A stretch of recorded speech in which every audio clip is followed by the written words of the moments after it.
Hello, everybody. Welcome back to Popping the Popcorn. I'm your host, Katie, and today I have my friend Brad. How you doing, Brad? I'm doing great, Katie. How are you? I'm doing well. Tell everybody a little bit about your YouTube channel.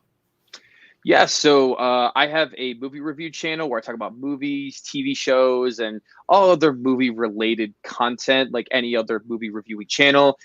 It's Let's Be Real with Brad, like Cinema Reel. I started my channel around, I think, January 2020, and that was before the pandemic happened. So I did a couple of videos, and then the pandemic changed everybody's lives, and I stopped doing videos for a while until around October 2020 is when I really started to consistently put out videos, like at least 3 to 4 videos a week. And now I'm at, I think, 920 subscribers now, and really trying to make this my full-time career eventually one day. So yeah, I really enjoy movies. I have a passion for it, as everybody else does. And I like to be very analytical and deep with movies. And I don't like to come off as a very I don't know what you call that word, like self-indulgent in like my reviews. I just Mhm. try to keep it real, and you know, I I just want people to just see my point of view, not agree, but just see my point of view. Right, gotcha. Hey, AJ's place. Hey, Jaden. How are you? What's going on? How you Um, doing? Yeah, I agree with you. And you do keep it real because you will say if you don't like the movie or if you do like the movie, and that's what I like about your channel is it's just like real. It's like you're sitting there with a group of friends, like talking to the camera, and then you're telling them you shouldn't see this movie or that movie or whatever you're watching or the TV show or whatever. Yeah, I mean that's exactly like the goal of the channel. And like the other thing I really try to promote too is like which has been something I've learned over the years is that you can like any movie, like art is subjective, movies are subjective, and I try to say that especially with movies that I know that people are going to like. Like if I know like whatever my opinion of a movie, like if everyone likes this movie and I didn't like it, I'm not going to go in trying to get attention and trying to rattle people They like, was. hey, how you doing? I will basically say like, hey, I know everyone's gonna like this movie, and I'm glad you do. I just want to give you guys my point of view and why I didn't like the movie. So, um, you know, oh, thank you, AJ's Movie Place. I really appreciate the sub. Yeah, I'm Thank gonna you. check out your channel too. Um, but yeah, I think that's one thing I want to offer as a perspective to people. And I always get tons of hate, like especially on like movie reviews of like I don't know, the Medea movies or like Marmaduke or something that has like a weird fan base of people who like it and just get very defensive because they didn't actually watch my reviews. So, Hmm. um, yeah, I think that's really important to have because there's a lot of reviewers out there that think that their opinion is like the best, or they think highly of themselves and they try to stir people up, and they're like, well, you know what, I actually think Everything Everywhere All at Once is actually terrible. And you're gonna rattle people up. Like, you know that you're doing it, so don't do it. Like, I guess that's what I'm trying to say.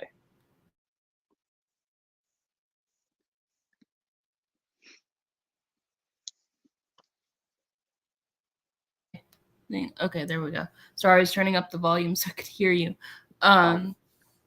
Um, yeah, I agree with you. Like some YouTubers I watch are like, you have to watch this movie, otherwise I won't follow you or something like that. And I'm just like, what? That does not no. It doesn't work like that. Oh you yeah, know? 100%. Yeah, the biggest thing that I like to do, especially like in my reviews, is like just to give someone like a different perspective, like on a movie. Like that is like a big goal. Like I try to like read other people's reviews if there are early reviews before a movie comes out, if I didn't hit the embargo time, and then try to offer something different but still keep it to my opinion. And sometimes it's like, saying like, oh, this movie compares to this movie, but that's the thing. Like, I Mhm. want people to enjoy all types of films. Like, if you like this really awful movie, you can enjoy this really awful movie. Right. So I agree with you. What's your favorite genre of movie? Do you have a favorite genre of movie? so this is a question that I feel like so many people like ask me, and I always change my answer. So I might give you a different answer. I would say it depends on what the mood is, because I like when I say that. Yeah, I completely agree with you, AJ, that I think people get very defensive, and I think who cares? Like, Right. it's you enjoyed the movie, and if they didn't, so be it. Or if you didn't enjoy the movie, like, who cares? I like to hear different discussions, but it's not gonna take away your opinion or love of the movie. Right. Like, you know what I mean? Like, there are Mhm. plenty of people out there that I don't know Hey, Al.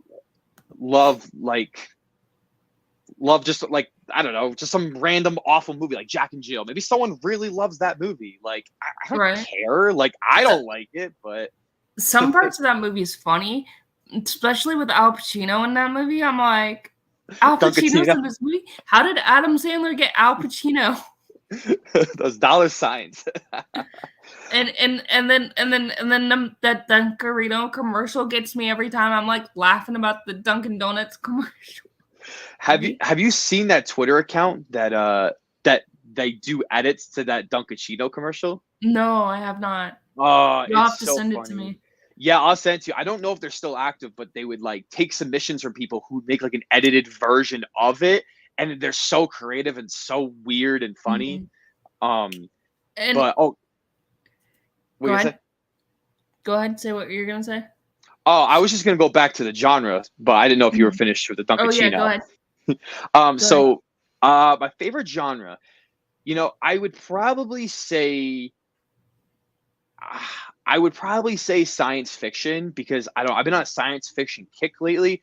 But if Mhm. we're talking about like if the movie was a 10 out of 10, perfect.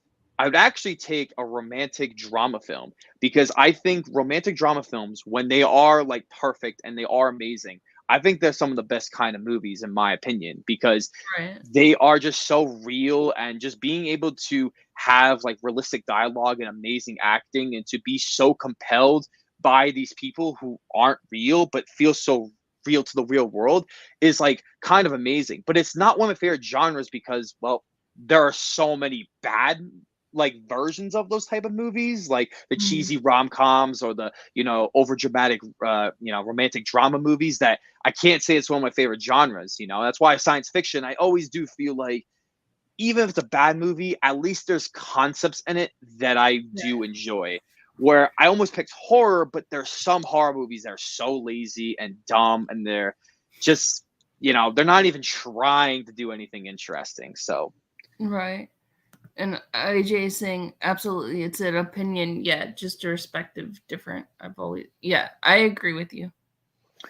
yeah, no, 100%. I actually agree with that. I think that's something that when you get older, you start to learn that. Like, it's just an Mhm. opinion. Like, I'm a type of person that people can have different opinions on anything, but like when it comes like when people start talking about like political things, I'm like, is it a social value or is it a political value? I mean, that's a whole other topic, but that's where I kind of divide line. Is it a public opinion, a social value opinion, or just a regular opinion? Like, Right. if you don't like toast, I don't really care. Like, I'll still love toast. You know what I mean? And Right.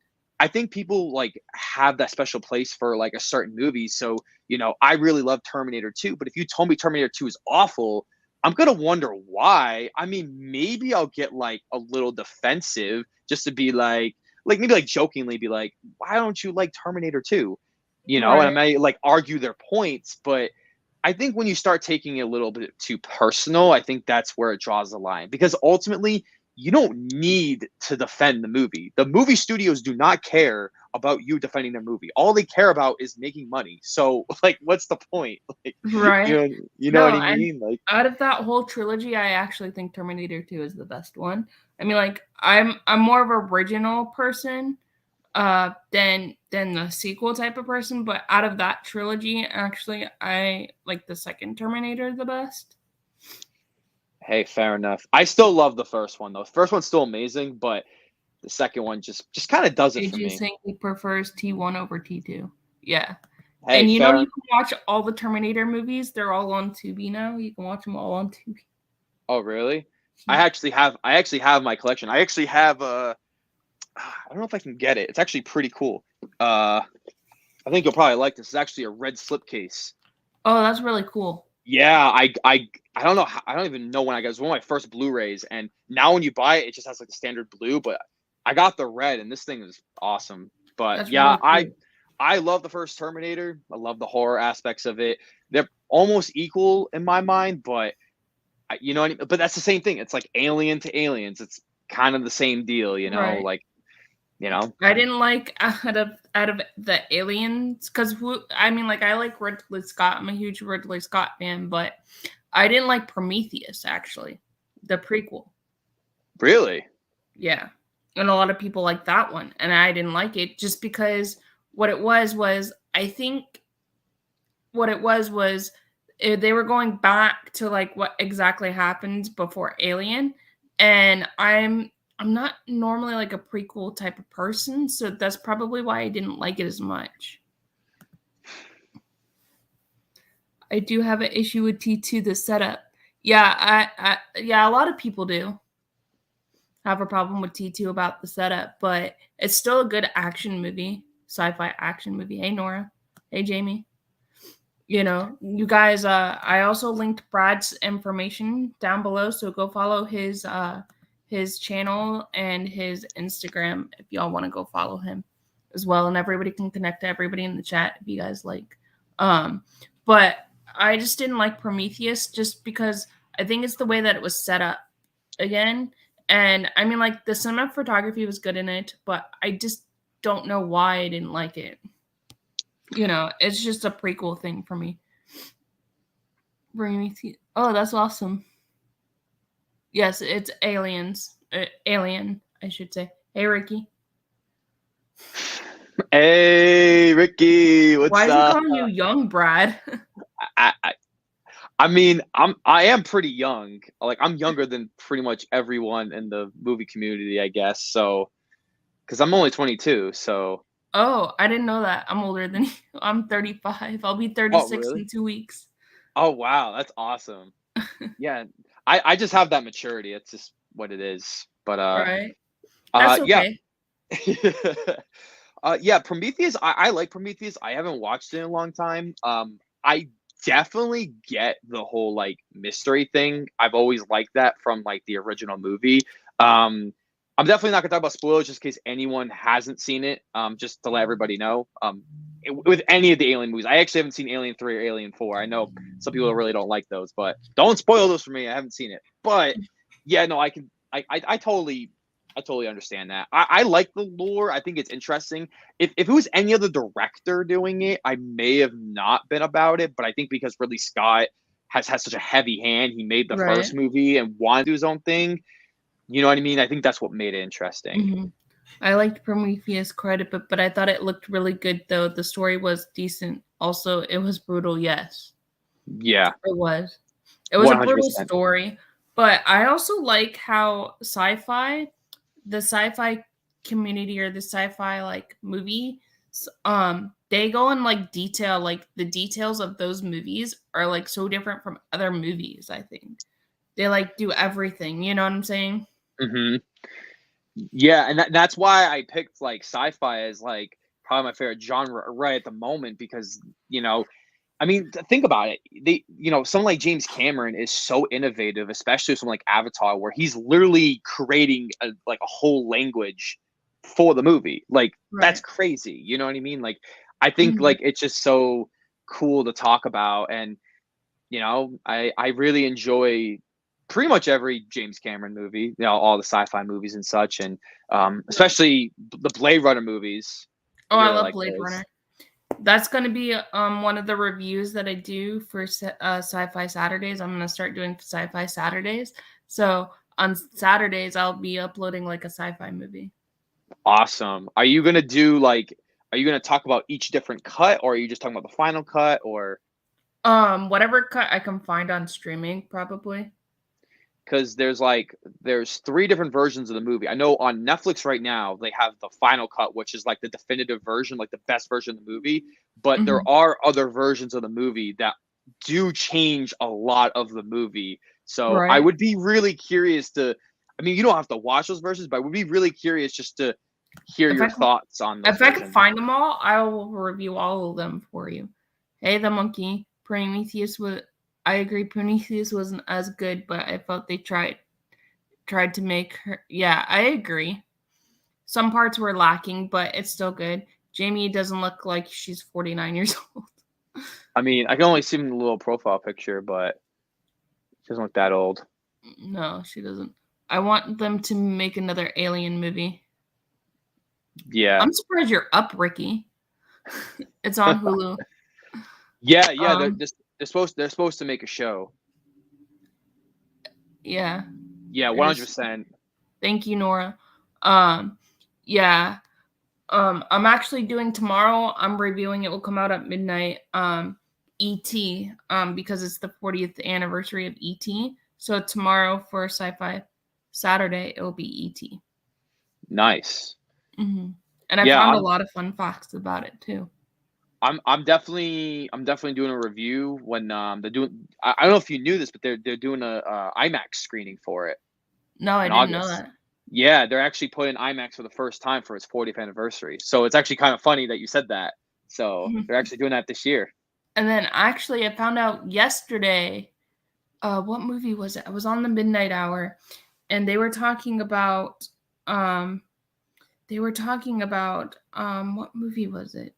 That both movies came out June 25th of this year and they're also like 40 years as well or something, but I forget what movies they were. I have to go look. Is it But Raiders?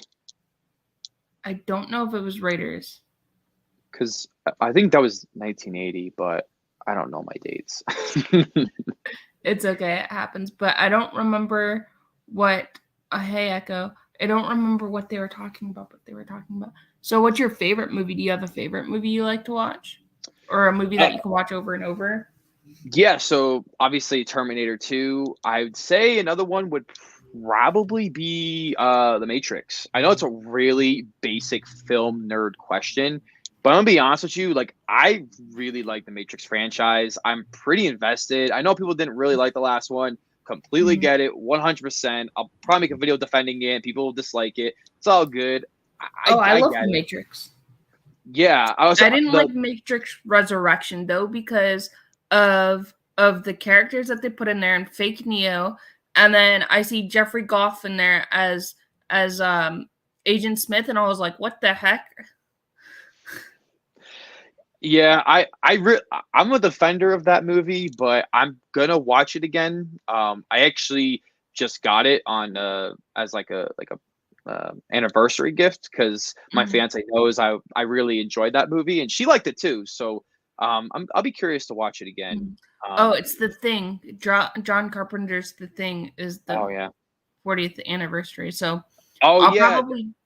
I'll probably end up doing that next Saturday for Sci-Fi Yeah, Saturday. they're doing like 40th anniversary like showings, I think this week or next week or whatever it is. ET on 4K will be different. Yes, it will. Yeah, so I think what he's talking about is about that they did a special edition in like the 2000s and they changed when this I don't want to spoil it because someone hasn't seen ET, but there's a scene where there's cops and they're aiming like these guns at children, but they thought why would they aim guns at children? So they changed it to flashlights, but in the reality of the scene, it doesn't make sense. I mean, aiming guns at children doesn't really make sense, but just leave it because flashlights also don't make sense. Like, what would they just be doing standing there? Like, what are they gonna do? So, it's Blade Runner, so it's The Thing and Blade Runner are 40 years. oh yeah, because they both come out the same year, 1982, and they both were box office failures. So I love The Matrix, but the fourth one ticked me off. I don't watch The Matrix for the love of the story, but that's just me. Oh, I love the story of The Matrix. I love how it came a virtual world and stuff. I didn't like the last one. It didn't feel like a Matrix movie, but it was a Matrix movie. Yeah. dang. I get the hate that the new Matrix movie gets. I completely get it. I but I think I made a tweet about this maybe like a couple weeks ago. I am curious what people are going to think about this movie in a couple of years in retrospect and kind of hearing about it. I know a lot of people just really hate it, and like I completely get it. I actually like the sequels. I mean, I think they're just super over the top. I mean, you gotta like the Wachowski style. I mean, they're very hit or miss. I know it was just Lana for this one, so I get it, but that's why I'm like super curious because a lot of people like because when I saw the movie for an early screening, like I was super pumped for it. But then when I did the review, the embargo wasn't up yet, so Mhm. like I had no other like opinions to base it on. It was extremely like based off what I had. Right. It says The monkey's asking you a question. since you love sci-fi, are you picking up the newest version of Event Horizon? Oh, is that new 4K that's coming out from Paramount? I actually haven't seen it. I think isn't that a Paul W.S. Anderson? I think right. I think isn't that supposed to be like his like one good movie? Unless people like the first Resident Evil. I will definitely pick it up for sure. I'm a big 4K enthusiast. I support physical media hardcore, so yeah, Mhm. I'll definitely watch it. I haven't seen it, but I've actually heard it's like pretty good. It's got a good following for it. I So haven't seen the newest Event Horizon. I've seen the old one. That movie I saw in the movie theater, and I think I was like 13 or 14 when that movie came out, and it freaked me out. wait. There's like a remake. Yeah, I think that's the movie that they're talking about. There was one with the guy from Jurassic Park was in it. Sam Neill. Yeah. Hmm. Yeah, her Event Horizon 1997. Oh, so that was the remake. Yeah. I think that's the one that they're talking about because there is a 4K of that one coming out. But is there a like an earlier version of that movie like before that? Like Yeah, because it's that guy from Jurassic Park. yeah. Okay. Yeah. That was the movie I was thinking of. I think that's what they were talking about. I'm not sure, Yeah, but Jamie's saying it's not a remake. It isn't. No, no. there's no remake. Okay, Oh, so okay. so they're just upgrading it. Oh, it's just okay. So they're doing a restoration. Yes, Yeah. Samuel is. Yeah. Yet. No, you're right. Okay. Okay. See, All that's right. why I like people in the chat because they know, like especially West. I am the Ice Lord. He knows a lot about movies. He knows so much stuff that I don't even know sometimes, and if he's in the chat, I always ask him. Hey, listen, I'm down for that. I feel like the comment section's been pretty awesome here. I feel like they're pretty cool. So, so It's too bad they lost all the extra footage and added scenes where it would have been fantastic. hmm. Um, I literally don't know anything about the movie. Oh, Sam Neill and Lawrence Fishburne. Well, that's pretty good cast. Okay. You haven't seen the movie? You haven't seen that one? Event Horizon or Yeah. no, I haven't seen it. So, but because I follow like a page that does like the early announcements of like 4Ks because I want my first time watching an older movie to be on 4K just to Mhm. experience that feel that everybody else had when they first saw it and like brand new and only if I know it's coming out. If not, I'll just watch it on Blu-ray. I don't care. But I actually heard this one was coming out to 4K. I think in maybe like later this year. I don't know, but I'm definitely gonna pick it up. Right. There's actually a couple that are coming out this year. I Oh, think thank you, West. I actually haven't seen Army of Darkness, the third Evil Dead movie. Oh, I loved Army of Darkness. Oh, I want to know your review on that. You have to review that movie for me because I want to know what you think of Army of Darkness. To be fair, I think I should because there is another Evil Dead movie that's coming out this year. It's called Evil Dead Rise, but Yeah. I don't know anything about it. But the movie, check out Good Bad Flicks in depth on it. That's where I got my information. Okay, Okay, I'll check that out, Jamie. Yeah, yeah. That's such a good movie. One Purpose because the second. Oh, okay. wow, Got that's interesting. I didn't know that. Army of Yeah, Darkness is great. It's a see, classic. not dang, not now I have to watch it. I know there's a 4K coming out at some point this year, but I want to see it in the juicy, glorious 4K. I'm like, maybe I'll just watch it first. I know there's like different cuts of it. That's what I I've watched it heard. on Tubi. It was on Tubi. Is it? I know for a while it was on HBO Max, but I don't know. Because I do have a review of the original Evil Dead, so I was gonna do Evil Dead 2 and Army of Darkness, and I actually bought the 2013 remake or sequel or whatever it is. I haven't seen it yet, but there's actually like a big cult following for the 2013 movie. Have you Yes. seen that one? Army of Darkness has a cult following. It's part of the cult classics, I think. Oh, I was talking about the 2013 Evil Dead. Oh, I haven't seen that one. I know people. What you guys think in the comment section? Is that one really good checking out? Because I bought it for a good deal, so I've heard people say it's good. Army of Darkness was great, but where was the gore? So I I actually haven't seen The Abyss yet because right now you can only get it on DVD and you could stream it HD, but I heard there's a 4K that might be coming out in August this year, and it's like very much awaited for a lot of James Cameron fans. So I kind of want to wait until that time, but I will watch it if there is no 4K. I will go out of my way to watch the Right. movie because I think there is like a director's cut as well, a Mhm. reimagining. Okay, that's a good term. That's a good term for it, I guess. Yeah. I haven't seen it, but it sounds Yeah. right. You'll probably hate me because I mean, like, I like James Cameron, but I did not like Avatar. Oh, okay. I Is it because of the story of the characters? Yeah, the characters and the story. I mean, like, I loved the cinematography in that movie. It was beautiful, but I just didn't I just didn't connect with the story as much. That's completely understandable. I haven't seen it in a long time, so I really like can't counter your point, but I've actually seen some like people talking about Avatar lately and they're all saying the same thing and they're saying like it's not as good as you remember it. Like it's still good, but Right.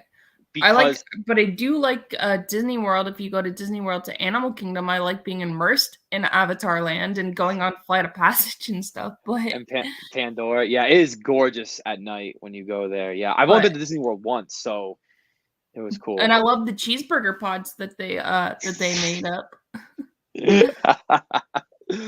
Yeah, That's for the sure. food that they eat, apparently. Yeah. What? Yeah, What? I have You haven't what? what's that? So Evil Dead remake was pretty good, lots of great effects, not as quite as good as original, but worth a watch, I think. Okay. Separate locations destroyed. The found. Okay, I'll definitely still check it out. The footage was found in different stages. Is what considered to be damn near perfect movie. Okay, okay, Ricky. 2013 Evil Dead. Avatar was overhyped. Yeah, I mean, like, it's a good movie. It's just not for me. But I will go see the second one just because I've seen the first one. yeah. I'm actually really curious of like what people think about because they are re-releasing in IMAX in September, at least in the US. So I'm Mhm. sure they're going to do it all across the globe too, and to get people hyped for it. Um, Have have you I? seen? No, I'm actually behind right now. I actually just finished Stranger Things. I know, tisk tisk on me. Like I claim I'm a big Stranger Things fan and haven't even finished it. So, Avatar is an underdog. Yeah, It is. yeah, It is an underdog movie, I think. I'd rather watch Dances with Wolves Avatar. But Dances with Wolves is a classic, though.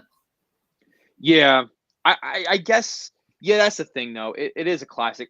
Okay. This is kind of the way to describe it. I think Dances with Wolves is a better movie, but I'd rather watch Avatar if that makes any Right. sense. Only because like Dances with Wolves, like for me, the best version is the extended edition. I feel like for me at least, they really like get into like more of the characters, and I just felt it more, even though the pacing does Right. suffer a little bit. Mhm. But yeah, I completely get that.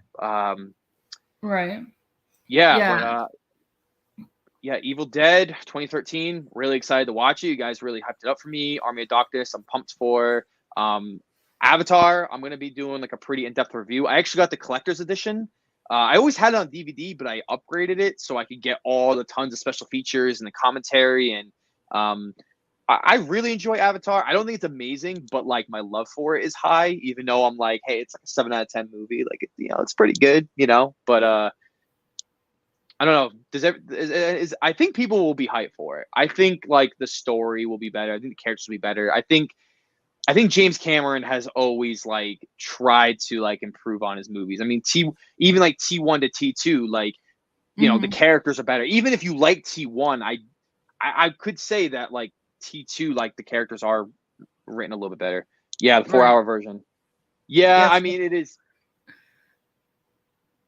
That's just Yeah, like the extended versions of Lord of the Rings. People can't sit through all those. yeah. I mean, even Peter Jackson said that like the theatrical cuts are like the versions, like because the extended ones they're just for the fans, but they do hurt the pacing though quite a bit, Mhm. unless you're really into it. But it does hurt the pacing. Oh, I loved Fern Gully. I actually haven't even seen it, It's an so animated movie from the okay, 90s. really. Mhm. Who made what image? Do you know what? At least at his 15. Yeah, Sam Worthington. What happened to him? I know he was in like Avatar and Clash of the Titans. That movie stunk. I don't know. I didn't really like that movie, and Maybe he was maybe in. he stopped for a little while. He must have. Ferngully came out in 1998. What was the animation studio?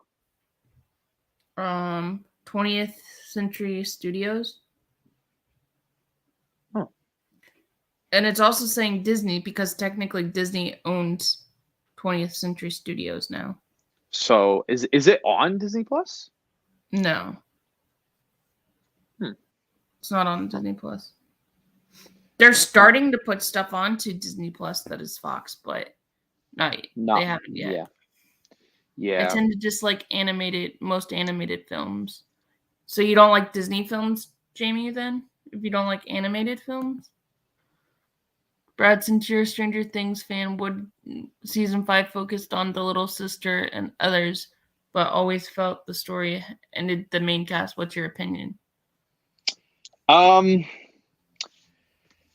So I completely agree with you. So I'm not sure if anyone has even watched Stranger Things, so I'm not going to get into spoilers. That's a big thing with me because you never know who's ever watched something. But I can see what your point is. I think season 5 should definitely just be with the main cast. I'm really curious how they're going to end season 4. I know they're already talking about after volume 2 there's going to be a time jump, which needs to happen. I mean, these kids are like adults now. Like they can't be like sophomores in high school at this point. Like you're I know a lot of older movies got away with it, but like we saw these kids when they were so young and actually played the right ages, and Mhm. now it just doesn't. It doesn't work now. But I'm really curious what they're gonna do. I think the Duffer Brothers or Duffer Brothers. I don't know if I said their name right. I feel like they really care about this what they made, and they put a lot of effort into this, and they're making it feel like really big and eventful and fun. And Right. I mean, they even made it like scarier for this last season. So, uh, I, you know, I'm ready for it. So Iron Giant, that's a good movie. That's a good great animated. movie. That I feel like that needs to be like rewatched by me. That is a great movie. Like It's Vin on Diesel. HBO Max. Yeah, yeah, yeah, yeah. He's Vin Diesel. making the 6th Avatar supposedly coming soon. Yeah, so I think he filmed like a bunch. Like I think he filmed 2 and 3, and then after post production, he's gonna do 4 and 5. And I don't know if they're doing a 6th one. They probably are. I like certain Disney films, but yeah, that's fair. Yeah, I completely understand it. Never counted on COVID delays. No, 100%. Yeah. I disagree. I was age is as those. Yeah. Going back to 1985, I was there, man. Yeah. Hey, listen, I'm a young dude. I don't know. I mean, but that's the thing though. Like, I think also they filmed it like a couple before, like a couple, I think last year, and like COVID kind of really messed everything up with filming and all that stuff. So I actually Mhm. think because I do feel like there was never meant to be a time jump, or maybe there was, but if it wasn't, I think that's actually a pretty smart idea. Just like jump it forward and get to like what they're supposed to be and like graduate and stuff. So, Right. um, yeah. Yeah. Ricky was on my channel yesterday. He goes, we spoke about this last night. I love the old Disney, not the new Disney. I mean, I don't know. I really don't mind what they're doing. I mean, you could argue some of their movies are not as good. I mean, the woke stuff. I don't know. I mean, I'm kind of a woke person. I'm sorry if that offends anybody. Like, I kind of am. I can but like some of the stuff, I'm like, yeah, I agree with what you're doing, but this is only just do this Right. certain thing, you know. So, but that's 85, not a topic I want to get into. 85 isn't as great as everyone remembers. I'm just saying. Well, that was a year before I was born. I was born in 86, so that was a year before I was born. Oh, really? Yeah. I know a perfect way to end the series. You want to hear it? Okay, what's your way? We want to hear what your way is. There's no telling what the agenda. I hate the word.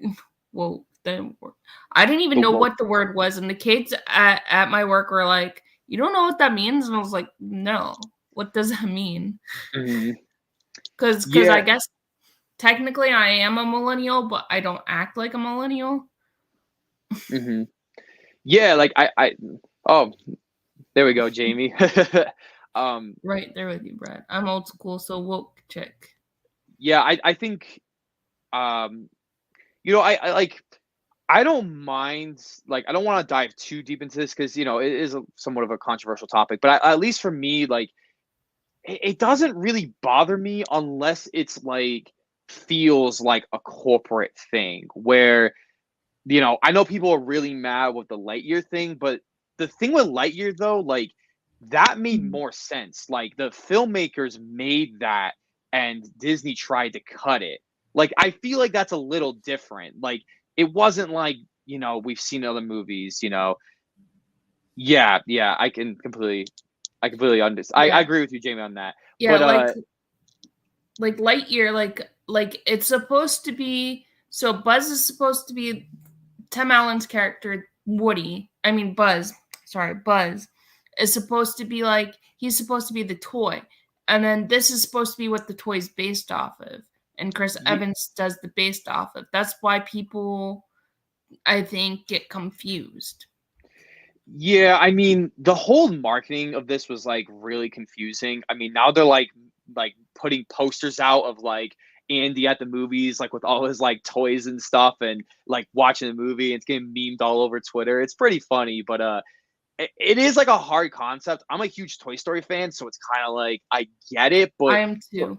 but like like the whole like Tim Allen thing, like I don't really care because it's not the same character. Like they're completely different. I think it'd be very distracting. I think it would confuse people if it was a Tim Allen. Like if Tim Allen was doing it, you know what I mean? Like eh, Mhm. you know, and like there's like a moment in the movie that I won't say that has a lot of people have controversies over it, but like there was a scene that Disney wanted to cut, but the viewers put in there, and it actually like adds to the movie. It does. It's not like a huge thing, but Mhm. like the filmmakers put it there on purpose. So Right. how is everyone like? Obi-Wan's really good so far. Yeah, I've only watched up to I think episode 3. I'm kind of slacking right now. Shows I really slack. Like movies, I'll literally watch super early, the earliest you can give me. But Mhm. I with shows, I take a long time just to do it. I like Um, seeing yeah, Tatooine is like one of my favorite like planets in the Star Wars universe. Yeah, they just do it so well. You know what I mean? Mhm. Like I feel like they always handle, at least in my opinion. Mhm. But yeah, I'm really liking the show. I really like what they're doing. I'm trying to avoid spoilers for the next couple episodes. I just like to binge watch. Like Netflix Right. changed all of us, like like now I just want to binge watch everything. But I do like the weekly format. I think It does keep you excited, but Right. there are some shows that just don't need, like the Falcon and Winter Soldier did not need to be weekly. That I could have didn't came right out. I did not like Falcon and Winter Soldier. It was too political for me. I did not like it. I mean, like, okay, I don't have a problem with Sam Wilson being Captain America. I don't have a problem with that. I just thought it was too political, and then they put in Kurt Russell's son, and I don't really like him too much. And he was kind of a dick. Excuse my French, but he was kind of a dick. Yeah, I mean, I can completely understand that. Okay, let's see. Let's see what I went to a flashback self and destroy Hawkins' power on light before 11 open the portal. That's actually a really good David. So I'm gonna get to yours, Jamie, about David Lynch. I do want to talk about that. But going back to the monkey on Stranger Things, yeah, that is pretty cool. I actually like that. It's actually not very like spoilery, which I appreciate. Even though I caught up. But yeah, no, that's actually pretty cool. I actually didn't even think about that. I feel like that's kind of what should happen. I don't know how far they're gonna go with it. Maybe I don't know if time travel will be a thing, but screw it. I Right. mean, there's demogorgons and monsters and crap. Like, who cares? As long as it's done right. You know what I mean? Like, I don't care what's in Yeah, anything. Jamie is actually in Twin Peaks. Really? Mm-hmm. Oh, okay. So I haven't watched all of his movies. I've only seen Eraserhead and a Mulholland Drive. I know those are like the basic picks, but I actually have all of them ready to go, ready to watch them. I do like when I watch them though, I want to be in a specific mood because I know it's super easy to like if you're in a bad mood, you're like, I don't like this movie because David Lynch has got his own distinct style. I haven't watched Twin Peaks at all, but I am planning on watching it. I think he is one of the most interesting filmmakers out there. So, a Twin Peak. I am in a Twin Peak fan film. Oh, that's pretty cool. Now I'm gonna have to check it out. I'm definitely gonna have to watch all of Twin Peaks, and then I'm gonna watch that. So, People saying Chernobyl will be the factor. I mean, that would be interesting. I I would be interested if they did Chernobyl. I mean, it would make sense.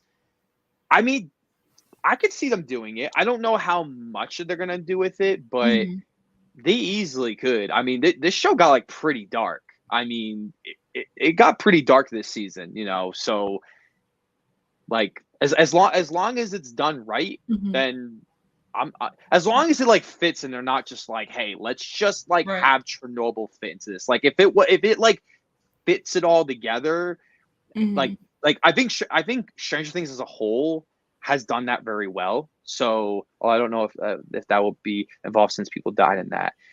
Yeah, I don't know. I don't know what they're gonna do.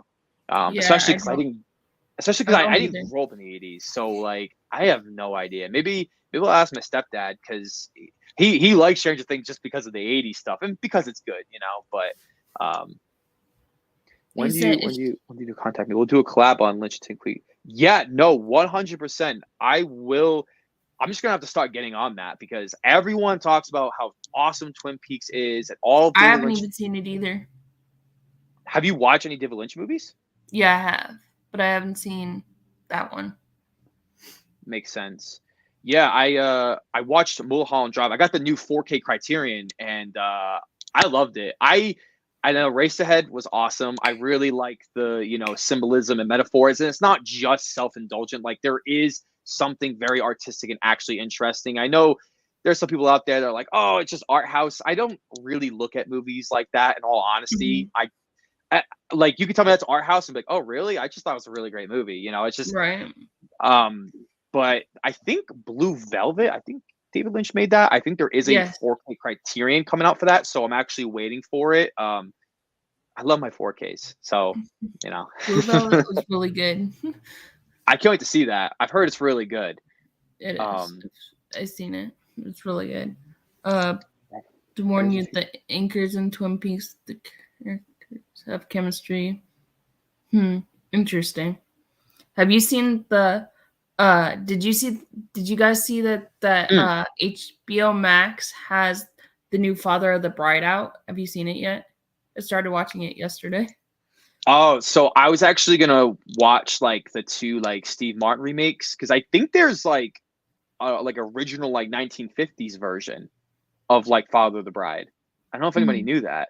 Um, which is funny because Steve Martin was also in a remake called Cheaper by the Dozen, which also had a 1950s film, which Yep. also had a new movie that just came out on another streaming platform, Cheaper by the Dozen. So, It's on I'll Disney Plus. I seen that new one with Zach Braff and Gabrielle Union in it. was it good? It was all right. All right, but Yeah. is the Father of the Bride though? Is that good? I've only seen half of it. I have to finish the rest of it. It has Gloria Stefan in it and what's his name? Um what's his name? He's in a lot of movies as well. What's his name? Father. Hold on. Look it up. It's Andy Garcia's in it as well. Oh, okay, okay. And Diego I can't pronounce his last name, but he's in Rock of Ages. He's the dude with the long hair in Rock of Ages. He's also in Okay. Mean Girls. Yeah, I know who you're talking about. He's also in there as Oh, well. nice. Yeah, Hmm. I didn't know if I was gonna watch it because I was trying to get a screening for Spiderhead, but I didn't end up getting it. So I don't know. Maybe I'll just watch it this weekend. I had my first kiss under the fireworks in '84 while every time you go away was playing in the background. I really feel at home with Stranger Things. I have the Criterion for Blue Velvet. Wow, that's actually pretty cool. That's actually like a really cool story. Uh, yes, bring Billy back somehow. Just the Trans Yeah, I Am. Yeah, miss Billy. my There's a my my stepdad's a massive Trans Am fan. He loves Trans Am. So there's there's a a COVID Father by sequel to watch after one and two. Yeah, I did hear about that. It's like I don't know if it's like a reunion thing. I don't know what it was, but I know they did like a Father of the Bride mhm. thing. Yeah, thank you for reminding me about that because I will watch those like Steve Martin movies and I'll definitely check that out. I love So Steve Martin movies and Martin Short movies. Anytime those two are in it together, I love those movies. did you watch Only Murders in the Building? Yes. See, I really wanted to watch that, and because I'm not a massive show person, but everyone was saying it was so good, so maybe I'll have to It watch it. was. And Selena Gomez is in that show. I heard she And was great. I've yeah, she's in that show. And I've never heard her curse in anything. And she's like cursing up a storm in that. And I'm like, really? She's cursing in this movie in this show? I was like so shocked by that. Yeah, But it was so good though. That show was so good. Or like I can't wait for the second season to come. Frank Bonks with a block tuxedo I don't know what that is. That sounds like something from Dr. Seuss. takes back during COVID in the world of Father of the Bride. Oh, okay, okay. So it's like in the movie universe, but like COVID is happening. Hmm. Interesting. That's kind of like did you see the new Paranormal Activity movie that came out on Paramount Plus last year? No. So, I mean, no one watched it, but I wanted to bring this up because there's like a certain point in the movie where they mention COVID and at the airport and everyone's wearing masks and like Mhm. COVID is like a backdrop to the movie, but it really doesn't add anything. I just want to throw that out there because it was not marketed that way. I had no idea that was going to be in it. You know, like with Right. like the COVID movies that come out, it's like, oh, it's just COVID, but like it just was in the movie, and I thought it was funny. What would you guys say is the weirdest movie you've ever seen? Weirdest. Human Centipede. Is that most disturbing or weirdest though? Because I feel like they're It's different. both. For me, it's both. I will not watch it again. That and The Fly. The weirdest.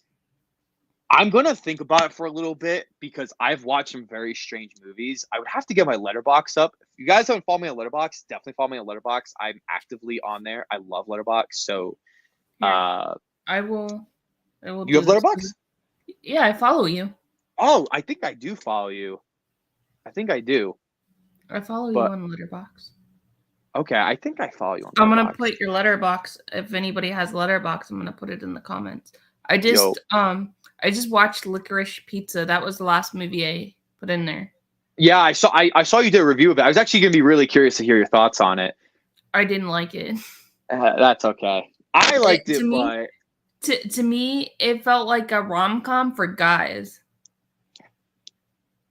yeah, I mean, I kind of see it.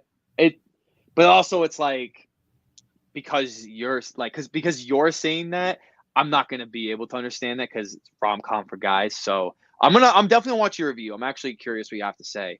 But But the I didn't say weirdest, that though in my review. I didn't say it was rom com for guys, but I just said that that I didn't like it as much.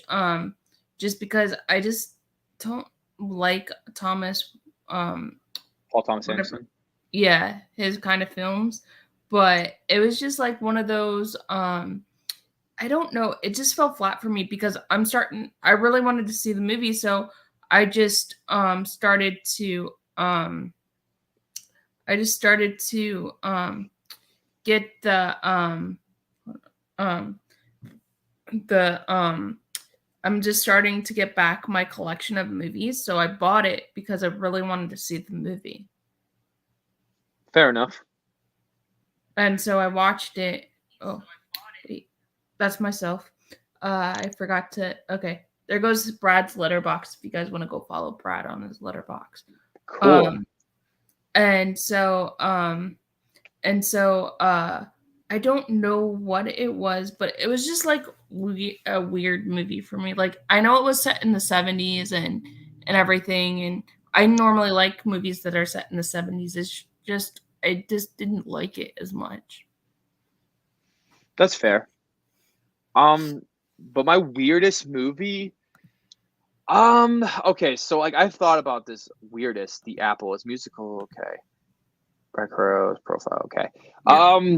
So the Hey, Lori. weirdest. So I don't. Hmm. Wild I Eye movies are weird. there is a lot of weird movies out there. I would say. I don't know. I don't know. I want to say. I want to say the Love Guru. I Oh think it's yeah, that was really. kind of a weird movie. I actually, you know what? I'll best that. The Master of Disguise. I know some people really like that movie, but it is not a good movie. Like, I mean, if you like it, whatever. But that movie is really, really weird. The Hey Patrick. jokes are they're just cats. I don't know if that was to like it's weird. Cats is weird, but I just think just Cats is bad. I think The Master of Disguise is just really strange. It's just a really weird movie, and I like weird type of humor. Mhm. I love like the meme culture and the Morbin time. I love all that stuff, but it's just not funny. Like it just was annoying and like I don't know. I've But got to see. I haven't.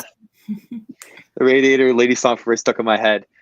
Yeah, I was thinking about it a little bit, but the Love Guru. Yeah, Love Guru is a strange movie. So Yeah. my buddy Devin, massive movie fan, and we always talk about movies. He actually said we like to send each other like bad movies as like birthday presents or Christmas presents. That's just what we like to do.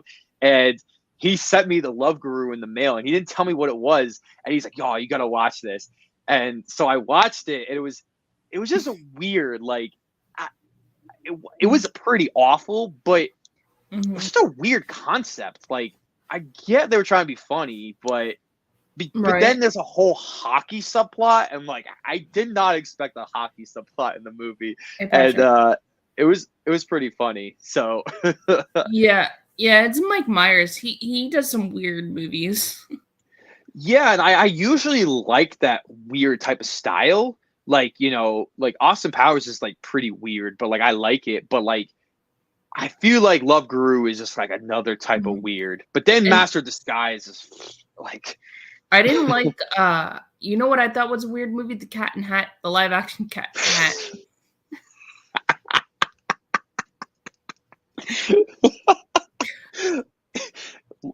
if you said that earlier, I might have picked that one because that movie is beyond weird. There are so many weird story elements. Like, why is Alec Baldwin in it? And he's like this weird like boyfriend that wants to send the kid to military school. Like, such a strange subplot. Like, And it's a kids movie. it is so weird. Like, I mean, I might spoil it a little bit, but not too in depth because I do want people to watch this movie. I think it's really strange. It's like that one scene where he like goes in a club and it's like Cat in the Hat themed. It was like it was so bizarre, and like Right. it's the movie like doesn't stop. It just keeps going. Yeah, Cat in the Hat is weird and slightly disturbing. 100%. It's a horror movie. Like, Dana Carvey impressed from Quaint from Jaws is priceless. I have not. I have to watch that. I don't know. Is that from the movie? I don't really remember. You like Cat I in the like his Hat? impression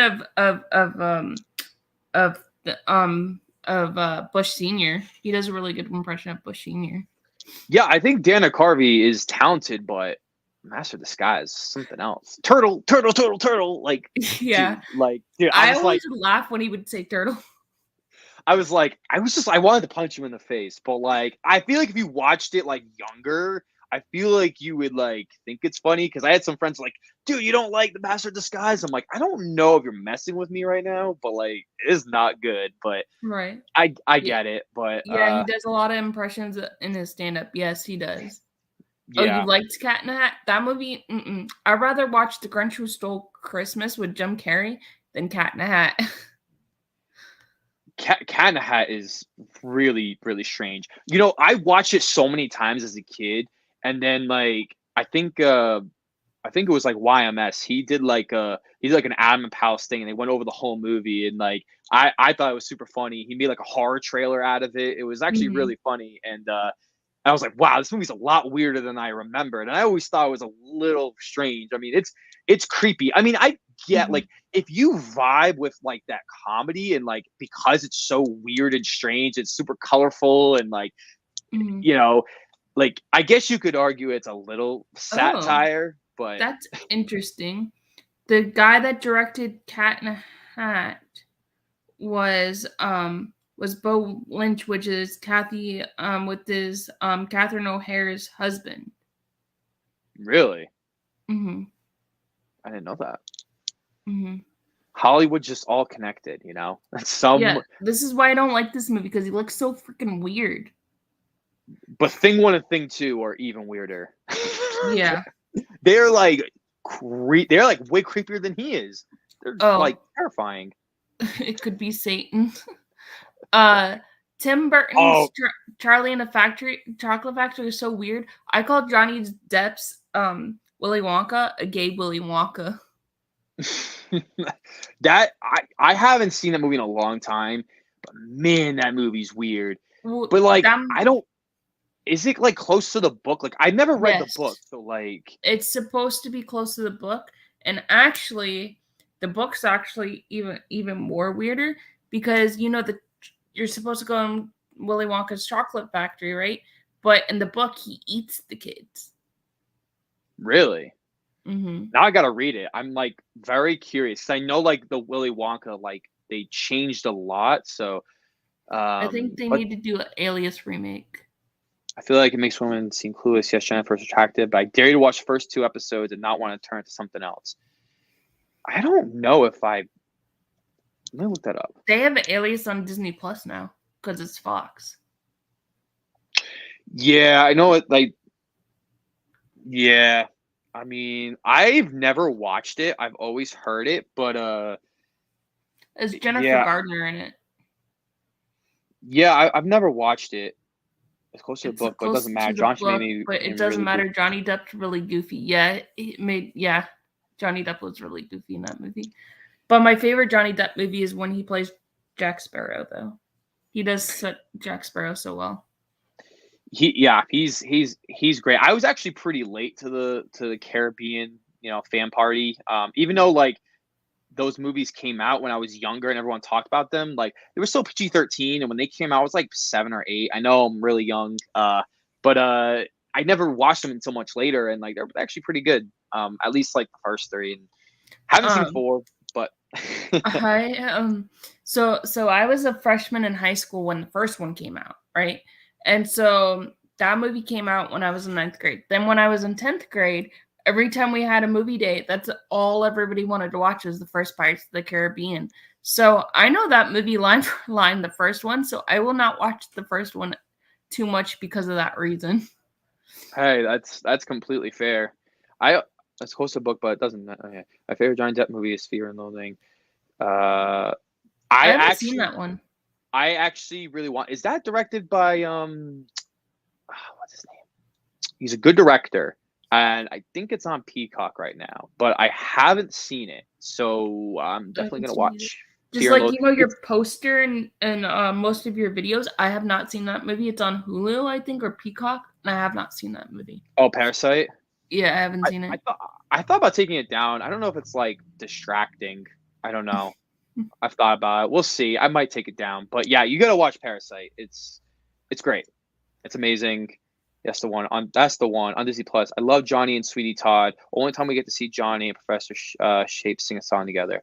You know, I actually haven't seen Sweeney Todd, and everyone tells me to watch that movie. So, Sweeney Todd is um, so good.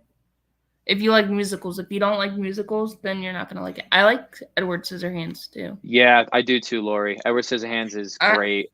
Actually, Edward Scissorhands was the first movie when I was like 6 or 7 that my parents took me to go see. Really? Yeah. It's a cool movie. I think that was my first like Tim Burton movie, or at least like I knew it was Tim Burton. Like I probably seen Charlie Chocolate Factory earlier, but I didn't realize it was Tim Burton until I Mhm. rewatched it. But no, Edward Scissorhands is great. Well, it's because my older brother is 10 years older than me. So I got to watch like Jason and Friday the 13th and Halloween as like a 6-year-old. Wow. Were you like scared? Or you were just like, yeah, this is kind of cool. I was scared, but at the same time, I was like, this is kind of cool. But then when I would go to sleep, my older brother would tell me, like, after watching Nightmare on Elm Street, the first one, and Johnny Depp's in the first one, actually. Yeah. Um, my older brother goes, Freddy's gonna come after you as you sleep. And my mom was like in the kitchen saying, don't say that because if they have nightmares, guess what? You're going to sleep in the bed with them. I'm not staying Wow. up all night with them. You are. Wow. And so my brother's like, but we have school the next day. My mom's like, I don't care. You're going to school and they're staying home because you kept them up all night. It's a fair trade. So so yeah, so because of that reason, that's how I got into horror movies and stuff like that.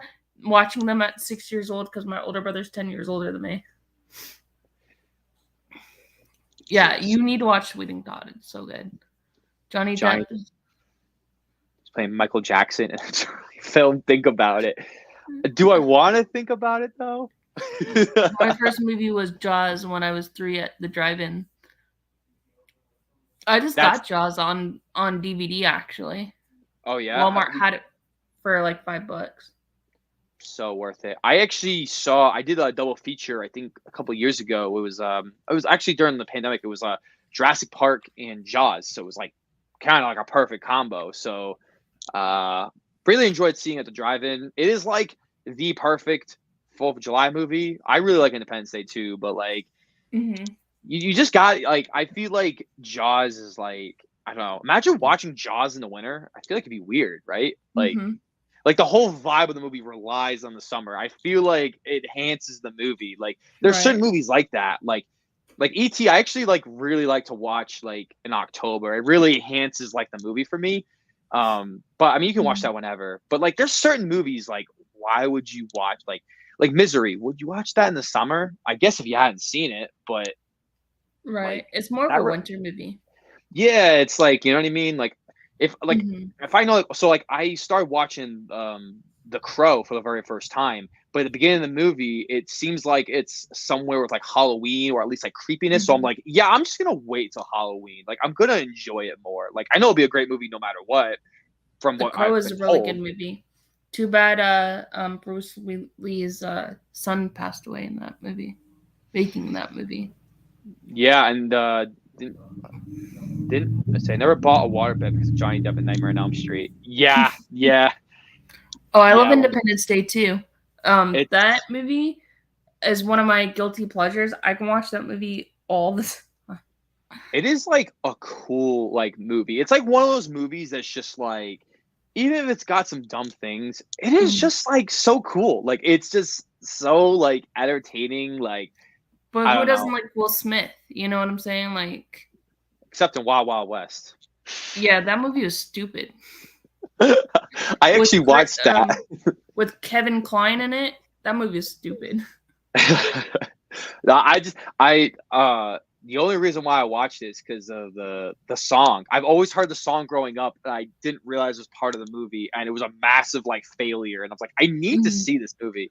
I know what you I, mean. I accidentally turned on Tim Allen Santa Claus the first day of summer. that must have been really strange. I can't I even like. actually watched that in like July, you know, like Christmas in July I watch it. Well, like that's like different though. Like if you're doing specifically like Christmas in July, like does anybody know where that came from? You guys in the comments, can you guys like, do you guys know where Christmas in July came from? Was it It's because of like the? I think it's because it's 5 months till Christmas at that point. I think that's why. Oh, because I know they had like the Frosty and like Rudolph like television special, which I thought was pretty cool. I remember that, but was it just like a marketing gimmick? And then people were Mm-hmm. just like, "Oh, Christmas in July." Well, they also start in department stores. They also start putting Christmas stuff up in July. Wait, do they really? Yes, That's maybe I just don't pay attention. I don't know what it is, but especially if you go to like Target or like J.C. Penney or something. They start putting the Christmas trees up. oh wow. I tried playing But Until Dawn in summer. It felt really weird. Yeah, I would like. I haven't played it, but I know exactly what you're talking about. Christmas is marketing tool to boost the economy during the middle of the year. Yeah, that's like the perfect answer right there. Just because I for know marketing. Hallmark also plays all their Christmas movies in July as well too. They had an extra inventory corporate needed to sell at low cost. Yeah, it makes sense. It's all about marketing and whatever. Mm. You know, I actually used to be one of those like dumb people. Like, I don't know. I wouldn't say dumb people. I used to be one of those people that like didn't let people enjoy things, and like I really changed my mind on all that. Like, oh, like you're trying to celebrate Christmas in July, and I'm like, who cares? Like, who really cares? Like, if they want to get the Christmas tree up, like if it makes them happy, like it's not your house. Right. Who cares? Like, I may be like that's a little weird, but Right. whatever. You know Well, what I I'm mean? Like, actually excited because this year will be my first Christmas, my first white Christmas, actually. oh yeah, because you're you moved, so Yeah, because yeah, I was we get. born and raised in Florida, so because I Oh, you got that moved, it heat. will actually be my first white Christmas, and I'm excited. So y'all will have to. I'll post pictures. Heck yeah, yeah, But because you're used to the heat. yeah, but it's gonna be weird because normally I have like a Christmas dress and have my makeup and my hair done, so it's gonna be weird to wear a coat at Christmas. that that that sounds strange to me because I don't know. I've never lived in Florida, so I have no idea. Because New England, let me tell you, ugh, you don't know what the weather's gonna be like.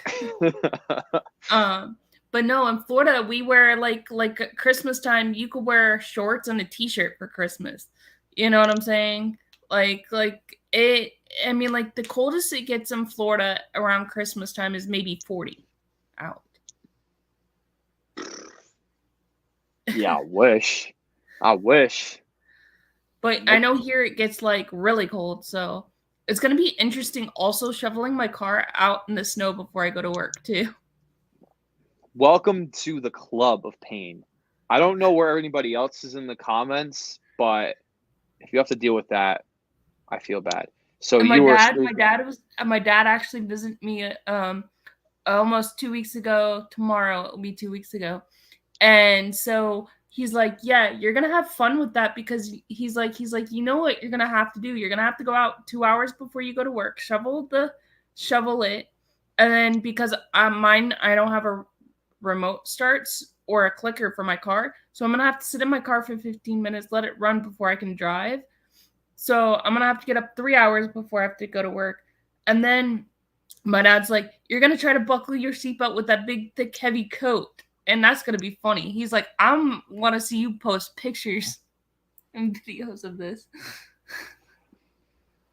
Uh, there was a question I got. It was about what made my heart grow 3 sizes, and I actually think it's the jobs I've worked. So I've been working more with like you know um, people like on the spectrum, like with adults to younger kids, and you just realize that like it's part of the job and like they can enjoy whatever they want. But I realize like people like to enjoy what they want and it doesn't matter what time and place. And Right. it kind of made me like grow as a person and just realize like it doesn't really matter. Like you can watch the same movie over and over again. Like who cares? Like I think like so many people get like upset over these things. Like I may like just do a joke about it, maybe like like a post on Twitter, like if I see a dumb billboard or something like. But I think to like actually get upset over it, I think is pretty silly. I think there are way more things to actually get upset about in the world that we live in right now. So Right. to me, it's like, you want to have a Christmas tree up all year, like, who cares? I find that the people who actually care and like actually like that's so dumb. They shouldn't have that and like actually kind of get mad. They're just kind of angry people. Like I may be like, that's kind of dumb, but I'm glad that you're happy. Like, it's just my opinion. I wouldn't Right. say that to them, unless it was like a really cool Christmas tree or something. Like, if you had a Christmas tree and Halloween time, I mean, if you make it a Halloween Christmas tree, I think that's a really good mix. But even then, like, who cares? You're not breaking the law. You're not hurting Right. anybody. Like, Right. like, Like we were saying before, like people like before we got on air, we were saying like how people don't like certain people for certain reasons and stuff like that. It shouldn't matter. We're all here doing what we love, on YouTube, whether it be on YouTube, doing like a vlog or whatever. You know what I'm saying?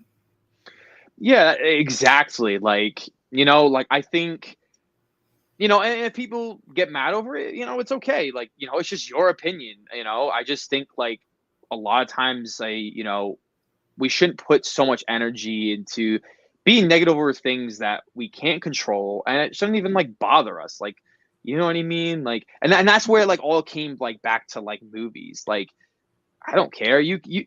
I may not like this is the way I really look at like film criticism and movie reviewers because I know a lot of people are like, oh, film critics stink. Well, I don't listen to the film critics, and you could do whatever you want, and that's totally fine. There's plenty of people who do that already. But the way I look at it is like I like listen to film critics who I think offer interesting point. There's some film critics I don't agree with at all, but it's the points that they're making. But if there's some of them where they're just so egregious or there's an agenda behind it, or I just feel like they have like some sort of a bias already towards the movie, I feel like that's really different. I think with film criticism, like because you don't want to just like follow people that you necessarily agree with. Like it's good to do that because you find movies that like you have similar interests in, you find a really good movie, but also Mhm. just like offering a different perspective on like different movies. And I I really enjoy that. So, if you're gonna pick a movie reviewer, I'm not saying pick me or pick Katie or whoever, like whoever's still watching or whoever watches in the future, pick people that you actually like see where they're coming from and feel like that they're offering something about the film and not just trying to create conversation or just being like annoying. You know what I mean? Like those people are Right. like, oh, because I remember there was like a weird guy that was like, oh man, Parasite won over the Joker. Like it's supposed to be American movies, even though it's like Best Picture, it's any movie. It's not just for Americans. Like that was just straight up for attention. Like Mhm. even though it's his opinion, but like you got to know, like Parasite was like the best reviewed movie. It had the most buzz. Like sure, Joker was great, but The one with everyone the one with Joaquin Phoenix, that one? yeah, and like there was like a minority of people that are mad only because Parasite is a foreign film, and it's like that's a difference. But if you're just like, you know what, like I think Joker should have won. I thought it was the better movie. I get that Parasite is beloved, but I thought Joker was a better movie, and I know I'm Right. gonna get hate for this, but here are my thoughts on it. Boom, perfect. But that's not what sells. What sells is being angry, getting like the views, getting like the engagement. I just, that is something like I don't like doing. I really can't stand it. So I don't know. Right. Yeah, I know what you're saying. I get what you're saying. You're just, like you like it or you don't, and that's okay too. It's degree to disagree. Hmm. And that's what people sometimes don't understand. Like when you bicker about movies or something like that, people don't understand that you're not actually in a fight. You're just agreeing to disagree on a movie. Yeah, 100%. I actually was gonna make a video about like talking about a healthy way to discuss a movie, because I Mhm. think like on social media people like take things personally, and like they think they're being attacked, and also like some people like they hold movies into a certain place I talked about earlier, but they almost like make it like it's a part of them. Like, so like I'll be like, take Terminator 2 is one of my favorite movies of all time, but like now it's like a part of me. Now I have like a personal thing. Even though I didn't even make the movie, I wasn't involved in the movie, I wasn't even alive when the movie came out. Like, it'd be Right. different to defend it if you literally worked or made the movie. Like, I can understand being defensive about it because it's your work that you created and you want people to enjoy it, and you're going to defend your work. But like, I don't need to defend like Terminator 2. I know it's a classic, so like it doesn't need to be defended, but even something like Matrix Resurrections, like Mhm. like I would only defend it just because I want to hear people's my point of view. But if you think it's dog crap, okay, cool. Uh, Joker was horrible, wrong to. So Joker was horrible. Wrong take on mental health. I feel like it is like Arabs. Yes, some turn bad, but some of them do not. Do you agree, Brad? Um, so yeah, I mean, okay, so I don't think Joker is a bad movie. I actually think it's like very well made. Cinematography is great, performance is great. I do think like the dialogue is pretty good. I know some people, have a little bit issues with the mental health aspect. I get it 100%. The only reason why I sort of don't agree is only just because the Joker is like, it's a comic book character, one of the most iconic Mhm. characters of all time, and they're trying to take a more realistic take on it that's kind of like the Nolan movies, and have it more grounded. And but I can understand that. I think Mhm. maybe if like he just didn't turn bad instantly, like, but again though, it's kind of one of it's this is a hard thing because a lot of superhero and comic book fans are seeing this movie, and so they have to hit those expectations of being that movie. And if he doesn't turn bad by the end of the movie, or starts doing all of his Joker stuff, I think people would like be upset because people are so used to like the origin story and stuff. Mhm. And yeah, I completely agree with you, Lori. That was like the best part of Yeah. the movie for sure.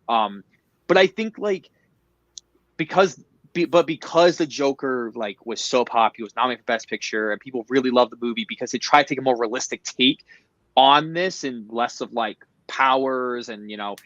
then that's when people start looking at the mental health thing. And to be honest, I don't know. It's really hard because it is based off of a comic book, and they're trying to land that. If this was like not the Joker, same movie, same exact movie, and it was a guy who just became a clown and wasn't Joker at all, I think you can make a different point because it's not a superhero movie. It doesn't have the Mhm. marketing. It's not by a big studio who has to cater to people and not get ridiculed. Um, but I do. But if we're talking about mental health, that is something like I'm obviously really in touch with. I'm actually working on a video about movies, YouTube, and mental health that's coming up, and I would like to see more movies handle mental health in a certain way, because I think we look at older films and we see that mental health is, they just think that like anyone who has mental health problems is like kind of insane, and it's not really true. I think it's a little bit more layered Mhm. than that. But no, great question though. Great question. Yeah, I have to agree with you on that, Brad, because I mean, like, Joker's my favorite. Besides the Riddler, Joker's my favorite Batman character. Um, and I have to agree with you on it. If it was just like a clown, okay, yeah, it would be different. But because it's the Joker, I agree with you. Yeah, and I also think too, like, I just hope the sequel of Harley does not feature the abuse. We do not need to see that. Yeah, I don't really feel like Joker's a great film, but what was that last comment? So Joker's a great film, but not sure as a Joker movie. Um, I mean, I can understand that. But the abuse thing, I don't know. I don't know how they're gonna handle that. I don't know if they'll just time jump and because I know how it is in the comics. Mhm. I do think there could be a better way of doing it. One I way agree. is I don't know if you guys seen Steven Spielberg's The Color Purple. There I is have. like a there is abuse in that movie, but I actually like the way that it's handled because like it's a lot of it's implied. They actually don't show a lot of it at all, and they like skip over it, and it was Mhm. actually pretty good. I actually watched it recently. I'm like, oh, this is actually a pretty interesting way of handling like abuse in a movie Right. without just like exploiting it and And and that's like actually Oprah's first movie. Actually, The Color Purple was Oprah's first movie. oh really? Hmm. Oh, she was phenomenal in that movie. And But she actually, before that movie, she could not read either. wow, So somebody had to give her her lines, so she couldn't read, and so somebody had to give her her lines in that movie. dang. Hmm. But like Jamie's saying she see a still theme. hasn't seen the Joker and needs to watch it. Well, yeah, nothing graphic, please. Gearing it was say nothing graphic, please. Gearing it from the hallway. Oh, sorry. Yeah, a shot if you must. Yeah, like I feel like you could just do it implied. Like to me, it just depends on Hmm. individual because I'm not the type of person that's like, well, we need to see this. I'm always just like, okay, if you're gonna do it, I want to just see how it plays because I'm a type of person that like really likes to like listen to other people's opinions, and I know people get a lot of like traumatic experiences from seeing that in a film, Hmm. and rightfully so. I mean, it's freaking awful. So it's kind of one of those things where it's like I want to just see how it's done. Um, but as far as the Joker, definitely watch it. I think it's a really good movie. I've seen it twice. The 4K is gorgeous. If you have 4K, it's a beautiful looking film. I think it was actually shot on film, so the movie looks really good. It is. It Um, is shot on film. yeah, so it's pretty good. I know the hype for it was insane, so I'm Right. excited. Did you hear that they're gonna try to make a musical? Yeah. I I just want to. I feel like I actually heard this take from somebody on Twitter that was actually pretty good. I feel like they should have just marketed the movie and then just threw in the musical after, Hey, and Trent. just like, hey, what's up? I don't know this person, but they seem cool. Shot on Trent. film. Oh, you guys should go follow Trent. He's really cool. He is another YouTuber. He's really cool. He loves films and stuff like that, and he does live streams. So y'all should go check him out. Shot on film. Heck yeah. Yeah, I love movies that are shot on film, Me too. It goes back to the 100%. old days when Yeah, films. 100%. I think just when it's shot in film, it just looks better. It'll like just look better over time. Like like even the movies Mhm, that were upgraded to 4K, like the ones that are shot in film always look better. mhm. Not the upscaled ones. I mean, they still look good. Depends on what movie it is. Please more DC unless and Antoine Fisher. Um. Was he in a Okay. DC film? I don't know. I don't know I'd be either. up for it if it was a musical. Lady Gaga's gonna play Harley Quinn. Yeah, I think she was in talks. I don't know if it's confirmed, but I think she's basically That would be confirmed at this pretty cool to point. see her in and as Harley Quinn. That would be pretty cool. Okay, AJ, I'm gonna check out your channel. It was really nice meeting you. I'm gonna check out your channel. So hope you get a good night's sleep and have a good weekend. Yes. Um yeah, I think Lady Gaga, she's actually a really good actress. I really liked her in American Horror Story. And it's so funny because American Horror Story I didn't know was made by the same guy that made Glee, and I was like, "Wait, this is the same guy? What the heck?" Really? Yeah. That's weird to think about. You've seen Completely Glee, or different. you heard of Glee, right? Yeah, so like when I was growing up, like Glee was on all the time, but like I never watched it. But people said it was pretty good. So I heard all the cover versions, so I of the songs they did. Yeah, they are. And so he also did American Horror Story. He's the creator of American Horror Story as well, which is That's cool. interesting. You and Scream Queens, that was on Fox. Nice. I'm a I'm sucker a for sucker. musicals, so I'll probably watch it. It's a show, Trench. Yes, No, he he's talking made about Joker. Huh?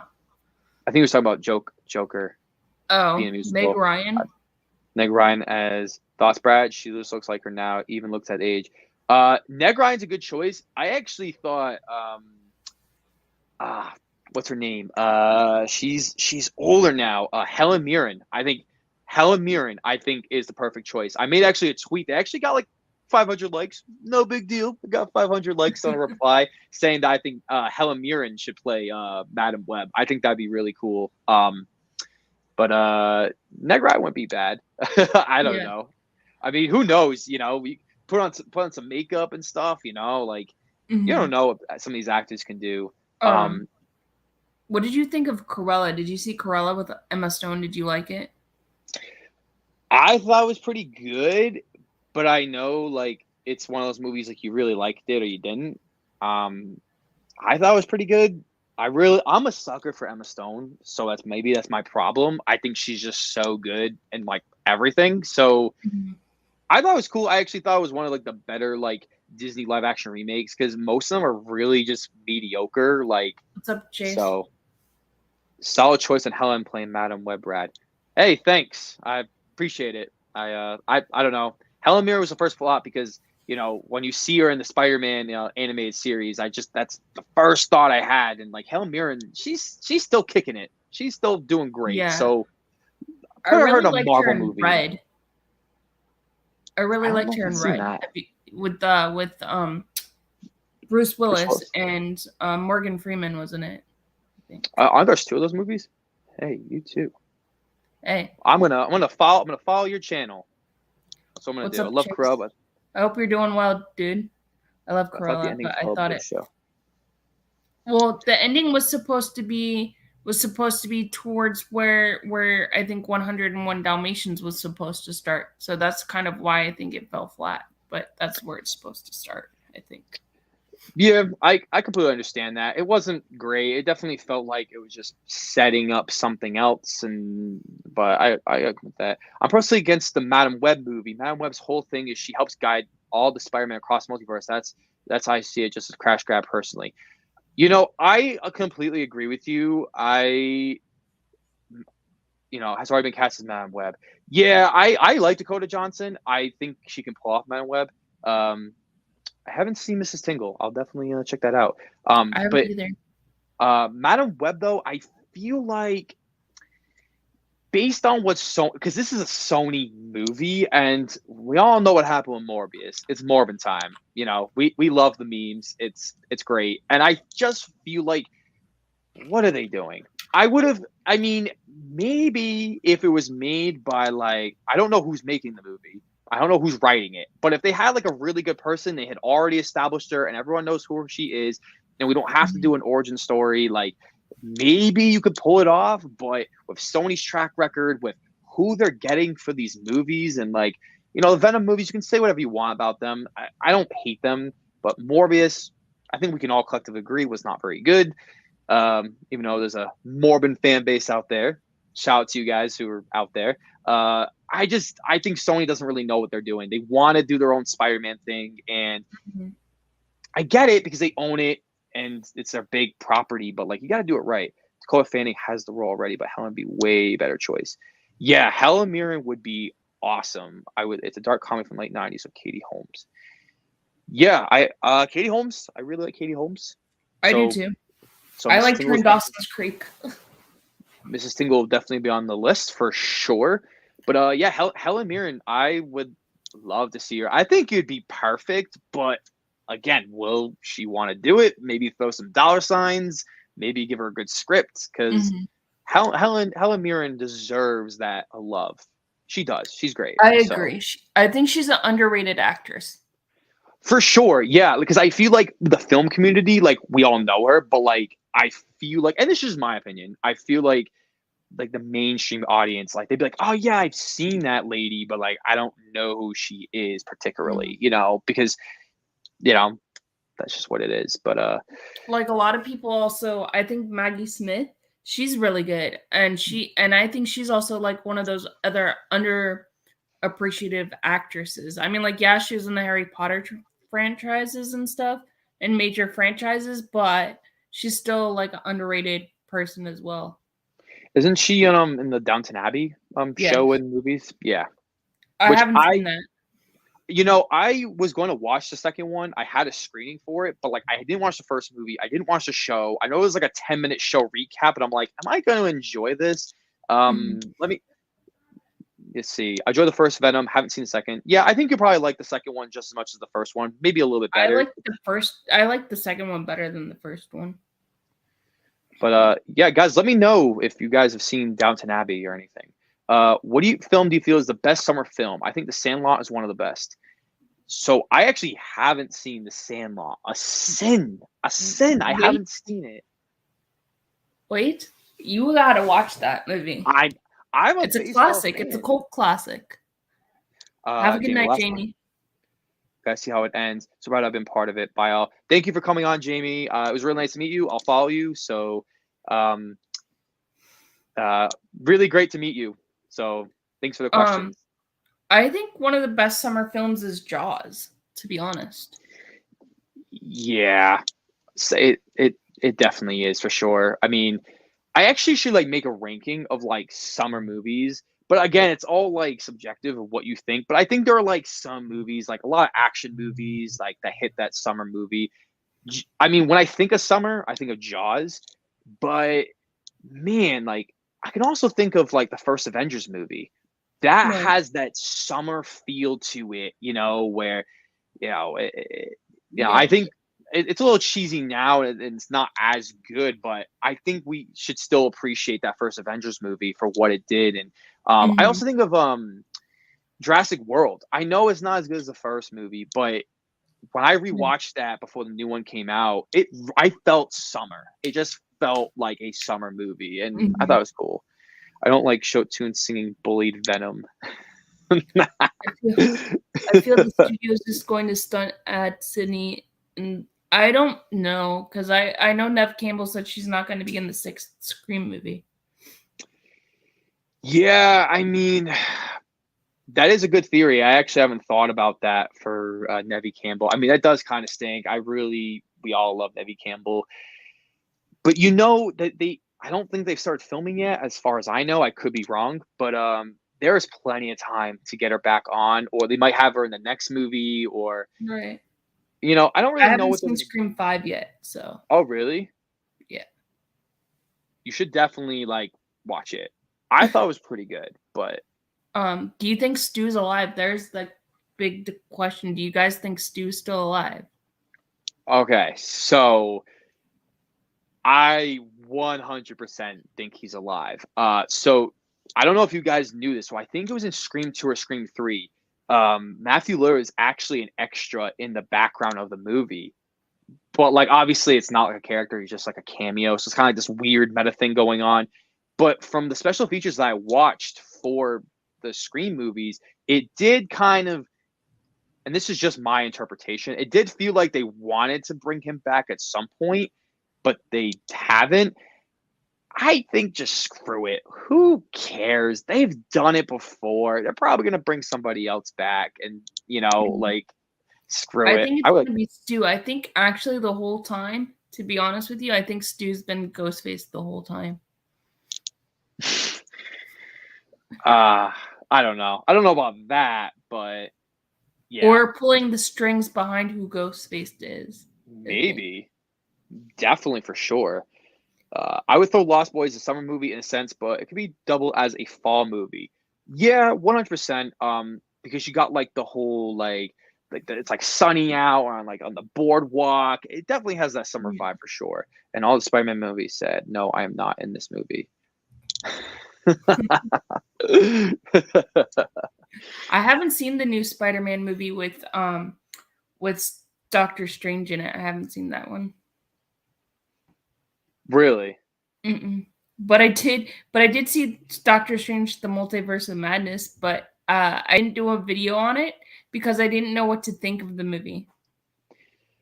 Okay, so I'm gonna say this without saying any spoilers because I know people have been spoiling the crap out. Do you know the spoilers of No Way Home? No. Wow.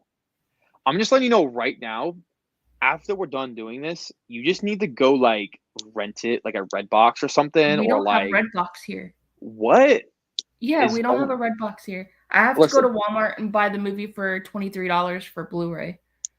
just do it, okay? Because the fact that you've gone this far without getting spoilers for No Way Home is kind of incredible because let me tell you, they're I just like don't watch people's reviews on it, that's all.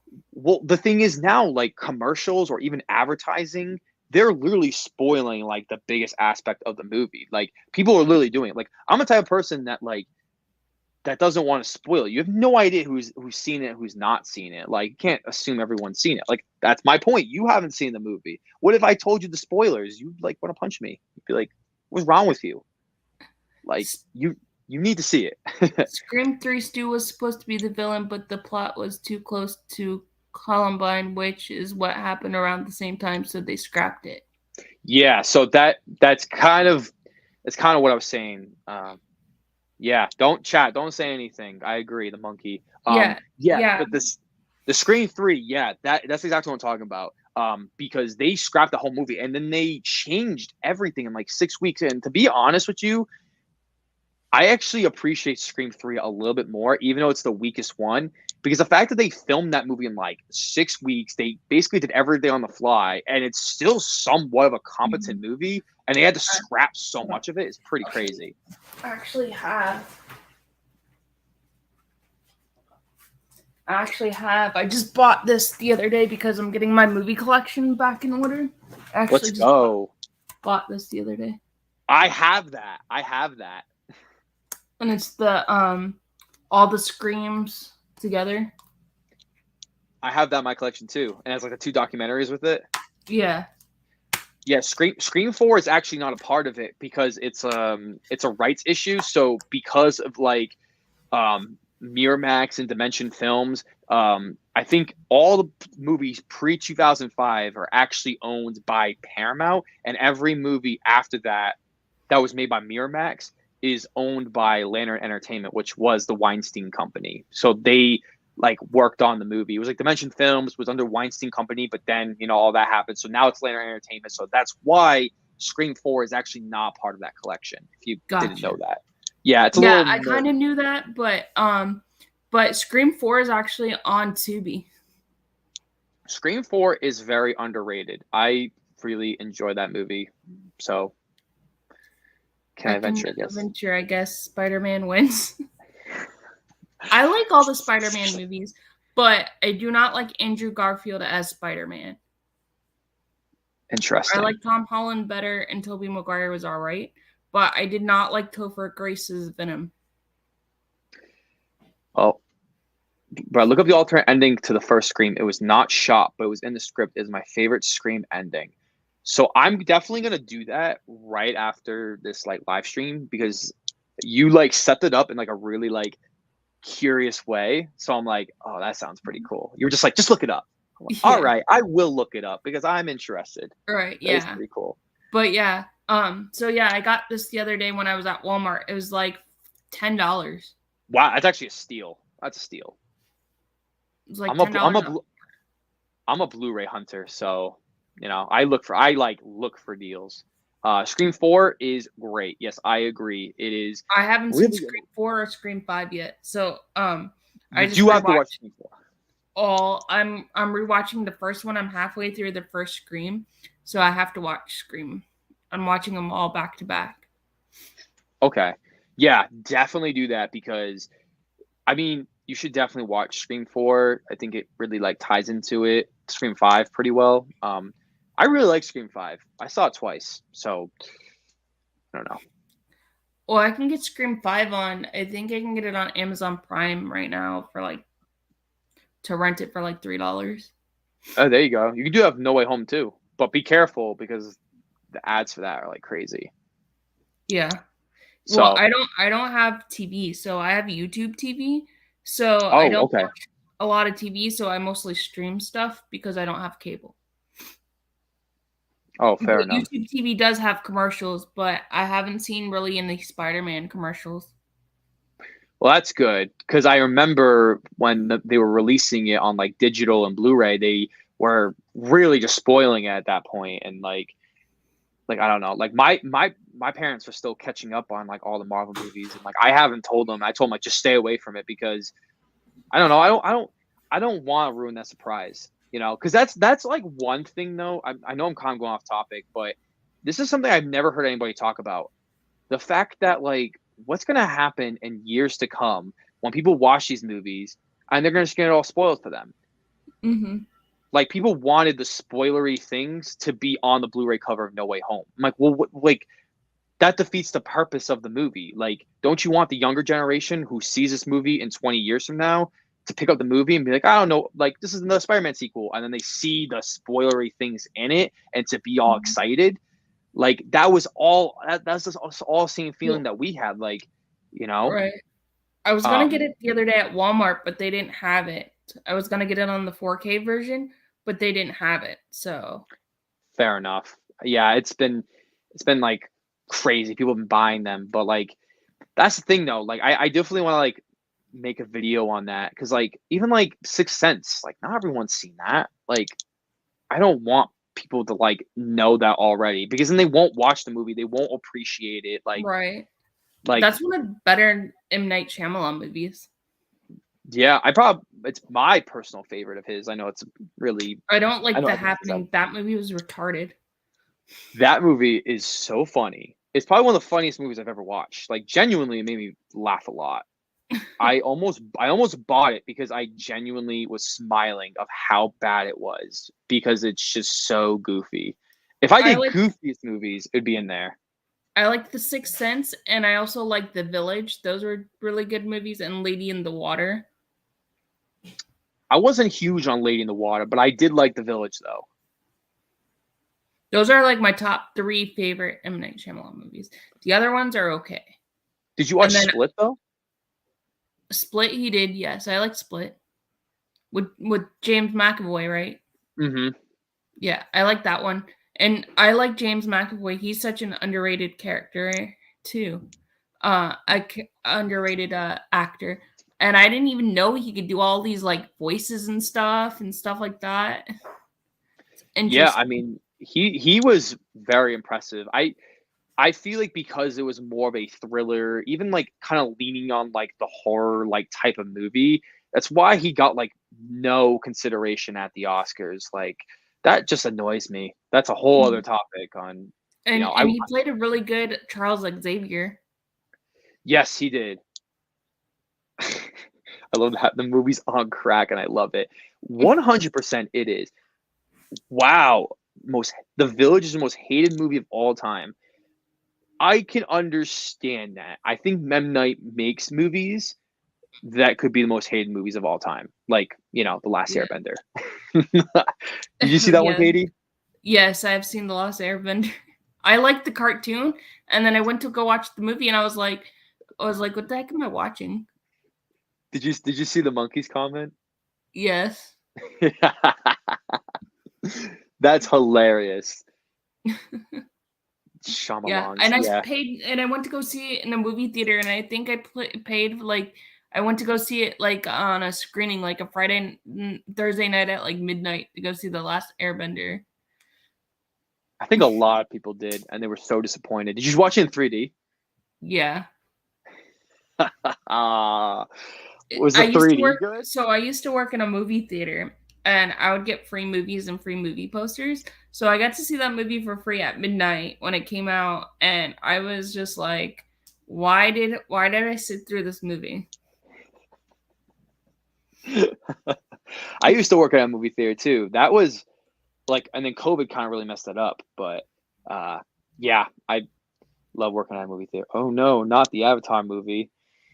Yeah, Man, Yeah. I actually watched that last year before Old came out. I watched like pretty much most of Shyamalan's movies because I hadn't seen most of them. So I watched like Village, Lady in the Mhm. Water, Signs.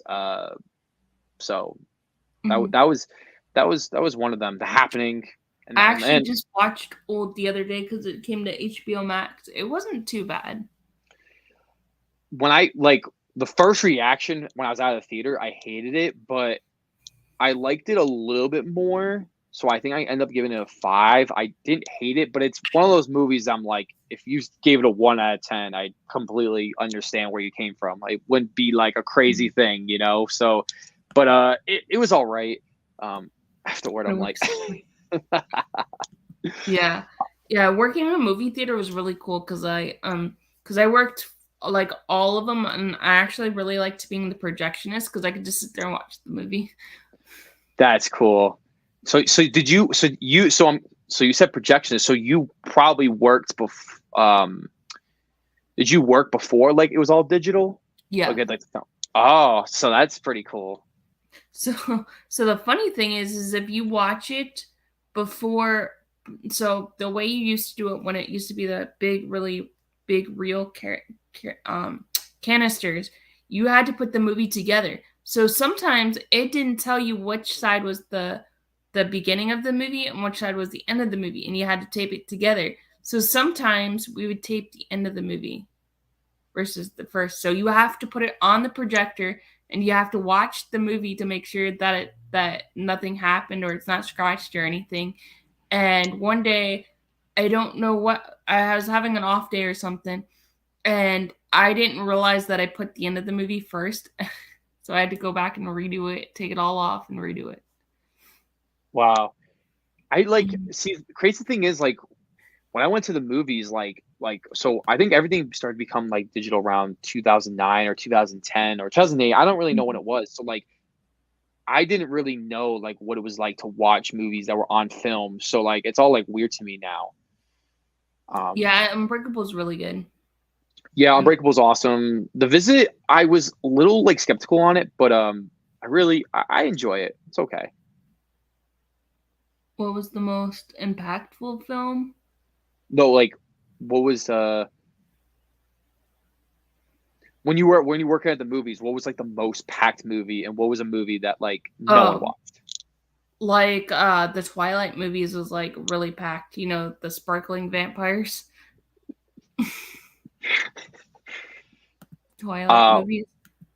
And when then like sometimes so I don't know what the worst movie was because like the movie theaters where I lived in Florida was always busy, so there was never like there was never like a movie theater that wasn't that packed. But you know, I mostly didn't pay attention because like if I was in projection, I would have to go start a movie and then go start another movie, back and forth. So it didn't really get to see it. yeah, when I worked at the theater, the most packed was definitely like Endgame, Infinity War, Fallen Kingdom was pretty packed. I haven't seen that one. Yeah, it's okay. I hated it more when it first came out. I don't hate it as much, but I don't know. Maybe it's just I'm becoming less Mhm. critical of some movies. And then Last Jedi and Rise of Skywalker are pretty packed. But the least was definitely Playmobil the movie. No one came in for that. I think my buddy Devin came in because that's how him and I met, is because he was always came in to watch the movies and we would always talk. And I think he was the only person that saw it for like the whole weekend. They did a movie on Playmobil, really? No one watched it. Like literally, like it's like record breaking. Like almost nobody watched the movie for a wide like mainstream movie, not just some small movie. That's Like crazy. yeah, it was literally like a Lego movie ripoff, and it looked terrible. Right. So And then also my movie theater had these like Broadway like plays that were like from New York City, and you had to do it like live, and that was really interesting as well. we had that for like the opera. It was like the opera, and also they did some like Broadway plays. Was Captain Captain Marvel. Marvel? No, it was pretty packed. I actually liked Captain Marvel. I know a lot of people don't like that movie, but I actually liked it. I think it's good. I've seen it too many times. So I had a lot of like personal issues going on during that week that were like really, really bad. And like everyone asked me to watch it with them. So I watched Captain Marvel like a bunch of times and it was good. It was actually pretty packed. That's It like was me and the Goblet of Fire of Harry Potter. I can tell you line for line for that movie because I watched that movie so many times because each of my friends wanted to go with me. And so I was like, okay, sure. Okay, sure. So I've watched that movie so many times. is what's your favorite Harry Potter film?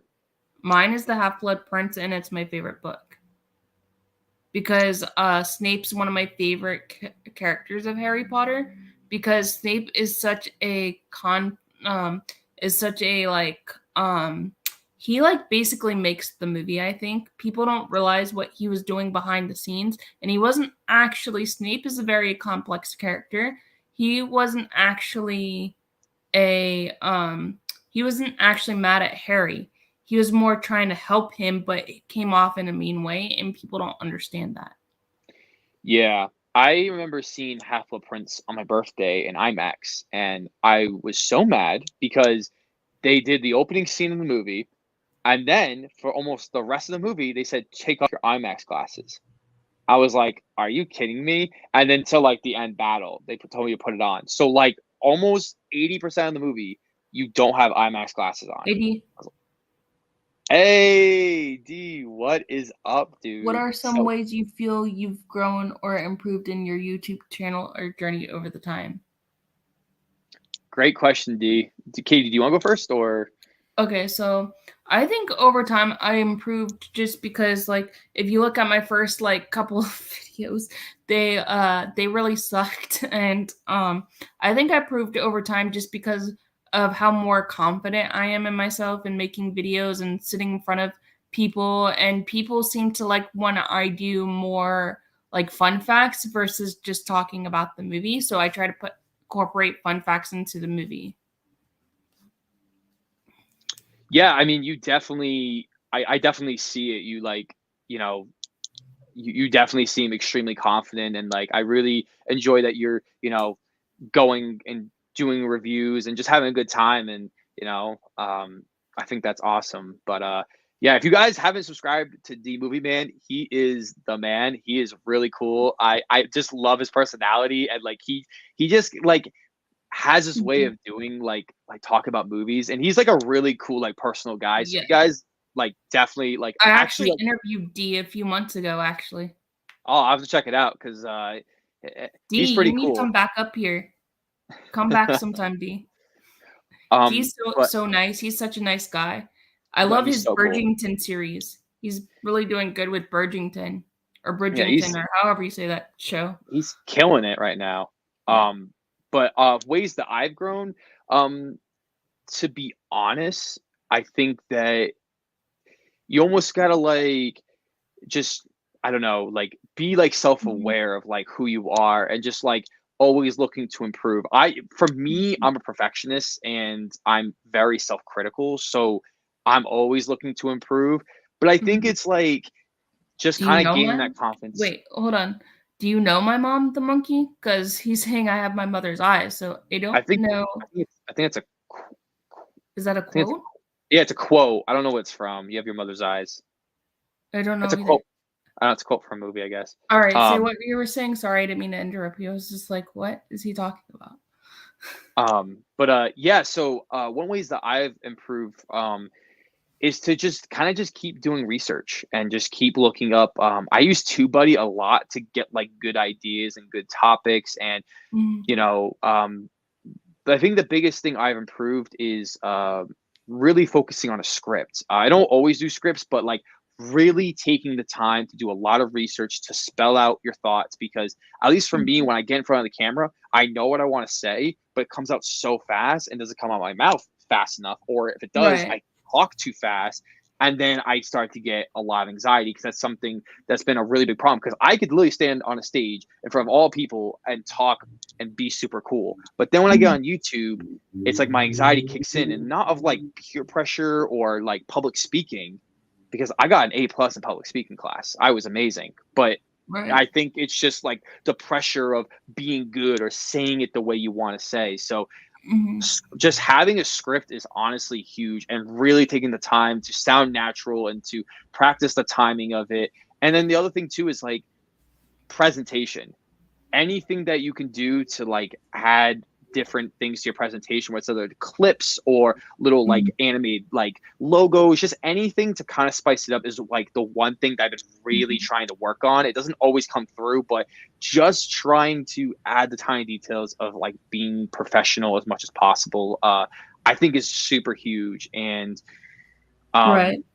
yeah, and like also like watching other people's videos, like Mhm. not just to like be like, wow, I'm better than them, but like just to see the kind of ideas that they're doing. Like some people might structure the video a different way. Like I've seen people like they pause the video for a second and be like the positives, and then they go right to the positives and they edit it that way. And it's like, well, that's actually a pretty good idea. Like, this is the section for the Mhm. positives, and the audience knows like this is what we're gonna start talking about. So um but yeah, YouTube's a is a hard journey, and anyone who's like doing YouTube, I haven't followed you guys. I don't know where you guys are at, or but just like find your voice, stick to it, because man, YouTube's hard. It's really It hard. is.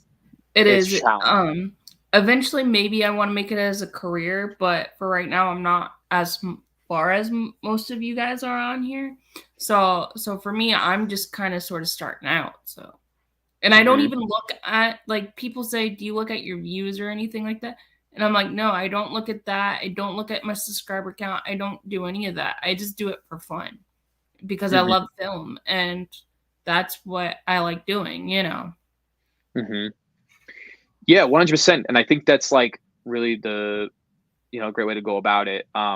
He's I talking about really Snape. I was talking about Snape telling Harry he has those mother eyes was the last line he says to Harry. Yeah. Oh, see, I didn't even, it makes sense. I remember the scene now. Yeah, Sometimes it's I like, don't take it too seriously, just have fun, and that's what my thoughts are on it. Yes, I agree, Trent. I agree with you.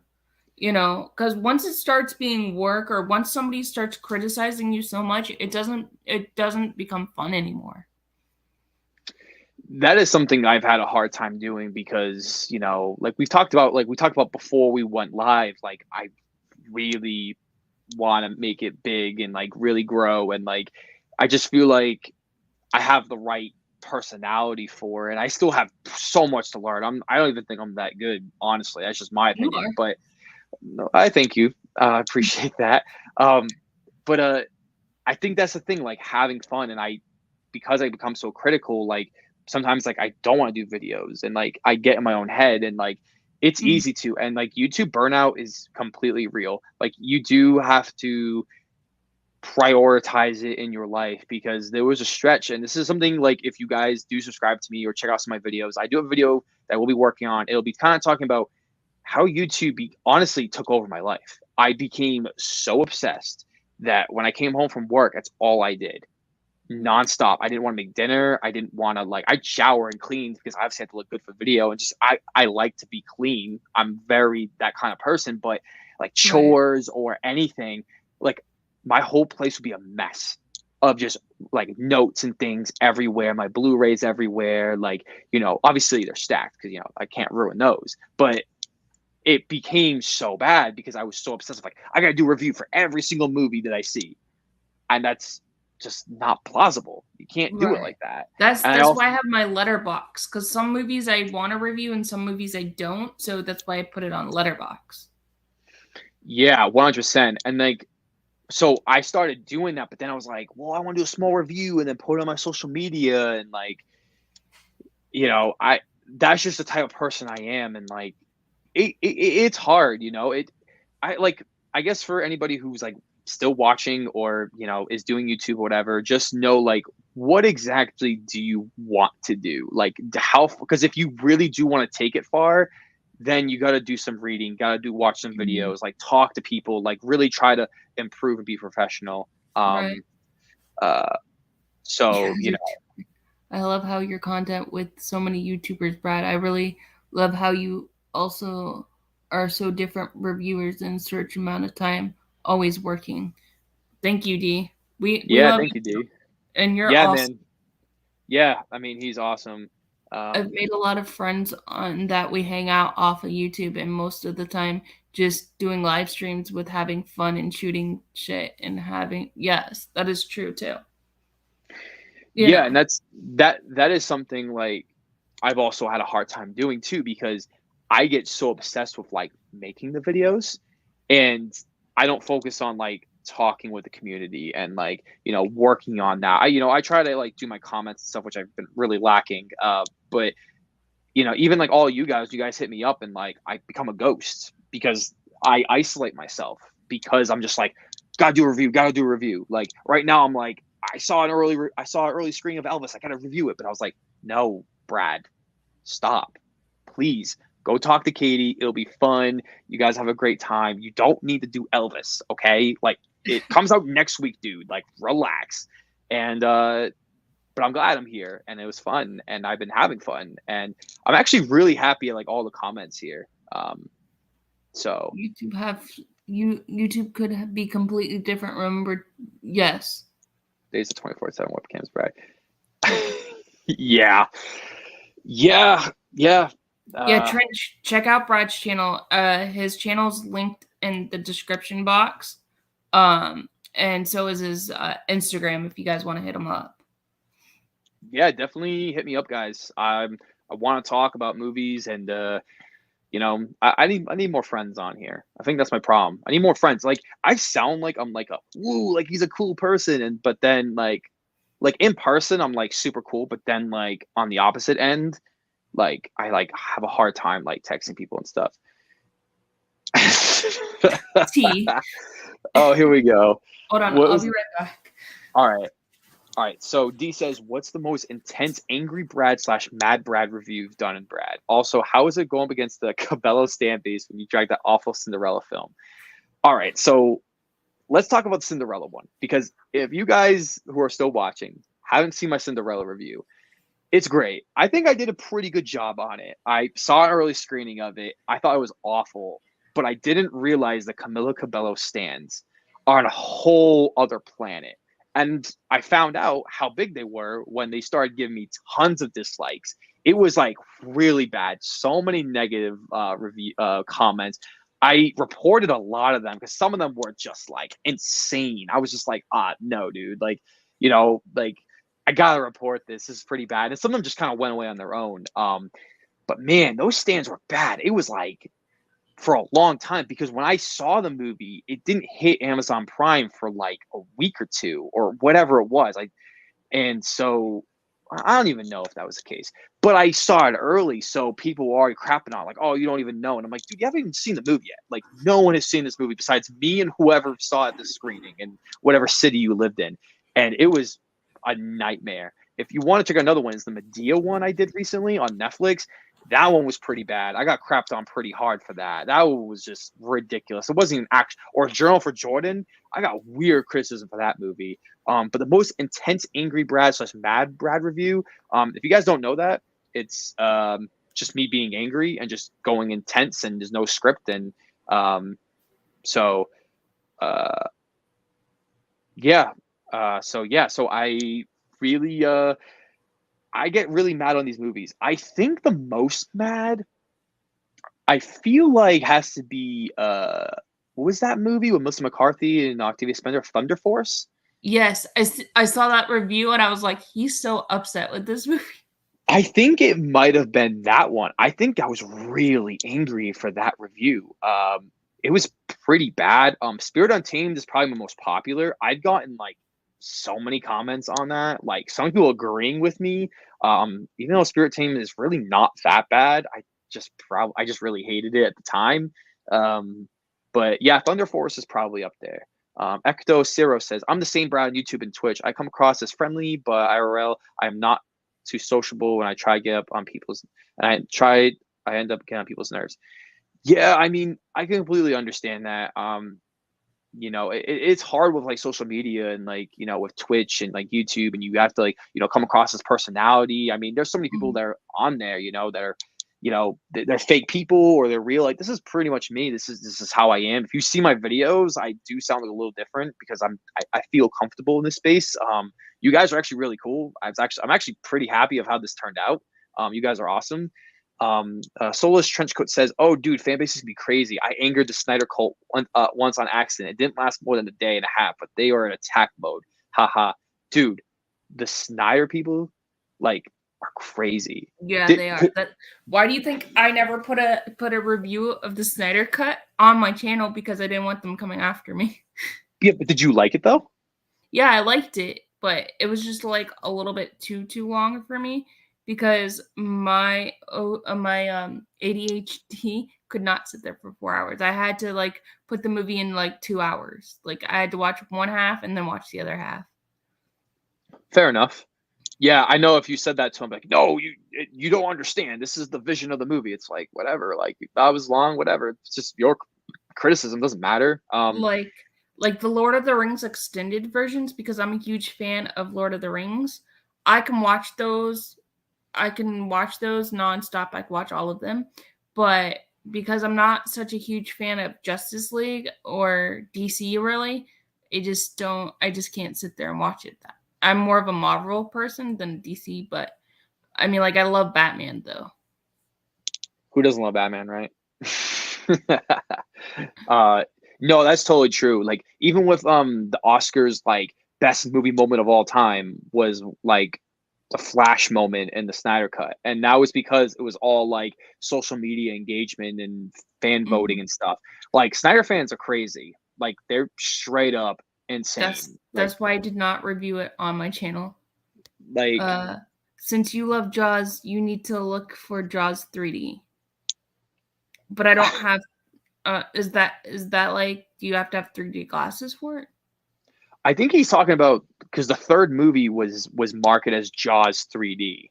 I think that's Oh, what he's talking about. I actually have you heard of technically Jaws 5? I I reviewed Cruel Jaws last week 2 weeks ago. 2 weeks ago for summer movie reviews. And that's technically Jaws 5, they say. I haven't heard of it. But it's actually not Like a not like official. because it wasn't a Steven Spielberg movie, so it's not an official. It's by this Italian director, and he should have actually gotten in trouble because he used some of the scenes from Jaws in his movie. No way. Yeah, it's on Tubi. What? It's called Cruel's Jaws. It's on Tubi. That's actually really funny. Like, how could you even get away with that? I don't know. Jaws 3D is the third one. It came out in the 80s when they had 3D. Oh, okay, gotcha. Yeah, it's kind of That like the Friday and the that's the 13th. name. Echo saying his name. Oh, Bruno. What's up, Yeah. Bruno?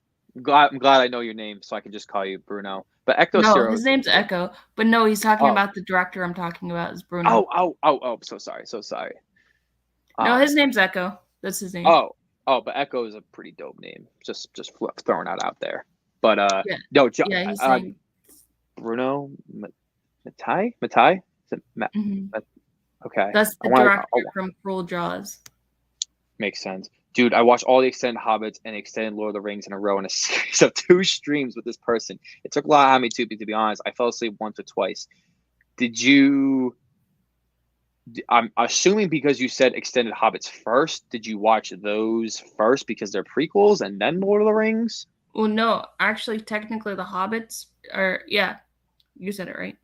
The Hobbits Yeah, first, and then Lord of the Rings. I would hope you like fell asleep during like the Hobbit, the Battle of the Five Armies. It's okay, but like don't fall asleep during like Return of the King, man. I don't That's know. like my favorite one out of all of them is Return of the King. I need to rewatch those. I haven't seen them since I was like a kid. You got yeah, it's on Tubi, but I don't know if you get Tubi over there, Trench. Or I don't or Ryan and I commented on Brad's hitching review, and you were sending him some positivity so far. Headspace.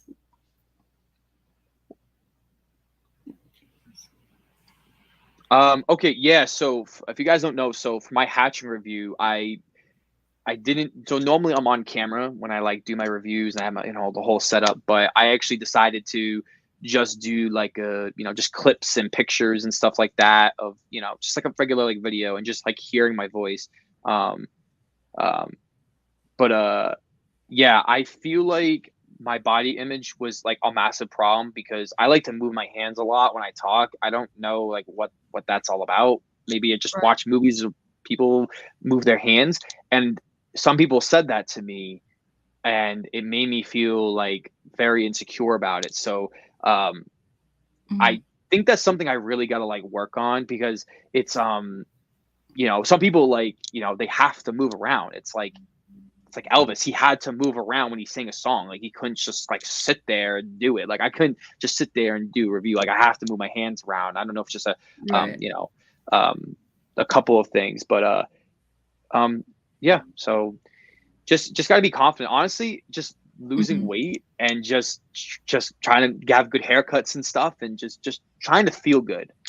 Right. But Yeah, he's saying he ripped off Terminators too. Oh that no, the monkey, you didn't annoy me. I promise. Sorry if it sounded like that, but no, you didn't annoy me. I would let you know. I'm that type of person that would let you know. Yes, the for hot. okay. I can understand falling asleep for Fellowship of the Ring. Like it's not a boring movie, but uh, I saw the extended version of Lord of the Ring in theater during a flashback cinema showing, and I really loved it. Yeah, I love Lord of the Rings. Nobody really talks about Lord of the Rings, so I'm thinking about doing all of them on my channel as well. you should definitely do it before the new Lord of the Rings show comes out in What is September. that coming out on? Prime. Oh, okay. I have Yeah, Prime. yeah. It's gonna be pretty hyped. When I is don't it know how coming good out? it's gonna be. Like September, like first week of September, second week. I'm not too sure. Okay, so then I need to get going on it.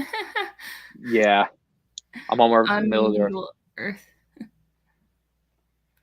Okay, See, yeah. So Cruel Jaws is on Tubi Trench. So go check it out there.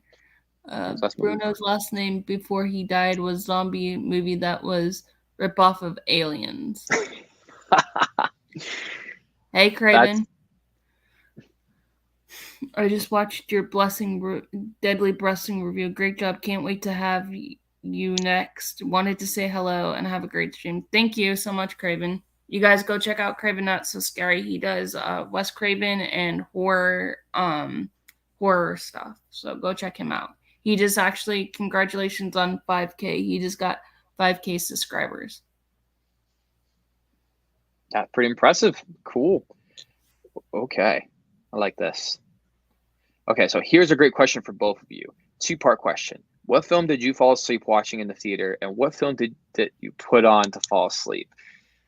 Oh, I, I I think I have one, but do you have one, Katie? I fell asleep watching watching the happening. I fell asleep watching the happening. Uh, And then I woke up at the end to find out what was really killing them, and I was like, really, this is so stupid. Why am I watching this? I think okay, so the movie that made me fall asleep watching the theater was actually A Wrinkle in Time that came out a couple years ago. It's a Disney movie. That movie is so boring. It's The so book is bad. really good though. Yeah, people like talk so heavily about it. That's why I was like interested, but that movie was really bad.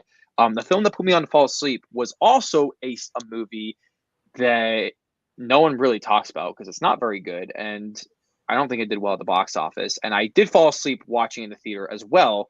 I think it was the same year. It was A Nutcracker in the Foreign Realms. If you've ever seen that movie, it is I have. really boring. It is like insanely boring. I could put it on and fall asleep. So Um, I'm telling Disney Plus that I'm watching this movie. I put on See, because I'm such a classic Disney person, to make me fall asleep is Beauty and the Beast, because it's my favorite Disney movie, the cartoon one. And my personality is a lot like Belle's, so that movie will put me to sleep. I can watch it and not even fall asleep, but it just calms me down if I watch it. What? Would you ever considering collaborating with any other YouTubers, Brad? What are some of the earliest ones you connected to? Yeah, so that's actually a great question. I would love to collaborate more. I feel like I've already sort of tried doing that. But I feel like I definitely would. I feel like Mhm. I've done it a couple times already. I feel like I seems like people like me. I don't know. Right. But yeah, I would definitely do it for sure. So the earliest ones I connected to was actually Upside Dan. Dan is the man. Man of You guys should go movies. follow him too. Yeah, Jonathan, Lost in the Real Sean. Yeah, I was actually part of the original Cinema Squad that they do. But you know, we all kind of like we all kind of did our separate ways and stuff like that. But you know, I still really like those guys, and they're really cool, and they do a really great job with the Cinema Squad. And yeah, also Geeky Hijinks too. Joe, great dude. He's really funny. He's got great content. And then one of the big people is actually Pierce Productions, Trace. He's my dude. Really, really love that dude. And Jared from Jared Talks Cinema. You know, we do the Only Film Fans podcast. We're trying to be a little more up to date on it, but Right. we do. I really like working with a lot of people. Yeah, I do too. I would work with anybody that wants to work with me. I mean, like, I'll collaborate with anybody and do anything with anybody, you know. Like, I wouldn't have met you guys, you and D, if it wasn't for the Cinema Squad and stuff like that. And you guys are just like really nice, down to earth people. Uh, the monkey saying the Brad and Katie show, is that a possibility? It could be. Honestly, I feel like we're the Brad and the Cat. You know, I feel like we're killing it right now. Like Yeah, we are. I feel like I've watched other live streams and like no offense to them, like obviously you got an audience, but like we're getting people to like stick around and like I don't know, maybe we're having a good conversation. Like think about it, I've never talked to you in person and we actually have like pretty good like chemistry going on here. Like Yeah. maybe I don't We could know. do a podcast. I know how to do a podcast. You know how to edit, so there we go. Who There we knows? go. We can talk about anything. Yeah. Yeah. Who knows? We could I feel like this live stream has been pretty good success, I'd say. It is. I, We had 10 people in here at once. Now we have 5. We had 10 people like an hour ago.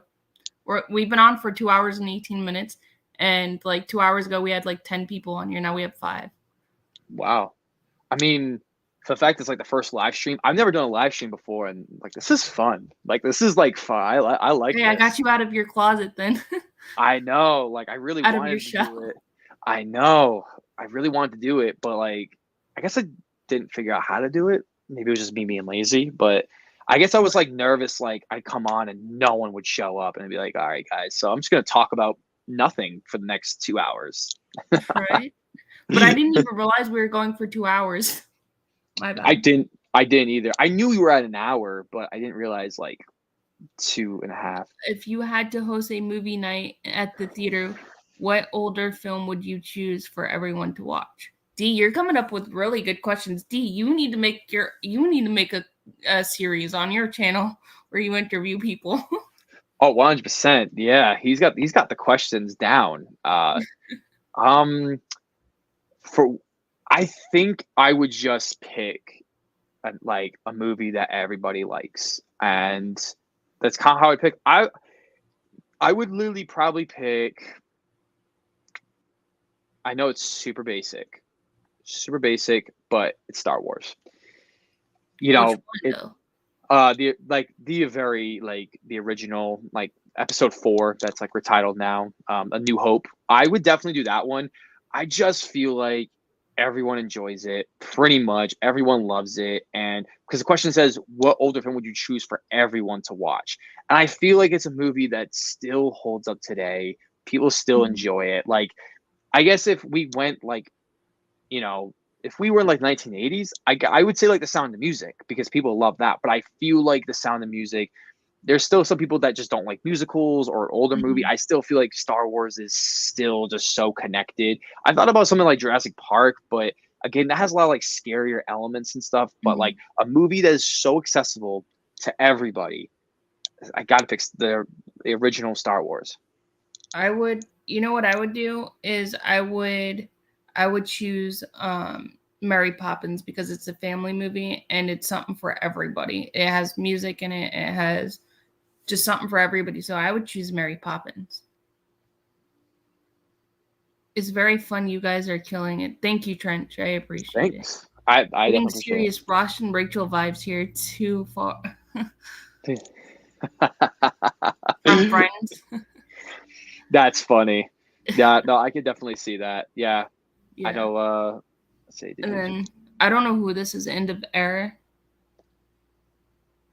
Did you choose not to be part of the original Cinema Squad with a timing issue or something like that? Um, I don't know who this person is, but I'll answer the question. So yeah, so I was a part of the original Cinema Squad. I was one of the original members that Sean asked me to be a part of, and he saw a lot of potential in me. He's one that actually gave me a lot of confidence. So shout out to Sean. It's something I haven't like actually publicly talked about, just because I thought it'd be kind of more of a drama thing. But since it's been like over a year and like I'm still cool with them, in all honesty, it was just I was failing to kind of be in the group chat. There was just a lot of messages like throughout the day, and it was just hard to keep track. And we were doing like a Saw like series, and we were gonna do like it was a lot. And I'm a type of person that like, like they would post things in the chat like, oh, we talked about we're gonna do this at a certain time. And they would tag me, but the way Instagram works is like it's gonna be like, oh, these are all the messages you missed, and I'm gonna read every single one of them. And it just became a lot. And like I was having bad communication problems. That was on my end. I normally have good communication for the most part. So they've never asked me to go back on. I think I did one episode, but I think you could probably still find it. It was before they did like the live stream. I think we did like an episode or whatever it was. But it's all cool, because they're having a good time over there, and they obviously added really good people. So but yeah. And and it's a community. We all understand each other and we're all friends. At the end of the day, we all are friends, even though that we have falling outs and stuff. You still never like lose your friend. They still talk to them and stuff, so it's not like a bad falling out or anything. Yeah. I think like it was at first. Like I think I was definitely like a little bit more mad about it at first. And like Sean explained it to me, and like I was pretty mad. I'll admit. Because I try to explain the situation, and like, they were gonna try to make it work, and it was just kind of a mutual thing. And I think I learned like maybe now I could probably do it. But I was so obsessed of like growing, and like now that like I've gained a lot more subscribers and like have a little more confidence, like maybe. But I just felt inferior, like I just like Sean's the man. He's got a lot more subscribers, he has a lot more views, and I want I Sean's want to be awesome. I wanted to be good as him. I think that's kind of where it like bothered me. So I hope it's not like too personal for any of you guys. Like, just no drama here. What film do you enjoy? What film genre do you enjoy, and what are you not a big fan of? D, you coming up with some good questions. I know these. He probably like this. Hey D, do you have these questions like written down somewhere? Because these are really good questions. I'd say um, Unforgiven. I'm not huge on westerns, and it's really only because westerns have kind of died off, and they're kind of looked at as like the old type of cinema, and like our grandfathers watched those movies, like, oh, back in my day, and I'm like, yeah, I'm not really gonna watch that. And like I feel like westerns have been copied and parodied so much at this point, and they're like their own thing. But like when I watched Unforgiven a couple months ago, it was like it kind of broke that like Western like stereotypical genre, and with Clint Eastwood, who was like the star of that, along with John Wayne and a bunch of other people, you know. So, yeah, Unforgiven is great. I think it won Best Picture. So, Yeah. I actually do not like westerns. I will not watch them. I do not like them.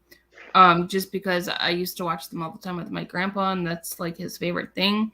But I just can't get into westerns. That's my least favorite genre.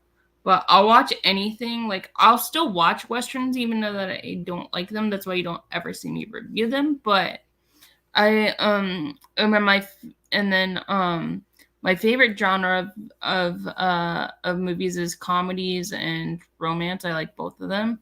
But I really will watch anything. It doesn't matter to me. I have a story for y'all. The original judge on the streaming show, the judge was eventually replaced because he didn't fit the show evolved. What is it? What show? Judge? I maybe haven't there's like seen a that. on a streaming show, and the judge was, and they still are friends, but he didn't fit with the show, and then the largest larger life They're now. He still was friends, more but he didn't fit in with the show, so now it is a bigger than life now, and he was more reserved type. Gotcha. I stopped westerns after the tragedy known as Rust. She was my favorite cinematographer. Yeah. oh yeah. Lori's Tech Time just visit you. You guys should go check out Lori's Tech Time. She does really cool videos on tech gadgets. And she also does games too. Cool, thank you. Nope, questions are thrown, man. Same with me. Westerns, no biggie, but I really enjoyed True Grit. Yeah, that's a great movie. I also don't like crime, drug trade flicks, but I like The American Gangster. Ridley Scott. We were talking about that Yeah. Ridley Scott earlier. Yeah, that's a really good movie, American Gangster. That's the one with George Clooney, right? I think that's Russell Crowe and Denzel, right? I have the movie. I don't even know. I'm getting my Yeah, movies mixed up. Russell Crowe and Denzel Washington.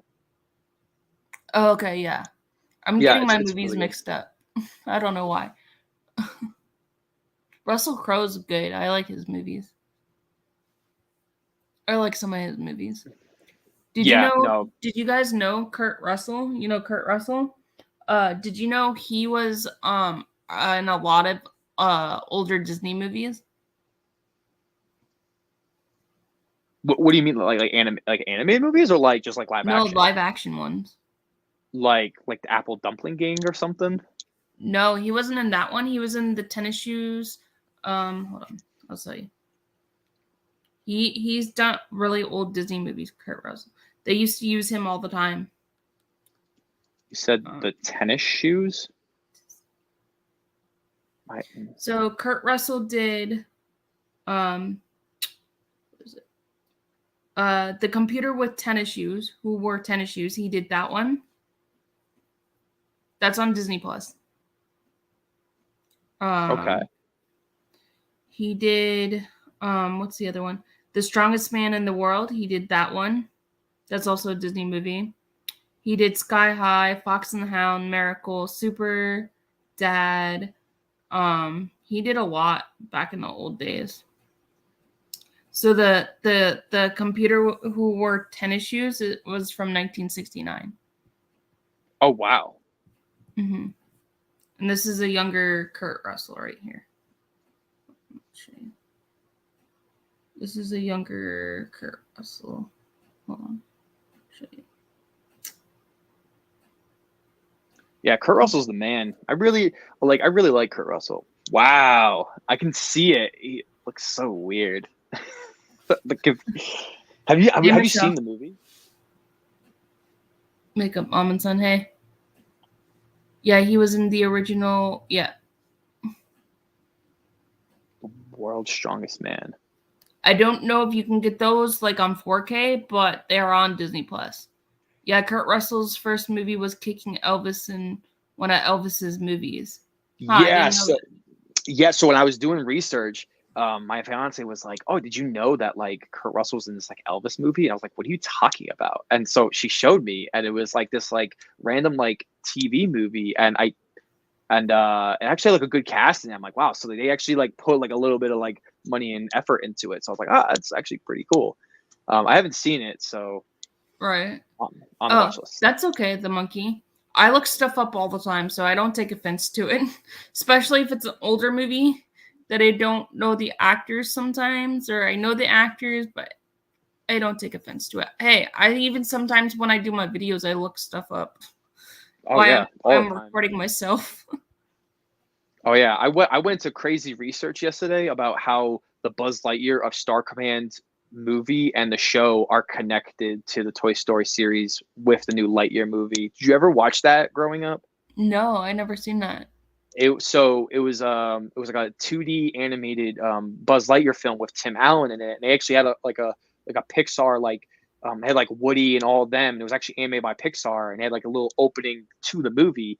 And then they did a show that was like a really big hit, but it's not on Disney Plus because the original creator of the Toy Story movies, John Lasseter, apparently hates the Buzz Lightyear. So I really like the 2D animated movie and show, Mhm. but it's not on Disney Plus at all. And like I don't know why it's not on there. Like it came out in like early 2000s, but it's really cool. You probably can Interesting. still find it on YouTube. But like I went a whole rabbit hole of there was an article of how the show in that movie connected the story to Toy Story franchise along with Lightyear. I know it's a little confusing, but Right. because I'm just such a Toy Story fan with the canon, and when did these people show up, and um, Mhm. so hey, we all go down our own little rabbit holes. I know I I've do. seen I've seen I've seen the like little Toy Story like little shorts that they have on Disney Plus. Oh yeah, they have like the short ones, and then they have like the TV specials. There was like one that came on like Halloween. I forgot which Yeah, one was that called. Planet Terror or something or Yeah. some kind of terror or something. Uh, and then later Kurt Russell went on to play Elvis in a movie directed by John Carpenter. Okay, so that's what I'm talking about because I was like, John Carpenter made an Elvis movie, and like, if you guys follow me on Letterboxd, you'll see I have like 400 lists because I like to have a list of like everything and everything. Like, even like a director, I'm like, yeah, I'm just gonna add a list of all their movies. I just like to. You'll see if you look at it. I like to have a list of everything, and I have a list of all John Carpenter movies, but I didn't add that because I think that's like the TV movie that had like an actual good budget behind it and like had Kurt Russell. So, um, which is cool because they pair together for the Thing, and I think for Escape in LA, whatever that movie's called. Yeah. What Yeah, I I haven't. actually didn't know the thing actually was gonna have a female in it, and then she was pregnant, so she couldn't do the movie. So they decided to have the movie as all boys in the thing. Oh, interesting. It like makes sense in like the movie. I didn't actually know that. It's actually pretty cool fact. Yeah. hmm It's a fun fact that I found out when I was reviewing. I haven't reviewed it yet, but I'm gonna review it next Saturday for sci-fi for Saturday sci-fi, and because it's its 40th anniversary, and then I think the week after I'm gonna do Blade Runner. Um, but um, but I was researching some of it, and that's what it said in there. I was like, oh, that's interesting. I think Men in Black has an anniversary this year. Men in Black, the original. Yeah, I think so. I'm not like entirely sure, but I was seeing like upcoming show times for it, like an anniversary. So That's maybe you can add it to that's the list. that's also one of my favorite guilty pleasures. I love Men in Black. Men in Black's great. I did you watch the new one, International? Yeah, Yeah, I didn't like it. I didn't either. I Um, wanted to like it, but like, Men did you? in Men in Black came out in July 2nd, 1997. So what it is it? I can't do math right now. It's 10, 20. Is it 25th anniversary? Yeah. Okay. Yeah. I do you did so the one movie that I want. I should make a video about this. Did you hear about the movie that they were going to make? It was called MIB 23. It was Men in Black and the Jump Street people all in a movie together. No, I didn't hear about that. So you have to like look it up. So I don't. Do you remember the Sony hack that came out in like 2014? Yes. So when that happened, apparently um, they they released this. They were going to make an MI. It was called MIB 23, and they were going to train the Jump Street guys to go to be Men in Black, and they were going to have the original cast and everybody in there, and they wanted to make it like rated R. And apparently, the script is like somewhere out there, and Channing Tatum says it's amazing, and everybody wants to do the movie, but there's a ton of rights issues because Spielberg was a producer with Men in Black, so like they would have to get him on board. They would have to get like a bunch of people on board because of all the rights to the movies, and I mean, still owned by Sony, but they would have to do some weird stuff with it. I think it could still happen, but that is the movie I genuinely want to see. What's your idea, the monkey? You have an idea, so what's your idea? Yeah, and Echo saying Men in Black turns 25. Oh, cool. Nice. Yeah, so I'll do that probably too. When it becomes July, I'll do that, and Independence Day probably. Just because yeah. I like both of those movies anyway. Are you gonna do? What? No offense, I meant the Brad and Kate show. Yeah, okay.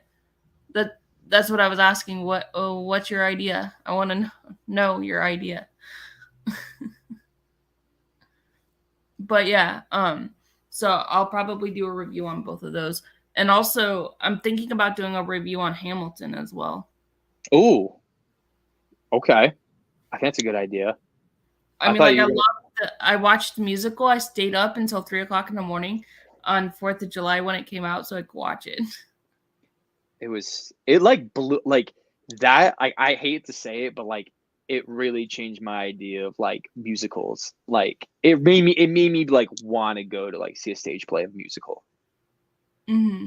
I've where I lived in Florida, they used to come all the time, so I would see the traveling groups from like the major Broadway plays.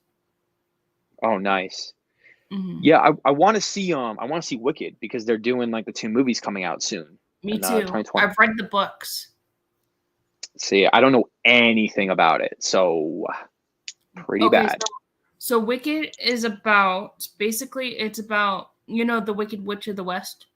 Yeah, it's like her backstory or something. It's her backstory, and it's about her sister. So she has a sister, and it's about her backstory and how she became the Wicked Witch of the West. Cool. Mm-hmm. It seems like people really like it, so I'm curious of like how it actually be. But since your show takes place during supper time, you both should be eating supper on the stream doing it. That's actually really funny. Because when we started, Batman Returns is 30, so does Cool World. Batman Returns is cool. That's like I like to watch that around Christmas. But yeah, we should. The supper thing is pretty get off here now. Well, I don't know. I mean, we're still getting unless like I think we should only do it if people are like, "Hey, listen, like I'm popping off the stream, man." Okay. Well, I don't know. Is your fiance okay with you staying on? Because I don't want to get you in trouble. No, she don't care. She don't care. Okay. So I just want to make sure. Either does mine. He's in the other room. I don't know what he's doing. Maybe he's asleep. Who knows? I don't know. He made himself a makeshift like desk. So my dad sent me pots and pans, and so he made himself a desk with boxes, like 2 boxes. Oh, really? Yeah, I'd say we should only like end it if we're getting like no comments, like the viewership just drops down and there's like only it's only like 1 person left. You know what I mean? Like because we have 6 people watching, so they must really like us. That's what I'm saying. We should just keep going. All right, to you people who watching haven't commented, we're gonna keep going until you guys just like drop off. So like, don't drop off all of a sudden. I kind of hate that. All right. But what other kind of questions do you guys have for us, or do you have any questions for me, Brad? Okay, so I guess I have a good question for you. How do you feel about dog movies? What movie? What did you say? Like dog movies. Dog movies? I like them because I'm an animal lover. I don't have a problem with them. It just depends on what it is. I guess like, what I was like waiting for your answer to be was like I like dog movies, but like I can't watch dog movies because they're sad. Some of them are sad. A Uh, lot of them are sad. I watched that one. I watched that one with the guy that plays the Flash on the CW Oh, on Grant Gustin. Netflix. Huh? Is it Grant Gustin? I don't know. I don't know his real name, but he was on Glee at one point as well. But that movie made me cry. And Marley and Me made me cry. Oh, Marley and Me is, yeah, Marley and Me is I'm pretty intense. watching and editing. Okay, no problem. Nice. That's what I'm talking about. Well, had to recharge my phone. Vice versa. Question: a movie you dislike and a genre you love. Hmm. That's a good question. I pretty much love most genres, but I would say, um, I'm gonna go with Zoolander 2. Oh, I didn't like that one either. That one was bad. It like I think we all whatever. I think we all knew it was gonna be great, but I think like myself and some other people like really wanted it to be good. But you're just not gonna match that cheesy, fun energy of that first movie, and it's just so goofy and silly. And I guess you could say that one's a guilty pleasure. I think it's like Mhm. like I don't know, unironically a good movie, but Zoolander 2 is just really bad. I was thinking of Dumb and Dumber 2, but like Zoolander 2 is way worse. It's really I annoying. It's bad. I agree. Um, you both. What's for supper? I hate Marley and Me. I hated Marley. I have So my mother-in-law, or my soon-to-be mother-in-law, I just call her my mother-in-law. She got these burrito things. They're burritos at this place called the Co-op where I live, and they're like vegan burritos. So it has like sweet potatoes, rice, and beans in it. It's really good. That like sounds great. I'm so jealous. And like they have other stuff besides that, but it's really good. Um, And Trent's saying, "Oh, if you go, he'll be here all night." Trent real. Hey, listen, you seem like a really cool dude. Like, I can't wait to like check out your channel. Like after this, like all these people, like I don't know them, and they just like are so cool. Like I'm like being very genuine. Since Uh, you guys like Hamilton and Disney, can I recommend what musical, Trent? is there next comment? and and uh and Echo saying vegan Mexican food health. Well, I'm not a vegan. I'm For one thing, I'm not a vegan, but it's just vegan place, and sometimes I do eat vegan, but I'm not a vegan. I love chicken, steak. I love everything seafood. I love everything. What is your guilty pleasure TV series? Mine's One Tree Hill that used to be on the CW back in the 2000s. Um, so I don't know if there's a show that like I like that no one else really likes. I guess like it was the Flash. Well, the Flash was good, and it kind of fell off, but I don't know if it's still good. But I will pick one, and it is definitely Riverdale. Because let Oh, me I tell love you, Riverdale. so I only watched the first season, and it was so guilty pleasure. Like I knew it wasn't good, but it just found a way to hook you, and I was in. And then season two, and I just kind of like stopped watching it. I don't know if just life took its course, and I stopped watching it. I don't know if it's an actual good show. It is. Didn't think it, I didn't like it, but like I was definitely very entertained. So It was a good show. um, It's a good show. I don't know if it's still on though. I thought they were doing like a final season.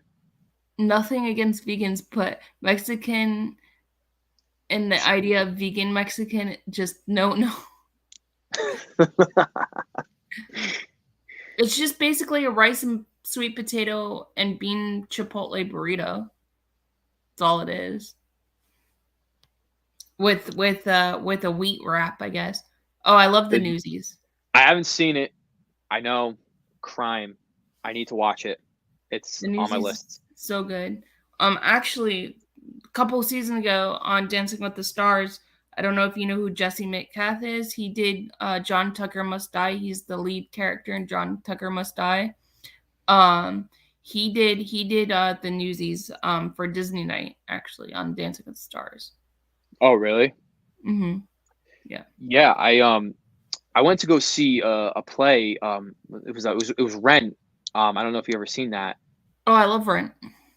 So my mom got it for me as like a Christmas gift for like my fiance and I, and like I didn't know anything about it. And let me tell you, I feel like I should have, because like I don't know if it was just the seats or I couldn't hear anything. Like I have really good hearing. I had no idea what was going on. And then when my fiance told me what was going on, like I literally like watched it like it was an art house film. I had no idea what was going on. And then when she explained to me what was going on, I was like, "Are you serious? I would have like loved this. Like this is like it sounded really awesome." And like it all sounded great and it looked great, but I was like, I don't know if I just couldn't hear it from the very start. Like Mhm. I don't know, maybe I just couldn't hear. I mean, we were kind of far back, but like but there is a movie version, so Yes, I there should. is. Is You is should it watch good? it. It's really good. Uh, does does what the Flash movie and Dumbledore acting hiding with his fans so no one can find them anyway? You enjoy not putting it into his films anymore? Dumbledore. Oh, so it's does what the Flash movie and Dumbledore actor hiding with his fans so no one can find him away. I think if correct me if I'm wrong. I think the monkey's trying to say like what Warner Brothers is doing with the Flash and Dumbledore movies by basically hiding Ezra Miller, who is in those two movies, uh, like the crazy things that they is doing. So Oh. yeah, because Ezra is doesn't seem like a great person. He's definitely got a lot of stuff going on. This is actually a really interesting topic. I'm kind of glad you brought this up because I think people would be interested to hear. Um, do you know anything about the Ezra Miller thing? No. So Ezra Miller has been in the news for the past couple months now, and it's because they went to Hawaii. I think that's where they is, and Ezra apparently has been like doing some crazy stuff with like minors. They got into like a fight with these people. Got a restraining order against him. Like just look up Ezra Miller, like um Mhm. I don't know, domestic abuse, or not domestic abuse, but like just abuse and all. It's like he even had a whole thing before that. I think Ezra choked out a woman or something. I'm not gonna say anything's a facts, but like every single time he pops or they pop up in the news, and it's pretty bad. So I don't like what Warner Bros is doing. I think Ezra should just be replaced. But like the Dumbledore movie, I get it and I don't, because they kind of hushed it up. But the Flash is like completely different. I Oh, mean, okay, you're that having guy. Okay, I know who you're yeah. talking about now. So I don't know what they're gonna do with the He was Flash in movie. Perks of the Wallflower. Yeah. Um. So I don't know what they're gonna do with it. I don't like what Warner Bros is doing with it, but at the same time, I'm like, I don't know. I guess you could be like, well, they shouldn't have hired Ezra in the first place for the Flash movie because of what he did earlier. So Right. I don't know. It's a pro stage musical called Hamilton Twisted. Like, Huh, I've never heard of that. yeah, it's Okay, like I'll Hamilton called check it out. I've never heard of that. free on YouTube. Check it Mm-hmm. out. Nice. Right. Yeah. I'm worried about the Flash movie with all the drama about Ezra. What would they'll do? To be honest with you, I think they'll just pull a Disney with Hansel Elgort. Yeah. Yeah, I heard about Ezra and that 12. Yeah, that's pretty bad. I didn't read the What details. did Like, they it was do just with the bad. Disney do with the other guy? I didn't hear about that one So, either. so I don't know if you got Hans, but the thing with Hansel Elgort was like because his was more like a social media thing. So it was basically like he may have like I don't know, sexually like abused like a girl his age or something. Uh, so I don't, but nothing came up about it. Mhm. So I don't know what they're going to do with that. So there was like these random people on Twitter. They're like, "Oh, I'm going to boycott West Side Story because of Hansel Elgort," and I'm like, I like. There's no real proof. Nothing went to trial. Like Right. they said they had evidence. It's like I want to believe like the women. I think that's like really important in this day and age because, But at the same time, I'm like, there's like nothing's going on with this case. Like there's Right. nothing happening. So it's like, how could people hate him if nothing even happened? Like I don't Right. know. That's kind of So like Army Hammer. That whole yeah, thing with Army Hammer. but he got canned from everything though. Like they dropped him from every movie. And with Death in the Nile, it was. Did you see that one yet? Death in the Nile, the new Yes. one. I just saw They it on had HBO Max. they literally had to keep him in the movie because he was so important to the movie. So it's kind of like I don't know if they're gonna do the same thing with the Flash. Right. Yeah, I agree with you, Trenchcoat. Yeah, completely agree. Ezra definitely needs some help. Uh, yeah, I don't know. Why would you say Ezra's could be ruined forever once he's found, completely canceled by Hollywood and blacklisted? You know what, the monkey? I completely agree. I actually think when Ezra's found, Ezra's done I'll for. be right back. Okay. Because I think the thing with Ezra at this point, like, he had that, or they, sorry, you know, gotta be respectful here. So they had a bunch of issues even before like the first Justice League movie, and everyone was like, "All right, I don't know." But then Ezra's had like I don't know 3 or 4 incidents in like the past couple of months. Even my boy Trace made a video about we should boycott the Flash movie if Ezra's in it because at this point it's like I'm not like against like boycotting a movie because so many other people work on these movies. I don't think it's very fair, even with an actor, that's like Ezra. But at the same time, it's like I don't like I don't want Ezra to even be famous at this point because Ezra's got a lot of issues going on and they need to just get some help because it's a lot. It's a lot of stuff going on. So um yeah, I mean, we'll see what they do, but like, how can they replace Ezra at this point? Because he's literally like the Flash. The only way they could do it is like replace the scenes of like Grant Gustin. But His yeah, name keeps getting worse and worse each time. every Yeah. time, exactly. Yeah, I It's didn't know who he was. I had to like go look him up. So he actually was. I'm not gonna say in the new Dumbledore movie who he was, but now I know who he is. For people that haven't seen the new Dumbledore movie, I actually just watched it for the first time a couple weeks ago. yeah. I think Ezra needs some like serious help, and we don't really know what's going on. We know it's all speculation, but it's kind You of like okay, at the Mark? point.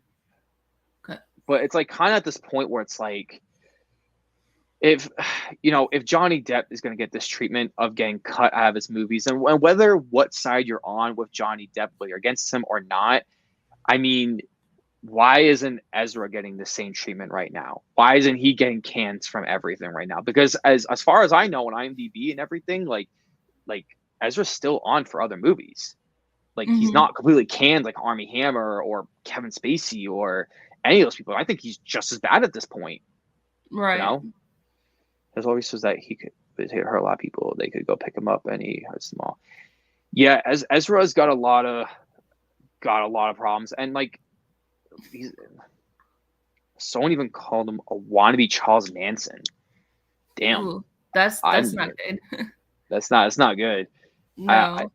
I think I think I see. I don't know what they're going to do with the Flash movie because at this point they've already pushed this movie so many times. At this point, like this movie was supposed to come out a while ago, and with all like the cool little things they're adding into this movie to get really hyped, with like the two Batmans and all this stuff, like how far can they keep pushing this movie until people are like, we don't really care about it? Because DC at this point can't be like Marvel and just like wait 2 years to release a movie until everyone forgets about it. Like DC's kind of have to make the money. Like Aquaman 2, like it was right for them to move it. They want to make the most money on Aquaman 2. And I hope Shazam does really well. But like Flash is a big character. Like everyone knows the Flash. Right. And let me tell you, all the controversy that's good. Like if the new Lightyear movie is getting a ton of controversy and hate, and whatever reasons you believe it or not, if that movie's getting this much hate and review bombed on IMDb, then what do you think is going to happen to the Flash movie when everyone hears about what Ezra did and people are uncovering Right. everything? Like, it's going to be a nightmare for Warner Brothers. So, like, but again, I think I'm not. If someone wants to fact check me, I think it's a $200 million movie, so it's pretty expensive. I don't think they want to go back and do reshoots because they already did that with Justice League when Josh Whedon took over on the original cut, and we all know how that went down when they went Right. back and they changed things. So, It's just weird. Hollywood's just weird sometimes. oh yeah, 100%. Like, I get it. I get like, like with Oh, some of these Hollywood actors, they feel invincible, but they're I don't know. not. But and it's also come to the point like I can separate art from the actor, but Right. I don't know. Let's see. There's too much drama behind the scenes with DC movies. Yeah, Yeah. even the Amber Heard thing is pretty bad. Please not shade my easy or everyone will sue like Scarlet. Oh yeah, 100%. They could not put Yeah. that on HBO Max. I Mm-mm. would. There's no way. I mean, they even changed. I think Blue Beetle that's coming out next year. I think I said the movie right. That was supposed to go to streaming. I think they changed to go into theaters now because people were mad. Like, why you gonna put Blue Beetle to HBO Max when people would actually watch that movie? Because I think is it Batwoman or Batgirl that's coming out on HBO Yeah. Max later this year. So I know that's supposed to like kind of tie into the Flash movie, but I mean, what are they gonna do? Like, they can't just Right. scrap it. Like I think they finished filming. Like they Yeah, moved it they to next did. June. I mean, are they just gonna ride it out and just take the controversy? I mean, they like can Warner Brothers take that L? I mean, theoretically they could, but like that's gonna hurt their overall larger brand. You know what I mean? Right. Like, Yeah. ah, Yeah, all that's crazy with Scarlett Johansson and Disney and everything. That's crazy.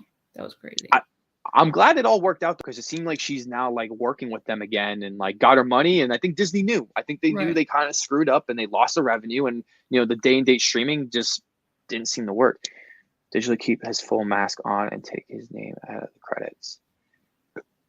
I mean, but you would have to change his voice too, so you'd have to like dub it. I guess it's possible.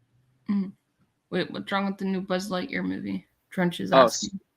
oh, okay. So the new Buzz Lightyear movie has a lot of controversy behind it. Some of it is ridiculous. I don't know what side of the party you're on or whether. So the first main one is about Tim Allen. So if you didn't know already, that Tim Allen is a right wing conservative, and so people think that he was taken out of the movie of this new Lightyear movie because he's a right wing conservative because they did that to Gina, whatever. But her whole situation was completely different though, and Disney did her whole thing with her, whether you agree with it or not. But people are mad because they don't understand that this version of Lightyear isn't the same Buzz Lightyear we know. Like this is like the movie version that Andy saw, so it's going to have a different voice actor. And they picked Chris Evans, who everyone loves Chris Evans, but he's also a It's also liberal. So like, yeah. so they were also mad about that. And then one of the biggest ones was there's a same-sex kiss scene that happens in the movie, and even a relationship that happens and is actually banned in a lot of countries. Originally, Disney was going to cut the scene, but the filmmakers and everybody who already originally made it beforehand fought against it. So it wasn't like Disney was like, hey, you should put this in the movie. Like Disney wanted Mhm. it cut. And so they put it back in the movie, and there's a whole controversy on that. So the last time I checked on IMDb, Lightyear had a 4.6. Like, if you know anything about IMDb, an Yeah. average movie doesn't even get close to like a 5 on there. It's Mhm. a $5 hunt and beyond. Prove that Marvel actor cannot do this all day. um, but yeah, so I think Lightyear is facing this weird controversy. But the thing is, like, I don't know why it's like such like a big deal. I think people just don't understand the concept of the movie. It is a little hard to explain to people. I don't know Right. why, but it is. It's mostly about the Tim Allen thing. Like if you just go on Twitter and you look up Tim Allen, you're gonna find all the tweets of like people like Disney made their decision, we make our decision not to see the movie. It's like they're not even the same character. Like, it Right, would be exactly. distracting if it was Tim Allen. Like, even for continuity's sake, if Woody had saw the movie and then heard Buzz like, "Hey, you have the same voice as the Buzz Lightyear in the movie," that would be kind of weird. Like, I don't Right. know. Did they make Spider-Man toys when the Tobey Maguire movies came out and it sounded like just like Tobey Maguire? Like, maybe for the video game, but like not for the toy. Like, it's a different voice, you know? Or Right. so it's stupid. It's stupid. It doesn't matter, you know. Right. They even upset about with 5 lines of Oh song. yeah. Yeah. Yep. They were even upset over Luca and Onward and Yeah. Turning Red. Turning Red was a big one. That was a Mhm. big one. Where I was like, who What's wrong with those? cares? Right. I actually Well, enjoyed Luca and Onward and Turning Red and Raya and all those. I actually really liked them. the thing with Turning Red was because it was like a metaphor for like Right. for females like growing up, but like to me it's like that is like what naturally happens. Like, I don't think Right. anything. It was only like men were really bothered by that movie. I mean, it's just it's dumb. Like, it's dumb. It doesn't Right. matter. Like, I mean, people got mad over the white privilege line in the Batman movie that just came out. Like, Right. like that line actually fit with like the character and how he's rich and like didn't do anything. Like, sure, it may Right. have felt like out of place, but like I didn't really think it did. But it's the same People crap. people are gonna have controversy against any movie, really. If you think about all the cinema movies that we have today and everything, there's gonna be controversy no matter what. Oh yeah, 100%. I think, yeah, especially with movies now, it's just oh, I don't really care about politics, to be honest, but it sounds like all bullshit to me. People just want a reason to complain. No, Yep. 100%. I mean, that's with the Obi-Wan Kenobi thing that happened recently, where, if you guys been following that, where like the lead actress, Moses Ingram, was like Yes. getting a ton of like, racism and tax and stuff like that. And it's just like, because they didn't like her performance. And I can understand it. I'm not like huge on performance, but like to attack her personally, like, is pretty That's bad. so I mean, wrong. they did that with Kelly Marie Tran for Rose in Star Wars. Right. So never gonna cry no more, no more. Yeah. um, but you know what I mean? Like, it's stupid. Like that's the thing. Like, and this kind of segues to another point with social media. Like, it's like a fake world, like especially Twitter. Like, Twitter can be funny when it's like the Morbius stuff and like it makes Sony lose more money and embarrass themselves because they think people actually want to see Morbius in theaters and it tanks at the box office on its release. I haven't That is seen that movie. really, Mm-mm. it's not a big deal. I, But I do, mean, do like, I you, like Jared Leto. I like his music, but as an actor, the only movie that I really liked him in was Dallas Buyers Club. But anything else, I didn't really like him in. but have you seen the Morbius memes? No.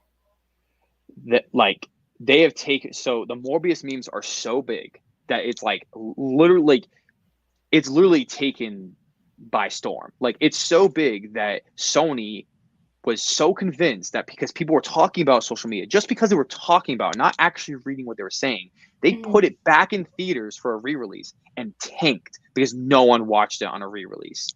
Oh wow. Like, yeah, because normally, It's, like, I don't like to bring up social media when talking about movies because most people have no idea what's on social media when they see these movies. You know what I mean? Like, the right. social media is like its own little world, but like, the Mhm. thing is, like, it actually affected this movie and lost money, and it became a news source, and everyone knows about it now.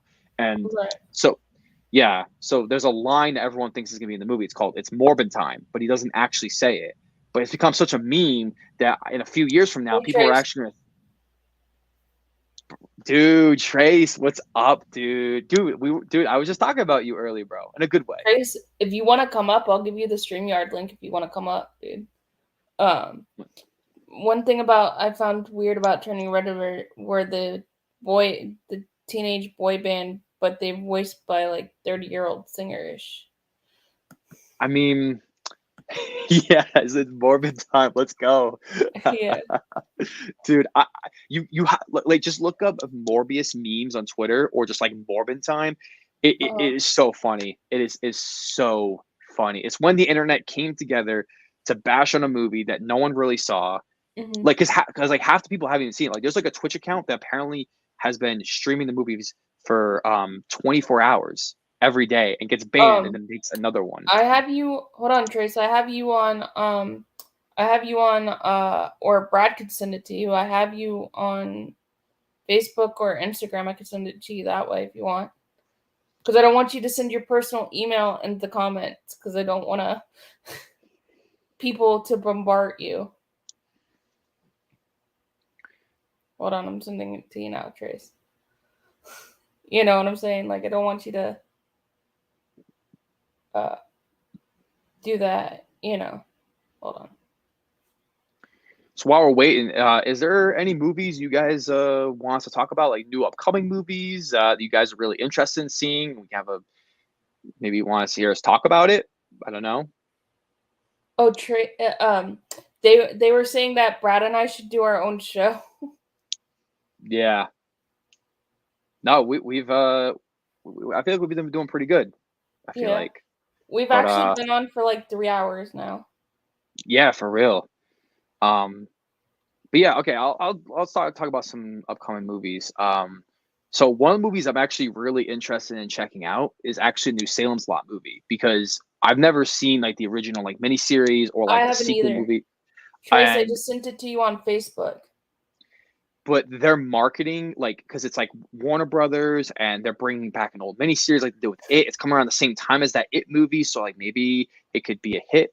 What do you think about Miss Marvel? Did you catch Turning Red thing in the newest episode? I actually haven't started watching Miss Marvel yet. I'm really bad with shows. Even though like I'm a nerd and I like to catch up on all the nerdy stuff, but I actually haven't caught up on it yet. So He's saying, please don't steal him away, he's mine. I would not um, do that to you, Trace. It would not be on a night when you guys recorded if we did something. It would not be on a night when you guys record something. we have to all share. We have to all Yes. share now. I'm always uh, kidding.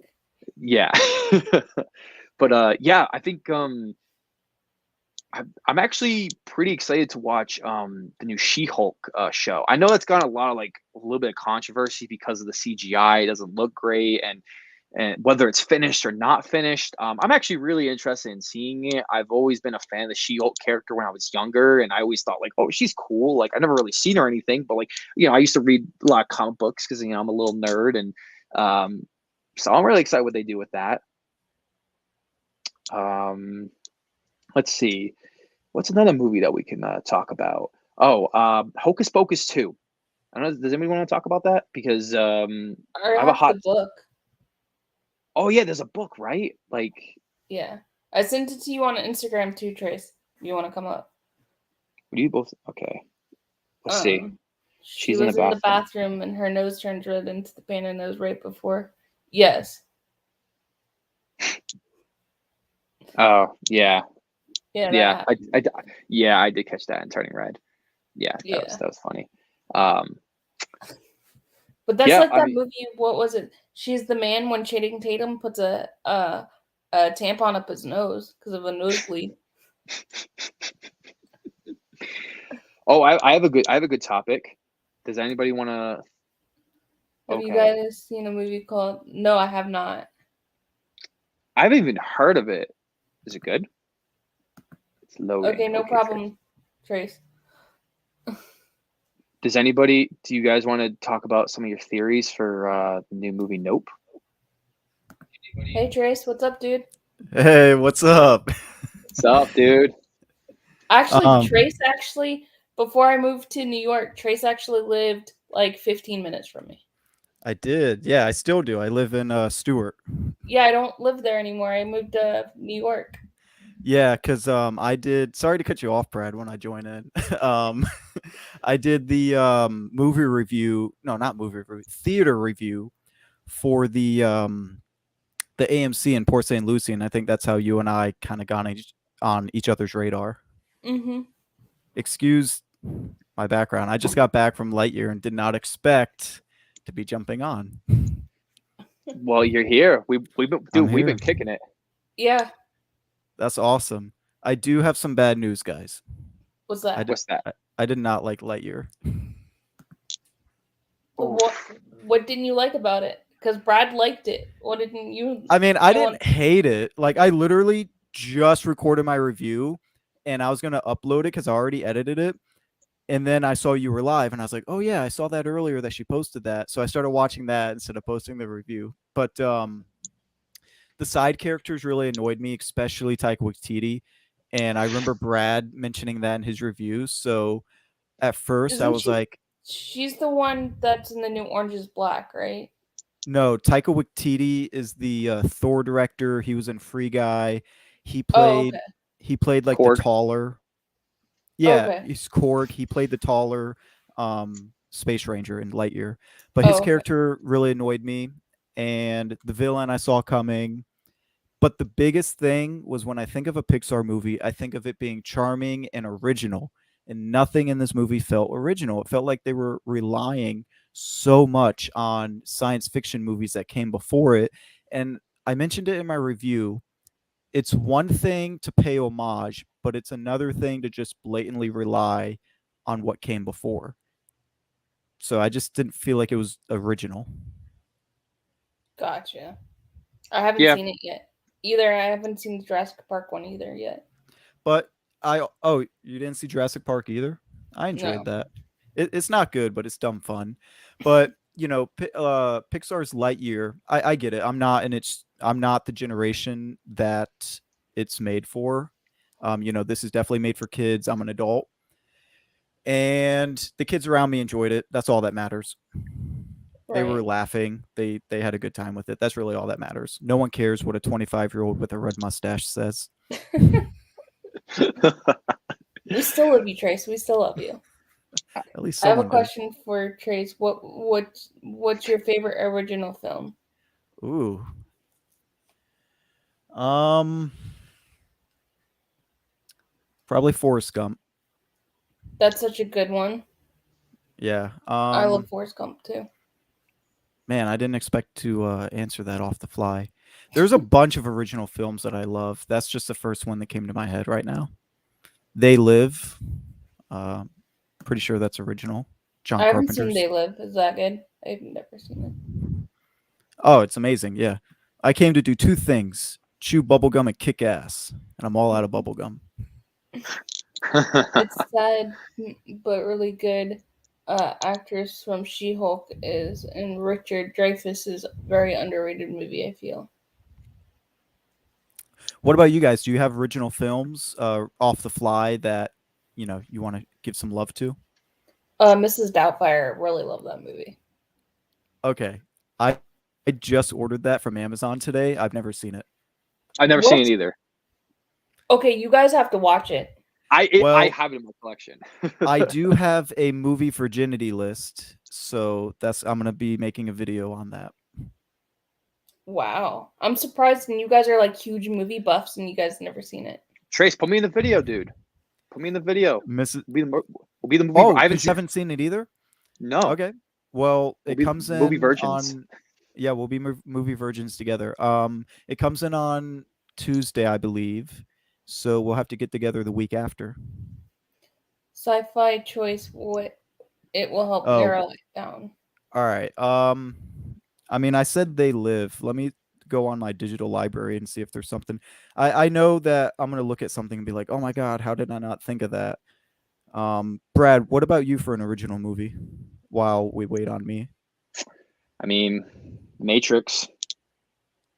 Gotta love Matrix. the Matrix. Okay. Matrix. Yeah, he was talking about it earlier. Yeah, of course I was. I like Another- Matrix though. Matrix Another is such a good sci-fi movie. one by John Carpenter also is Big Trouble in Little China. Oh, that's a good one. But as I'm looking at my library, I just thought of the best original movie, hands down, any genre. Nothing can beat it. Evil Dead. Evil Dead. Hell yeah. Hey, we were That's a talking about good Evil one, Dead too. before, dude. You talked about Evil Dead before also? Yeah. Yeah, we were talking about Man. Evil Dead. I should have gone to the later Lightyear showtimes that I could have, because I missed out on so many great topics.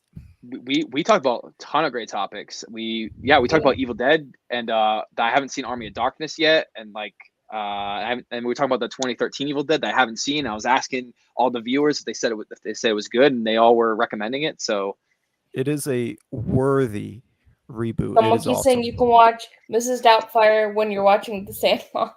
Oh my god, the monkey. yeah, I still dude. haven't. The still Sandlot haven't is seen- awesome. I still haven't seen that. That's why. Okay, Katie, something that you got to know about Brad. All the family movies that you've watched growing up and you love, Brad's never seen them. Cheaper by the Dozen, never seen them. 1 or 2. The Sandlot, hasn't seen it. You All need the to watch those, Brad. I want a review on all those.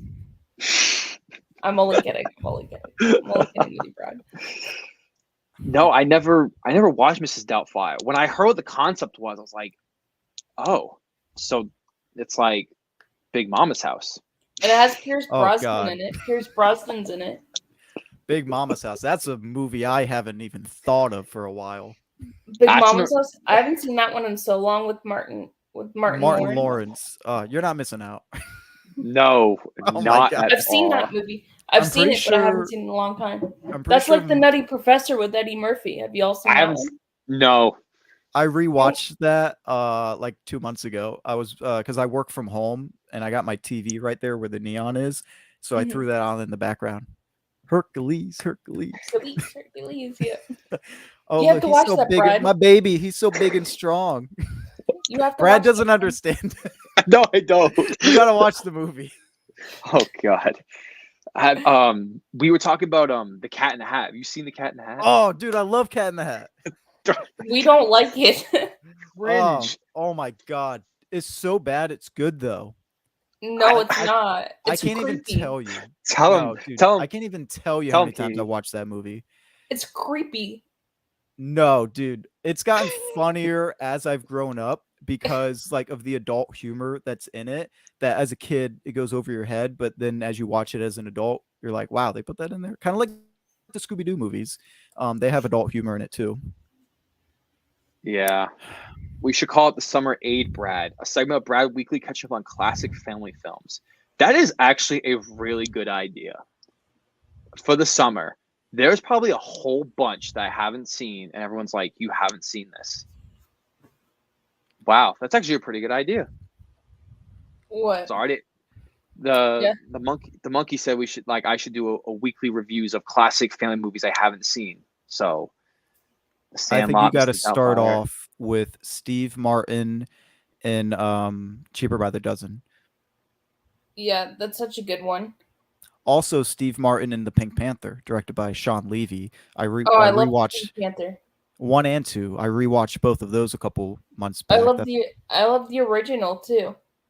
From like the 80s and 70s. Yeah. I've never seen any of those. Those are really good. What about Night at the Museum, Brad? I've seen Night at the Museum. Okay. That's a Sean Levy film, isn't it? Well, guess what? Night at the Museum, Pink Panther, and Cheaper by the Dozen are all Sean Levy films. Yes. And they're Right. all awesome. He's such a good Mhm. director. He's doing Deadpool 3 too. Yeah, he? and he just did the Adam Project. I still Oh. didn't see that. I didn't like it. It's- Really? That was good. I didn't see it. I heard nothing but good stuff about it. I didn't like it. I heard a lot. What about the kid though? Was he at least good? Because everyone said the kid was awesome. Yeah, the kid was good. Yeah, he was good. He's I don't know if he. Hey Brad, have you seen Uncle Buck? If not, I don't even With know John what that is. Candy. Yeah, John Candy, John Hughes film. Uncle Buck is what inspired John Hughes to do Home Alone. Yes. Okay, I think I heard about that because I actually watch was it Fast Trains, Planes, Trains, and Planes, Automobiles. Trains, and the first- Automobiles. Yeah. Yeah. That was hilarious. That I'm glad I watched that. That's actually felt like a technically a classic. Christmas movie. I Yeah, think it's more of a Thanksgiving movie. It could be both, really. It could be both. Yeah, it can be both. Depends on what mood you're in. Thank you, Brad. I have my moments. Oh, once you see the Pink Panther, you'll never think of hamburger the same way again. Hamburger. Hamburger. Huh? Hamburger. You know, I have technically seen it, but like I don't remember it. But I remember like not like liking it. I did see the Pink Panther 2 and not like it. So, but it was such a long time ago. So who You know knows? what They're What movie? about? making. Sorry, go ahead. You know what movie you need to watch is the Nickelodeon movie Harriet the Spy with Michelle Trachtenberg. You need to watch that one. Never even heard of that. Never heard of it. What? I'm must be older than you guys. It used to be on Nickelodeon. It has Michelle Trachtenberg and it has Rosie O'Donnell in it.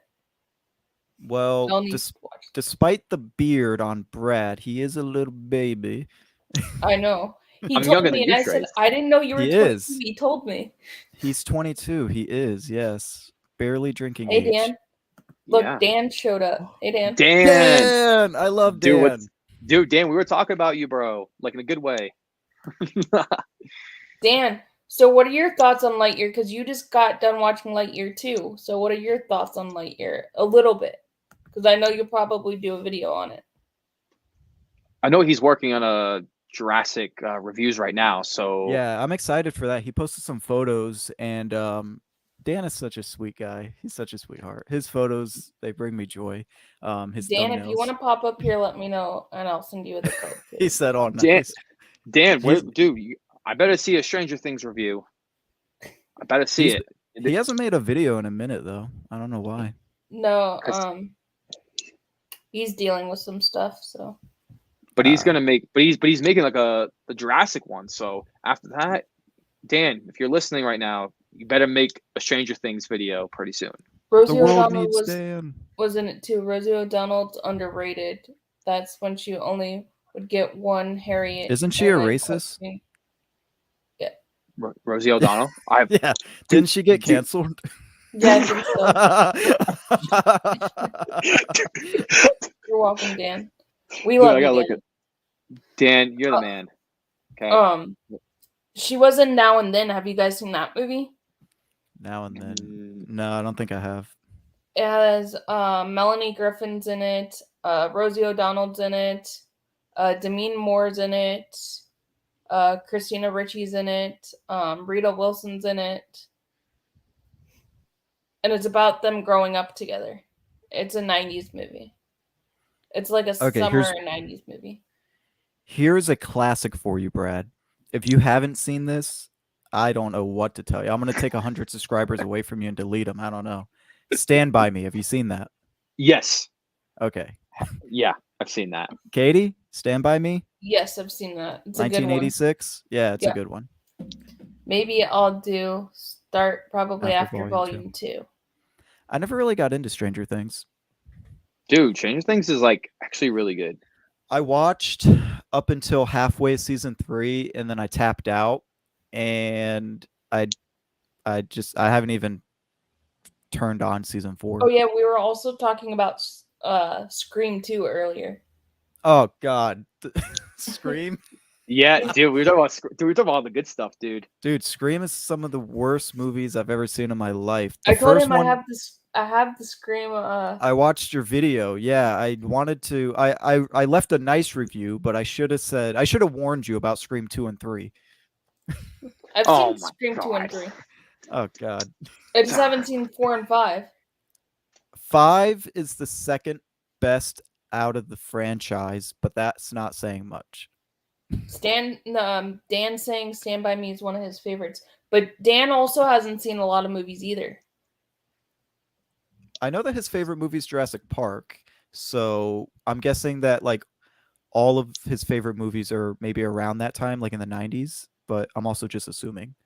I thought you were gonna say. I assume that Dan's favorite movies is just Jurassic Park movies. That's what I thought you were gonna say. No, I know that he really likes Harry Potter as well. I do too. yeah. I like Harry Potter. Yeah, I think everyone does. Ask him about if he thinks Stu's still alive. Do you think Stu's still alive? Me or Brad? I don't know who Stu is. You. Oh, That's Stu from Scream. Which one is Stu again?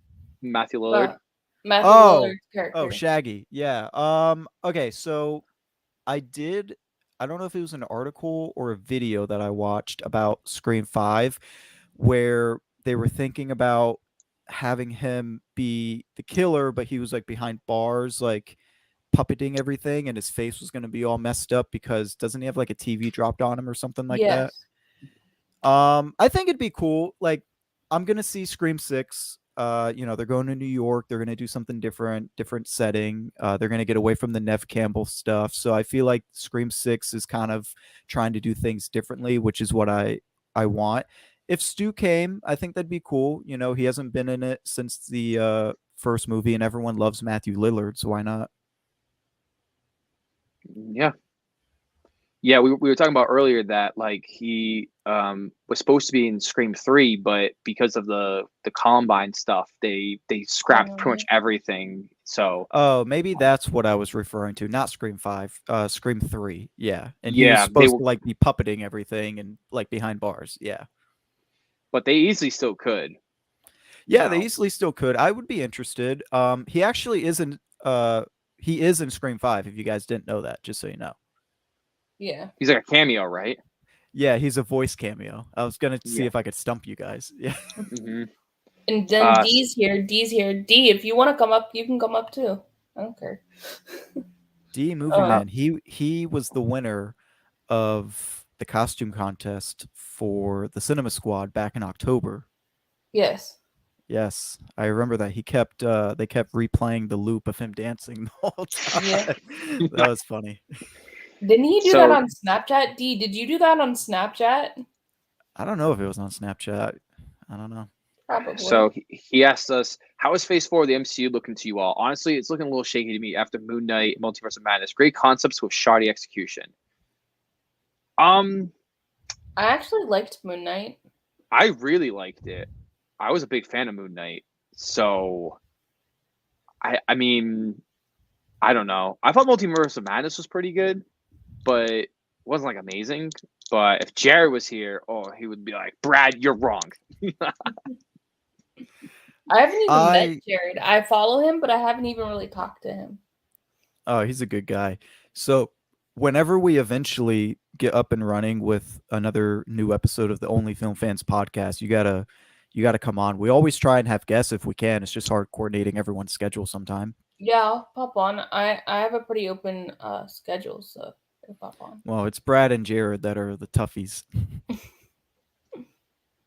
Yeah, he knows it. Know it. I agree with you somewhat, D, but I didn't really like the reason I didn't like the multiverse Doctor Strange the Multiverse of Madness as much just because for me there was like way too much going on, but I understand it all, but I don't know. And dancing, he'll probably give Lightyear a 7. That's what I gave it, so I don't know if you've noticed, Katie, Brad has called me out on it.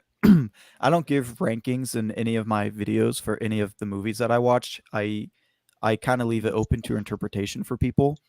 But if I was to give Lightyear a rating after having only seen it an hour ago, I'd probably give it a 6 out of 10. They're talking about Stu. Yeah.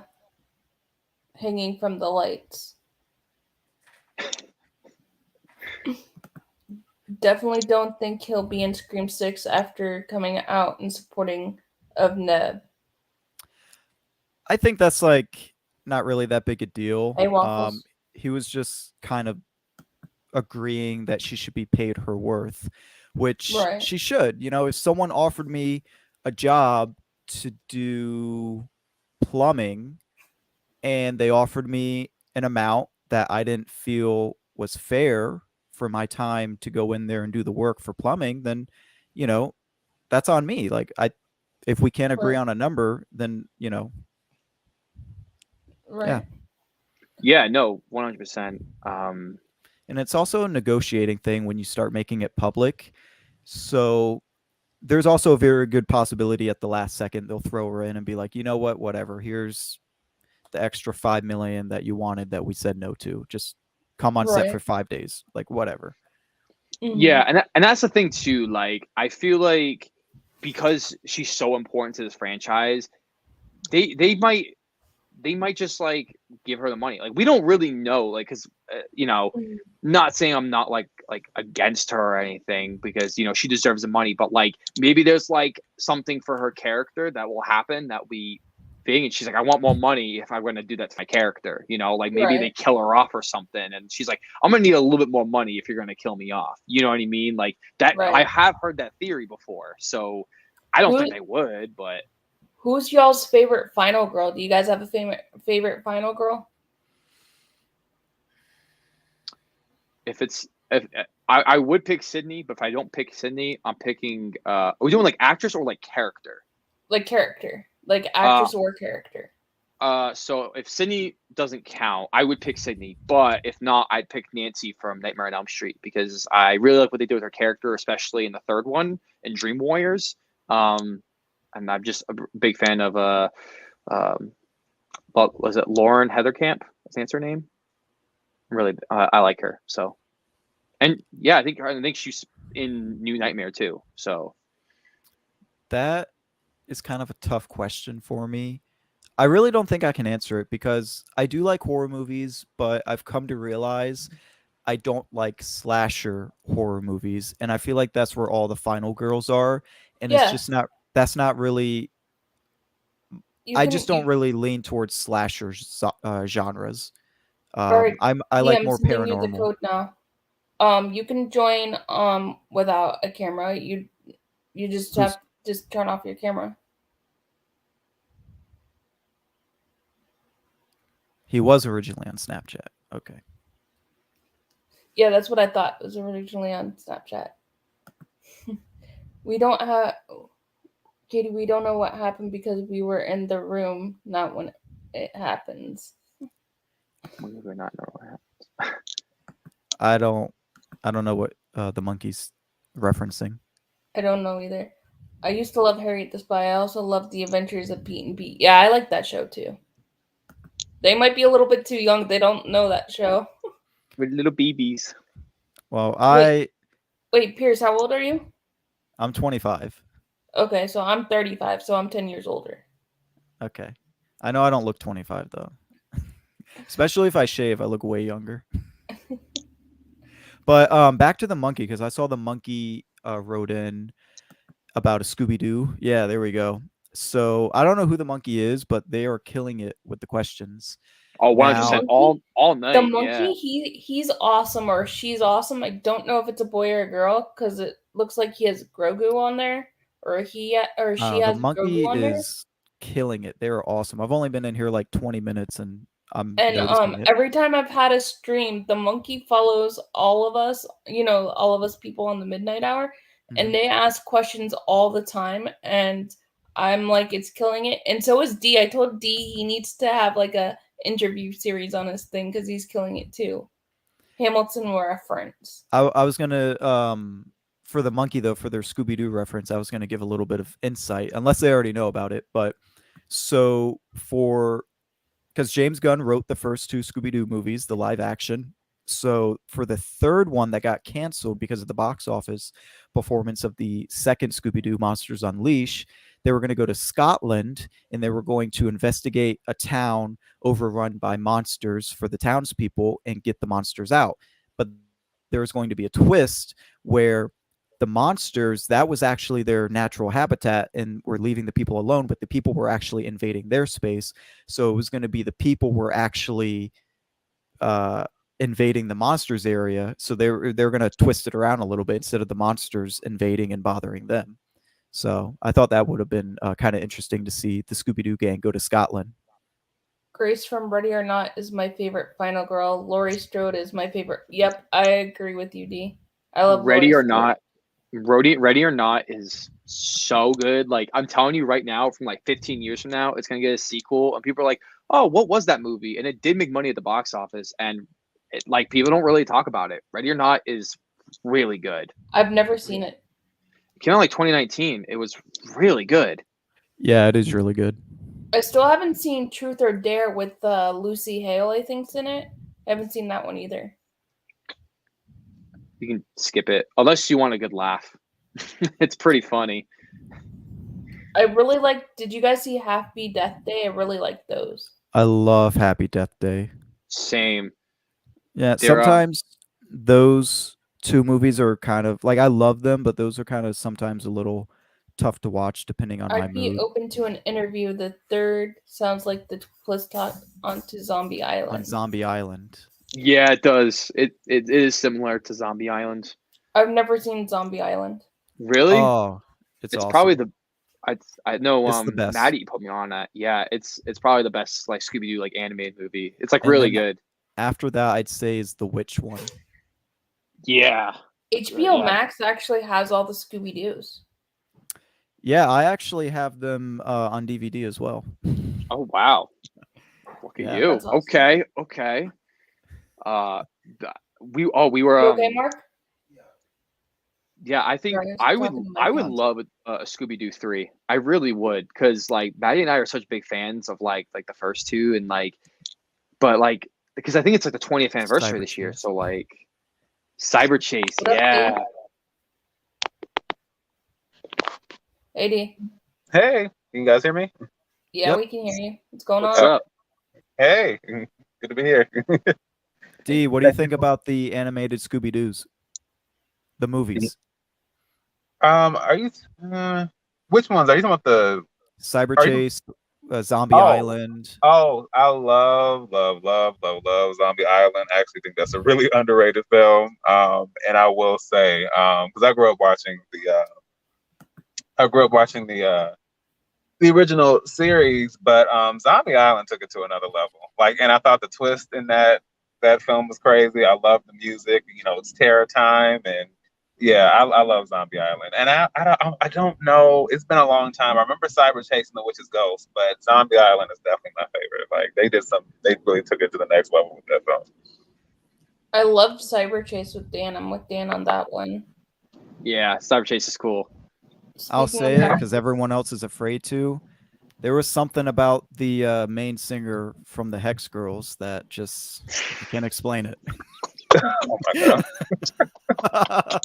And then Scooby Doo meets the Boo Brothers. That one cracks me up. I love it. Yeah, they're like the Boo Brothers are like hillbillies in that one or something. Have Yeah, y'all Brad? seen Casper? Have y'all seen Casper? Or are you guys too young for that one? It's been a while. Oh, Yeah, it's been a definitely. while. I watched Okay. it. It's on Tubi. Yeah, you're talking about '90s Casper with Christina Ricci.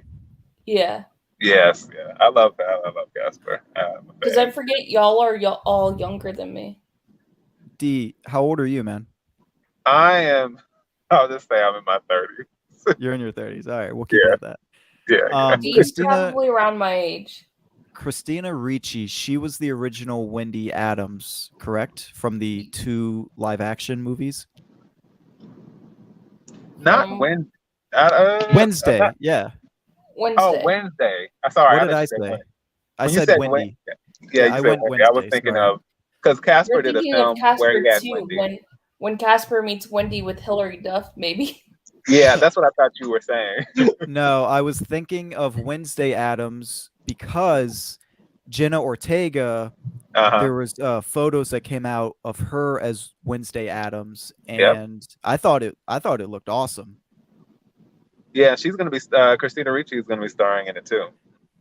Oh, really? Yeah. She's gonna be Wednesday too. No. Like, she's gonna be a part of the project, and they're probably doing that on purpose to kind of tie in with the fact that she was Wednesday. Now, it'd be an interesting twist if she was Morticia, but I don't know if that's what they're doing with the character. But she is on board. That would be interesting. Her being Morticia. That would be interesting. I've seen the new Addams Family, the cartoon ones. I've seen those. Okay, the monkey's killing me. Jenna Ortega, man, this is her year.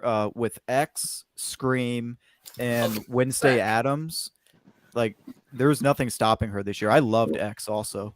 And she also was in that film called I think it might have been called The Fallout. That was on HBO Max. It had the aftermath of the school shooting. Yeah, heard good things about that too. She was amazing in that. Yeah, she killed it. I missed that one. She had a busy year though. Oh yeah, 100%. Yeah, I feel like Jenna Ortega just kind of like, I don't know, kind of like came out of nowhere and was just like a star. Yeah. Like, there was really no like build up, like, you know. Right.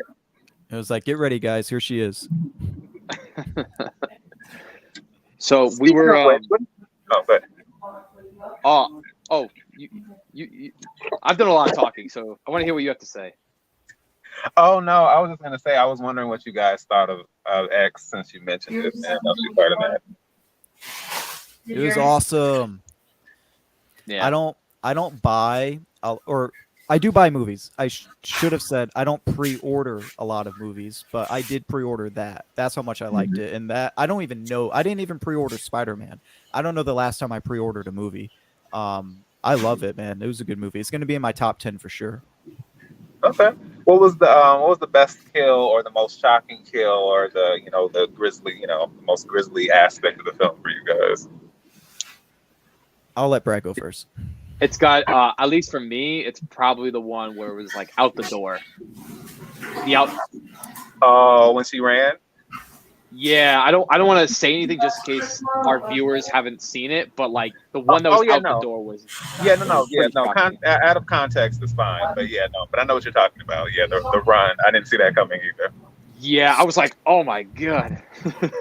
The whole movie they were building up with the crocodile or alligator or whatever it was. So like I'm sitting there and I'm like, come on, they're gonna do something with this, and then they finally do. With Brittany Snow, I believe that's her name from Pitch Perfect, and that was just so satisfying. Like they were building up to it. I knew it was coming. I just didn't know when. All right, what are we talking about? X. The movie X. I haven't seen it. It was good. Okay. So out of context, I'll say that mine is it involved a neck, and then it involved lights changing in front of a car, and I'll just leave it at that. But I thought that was actually really intense. Oh, and they were playing Don't Fear the Reaper while that was playing. Yeah, that was cool. Mm-hmm. Yeah. Echo Zero, so young, LOL. Brad, they're coming at us. I know. Echo's not young. Echo's like older than me. I think. But me and Brad are, so that's why they said that. Oh, yeah. You know what I really want to... Yeah, I don't know. I haven't seen him in a while either. The guy from Pete and Pete. Have you seen Pete and Pete D? Oh, absolutely. That's another one I grew up watching. Yeah. Me too. And I remember the tattoo and everything. Yeah. Yeah, these two are younger, so they don't know that. Show I have no idea what I'm not even gonna pretend. Like I have no idea. Yep. Danny Timberelli. Yes, Danny Timberelli, yes. Mm-hmm. It's about these two brothers. They're both named are Pete. So they call them Pete and Pete. And they have orange hair. They're redheads. Maybe I should watch it. Dude, Trace, you could do the revival, dude. Dude, I have been a very, very bad ginger. Because I did not watch the Brave movie when it first came out, and then I went 10 years. This is like 10 years old, and I just watched it earlier this week for the first time. It's a cute movie. It's a little charm. Can I come over there and smack you? Because I know where about to live. I'm gonna come over there and smack you. You've seen Brave? Yes, I've seen Brave. Yeah, that was my first time watching it. I did enjoy it. Yeah, I liked it. I said that it isn't going to go down as like being a Pixar instant classic for me. Right.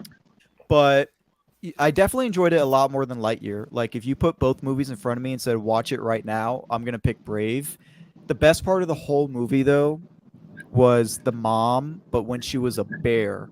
It was just so cute, like her trying to communicate with her daughter and not being able to talk and just using the facial expressions and body language. And yeah, it was not the movie I expected it to be. I thought it was going to be all about archery and competing, and I was dead wrong.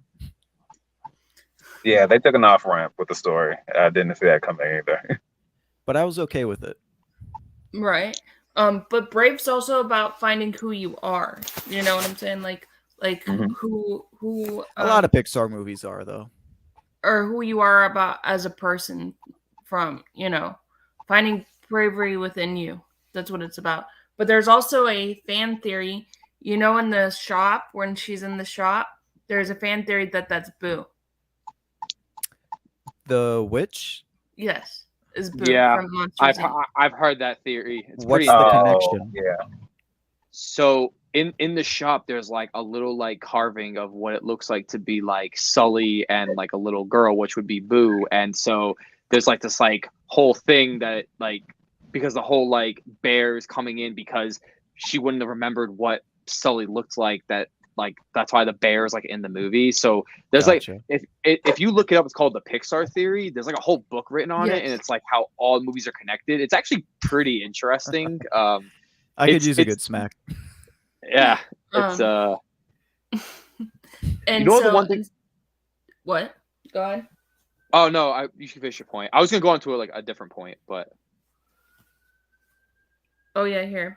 I'm gonna put D and Trace? in the chat. I'm gonna put y'all's YouTube so everybody can find y'all. Yeah, Right it's now. also my channel name. So, I mean, if someone wants to just type that in as well. Mine too. I appreciate that, Katie. Huh? I said mine too, but I was saying I appreciate that, Katie. Oh, you're welcome. Cause D, you've been killing it with Bridgington. I like your reviews on Bridgington. Oh, really? See, I feel like I'm so behind. It's taking so long to kind of get them out. Trying to find the balance with the YouTube and the personal life and work life. So I'm trying to just keep up. I have two. You know, it's hard sometimes. People don't realize how hard it is for everything. You know. Just balancing, yeah. And if you're mentally not there, even if you love doing this, which we all do, it's not going to be the same. Like I went like a month, maybe a little even more after I got back from California without making a video or supporting anyone else because I was just going through a tough time. I didn't feel like it. I love making videos. I love engaging with the community, but I just wasn't there mentally. Yeah. And eventually I did pull myself out of it. So now I am making 1 or 2 videos a week and watching everyone's videos every day like I normally do. But it just, if you're not mentally there, it's not going to happen. Right. That's like when I was moving, everybody's like, "Where are you?" You know. I think I even messaged you one day, Trace, and asked you if you were doing all right. Yeah, I definitely appreciate that. I mean, I definitely try and keep up with messaging people too. Not everyone, because it is a give and take, but the people that do make the effort back, I definitely try and every couple weeks, every couple months check in on them. Aside from just like commenting on their video, like I privately message and be like, hey, just checking in, making sure everything's cool. I think that's important for this type of community because it can get lonely because like this is awesome. All 4 of us at the last minute are talking and hanging out, but this doesn't always happen. Right. No. It doesn't. And we're all friends. I actually asked Brad like months ago and he was like, I don't know. And then he finally got back to me. That's what happened. Yeah, and I was gonna say, even for me, outreach is a really important thing for me. And I think that, of course, in the very beginning, I didn't really have anybody to reach out to, and then over time, it was kind of like somebody here, somebody there, and then it slowly kind of expanded from there. And it is very important and very significant because I have my own perceptions of my content. I have my own perceptions of what I have to offer and what my voice is, and being very shaky and unsure about that. And being able to connect to other people who are like-minded or even have different perspectives can be very, very beneficial also. And I don't know, I'm very grateful to be here because the thing it takes kind of the pressure off. So before I used to kind of like, I got to get my video out because I need for the algorithm to pick it up and so on and so forth. And instead of that, I more so am excited for the comments just to engage with everyone, not even about they talk about, because it increases your engagement. No, it's just, I love the fact that I'm going to have conversations or I have people I know who are going to pop up and I get to engage with them and just talk to them. So that's become my favorite part. And I'm glad it takes away that pressure on the other side of things. I agree with you. You also I don't have even look at the views or the subscribers or anything like that. I just do it just for fun. And you also have I love to movies. weed people out and be cautious because some people they're only there to do the sub for sub, Oh, that or too. to use you to gain more subscribers and stuff. And I don't play with that. Like, I don't do the sub for sub thing. I never have. It's just not my style. And for some people it works. Hey, cool. But let me check your watch time, you know? Right. Right. Yeah. But you do have to weed people out because, dude, people will be fake, man. They'll use you. They do. Like I was Yeah. telling Brad before, certain people, I'm still using Brad. No, before we went live, I was telling Brad, people blocked me for no apparent reason, and so now I don't talk to them. And then they blocked a whole bunch of my friends as well for no Oh. apparent reason, no explanation, no nothing. And you guys know me pretty well, and I'm pretty nice. I'm a pretty nice person, and I did nothing to them.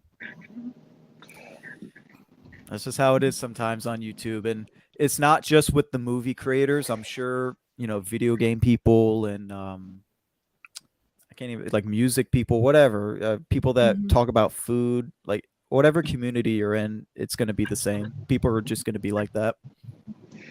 Yeah, I think it's like really hard, especially when we all want to like have that success and like grow and grow with other people, and I've done this too, where like you can't help but compare to other people, and so when you start comparing to other people, you start to get jealous if they're better than you, and then you start like hating on them, or you feel like they're hating on you.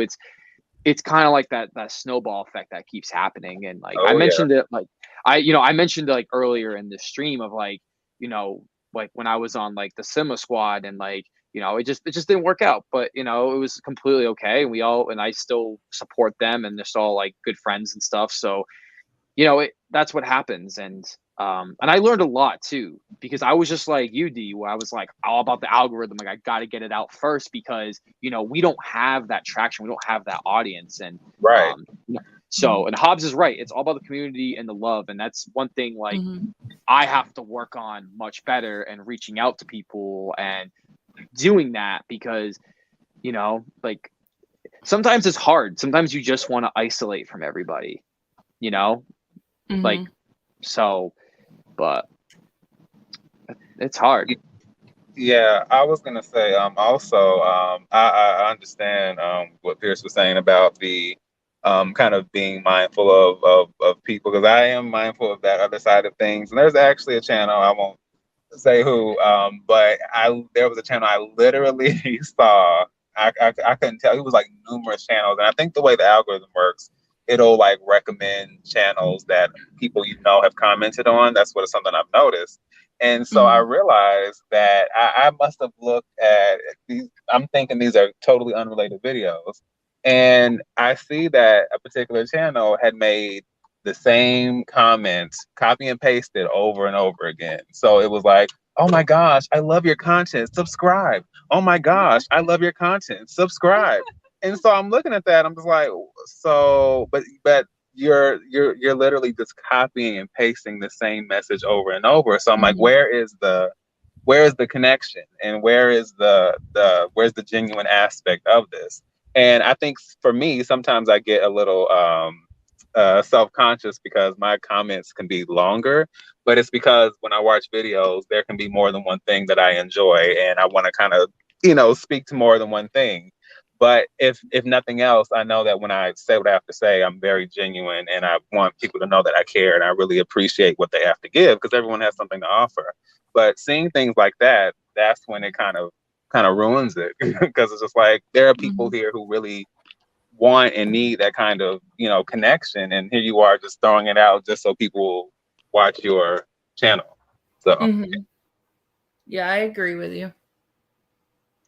Yeah, 100%. I think that's something like I've talked to Trace about privately, about like other channels and stuff like that, and it's hard because you try to be a genuine person, and you don't, I think all of us are pretty great. Like we've all like talked to each other at some point, but there's some people like I don't know who they are, and when you find out who they are, it's you realize that there is a fakeness to it, and it's something like I I get really upset about and I struggle with because, you know, like I want to make like great connections. Like Trace and I are like pretty close now, you know. So, you know, and like, you know, you and Dee Wait, and what's your name Katie and again? like yeah, real funny. But yeah, it's kind of one of those things where it's like I want to be able to have that community with everybody, but you can't because not everyone's gonna do this. And like I don't know, like I feel like this live stream was like such a success, like having you guys on and like, you know, people commenting, like there was a bunch of like really cool people that just kind of hopped on asking questions. And we've had a lot of people watching it. Like how many people do we have at most? Like 10 at least? 10, Like we have 8 now. we have 8. I mean, like think about it. Like that's pretty good. This is our first like at least us stream together, and we've been on for almost 4 hours. We've been consistently having like 8 to 10 people. Like that's pretty good, you know. Like at least for us, I guess, you know. So, but Right? Yeah. It's Brad's first time streaming, y'all. Oh, really? We took his streaming virginity? I didn't know. yeah. that. Yeah. I've never live streamed before. I've always wanted to, but I've always had that fear of like no one's gonna watch this. I asked him before, and he's like, "I don't care, whatever you're comfortable with." And I was like, "I want you to be comfortable." And he's like, "I don't care." I'm like, "Okay." Hey, it seems like it's working out though. I feel like the live stream like was pretty fun actually. Yeah, people should not be fake, no jerseys, short assholes. Oh my god. We're a community. Yeah. Is somebody here from Jersey? And then Dan saying he loves us. We love you too, Dan. Dan the man. Yeah. Yes. But yeah, Dan, 100%. we love you. You know. Have a question. Is there anything? Well, actually, it's kind of two in one. But what draws you to someone's channel? Because you know YouTube will recommend a video and you click it. So, what would you see in that video that would make you want to potentially subscribe and support and comment and so on and so forth? And along with that, what would potentially make you stop supporting a particular YouTuber's channel, or just something you might see that make you just kind of say like, yeah, I don't know about this, might have to tap out. So at least for me, what I'll do the positive one first. Just seeing like the creativity or just effort or, you know, like what are they putting on? Like, so like, I guess for movie reviewing channels, like if I were to check out a movie review channel, like what do they have going on? Like, it depends on like what your standards are too. Like if you're looking for like extremely high professional stuff, then maybe people like us won't be at the top of your list because, you know, we're still working. But if you're looking for, you know, smaller people to work with and stuff like that, and like check out other people's channels, I basically just look at like, what videos are you making? Like, you know, what's the runtime of your videos? You know, I do like look at the subscribers and look at the views and, you know, and then I just click on a video just to be somewhat interested, more like on a video, like just a video that you're like, I want to hear your review of this random Cinderella movie that you asked the question earlier. And then, you know what I mean? And then, but then on the flip side of what would be stopped watching, and to be honest with you, it's really like just what kind of videos they're putting out. Just maybe it's just lack of effort or just what they're saying, or you may not agree. Like, especially if it's like a review based channel and you're like, your points don't make any sense. And also too, like, the lack of consistency too, which is something I've heard from a lot of people. Like they'll like just unsubscribe if they haven't seen you in a while. But for me, it's just like, what are you doing like with your channel? Like, are you annoying? Like there's a few channels out there that they post so many reviews at so much, it's annoying to see. And like, not calling anybody out, but it's just really annoying. I don't want to see like 6 reviews all at once because it doesn't seem like you put like a lot of effort into it, you know. And but you know what I mean? Like, that's the thing. Like, and that's the thing with the algorithm. It's like so difficult because we're only going to grow if we review or talk about things that like no one has even like really talked about. Like that's really it. Like, you know, so like Dee, I know you've been like reviewing like a whole bunch of different stuff and like your channel's been popping and so have you been, Trace. You've been like doing a bunch of like staying up at night and what doing the South Park and all that. So like I think that's that's what it is. That's just me. I've just learned that while I will still do movie reviews, like I just did the Lightyear review right before I hopped on here. I'm not going to feel obligated. Brad We lost hopped Brad. off. We What made did him I mad. say? Oh no. I no longer feel obligated to do every single movie review coming out like I first did when I first started YouTube. I was like, a new movie's coming out, even if I'm not interested in it, gotta review it. Like I'm no Yeah. longer like that. Now I'm at the point where I make the videos I want to do, and I also have to remember if I do a Jurassic World 3 movie review, I'm competing against all the other Jurassic World 3 movie reviews out there. And if people click on my video, what if I'm saying the same thing that they've already heard 6 times already, trying to support other YouTubers, and then they're not actually watching my video? So I also got to keep that in mind.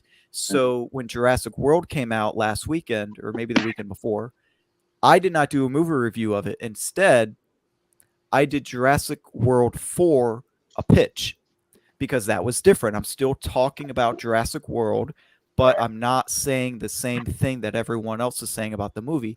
I'm talking about the franchise moving on. So that video has done really good for me because it was different. Everyone was like, oh, wow, he's talking about Jurassic World. I love Jurassic World. I hated Jurassic World, but he's not doing a review. Let me check this out.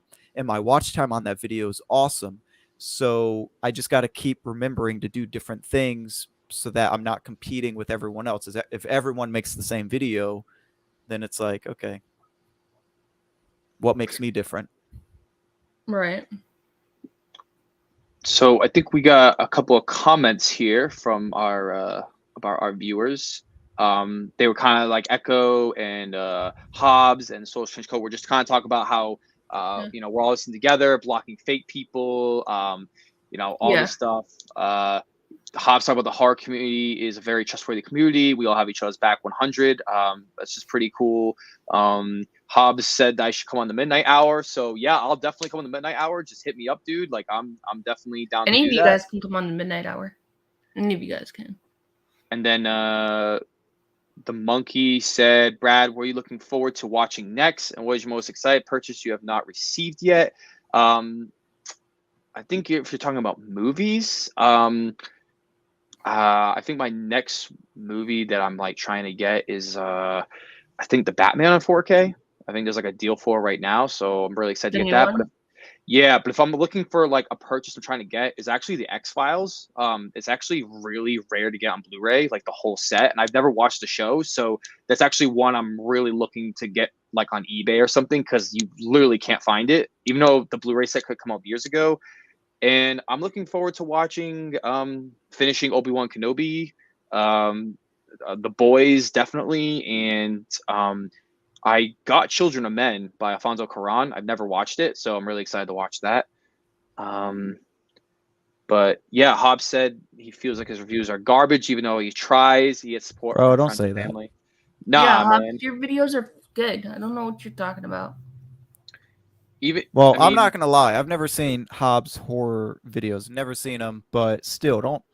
Even though I've never seen them, Hobbs is one of my friends. Hobbs is my co-host from the Midnight Hour. He's one of my friends. I'll have to check out their videos, but don't start off saying my videos are garbage. You try and work with what you got. He actually, you know who what is it? What is it? What the heck is it called? He actually gets movies from a movie company. What's it called? Hold on, I'll tell you 1 second. He actually gets from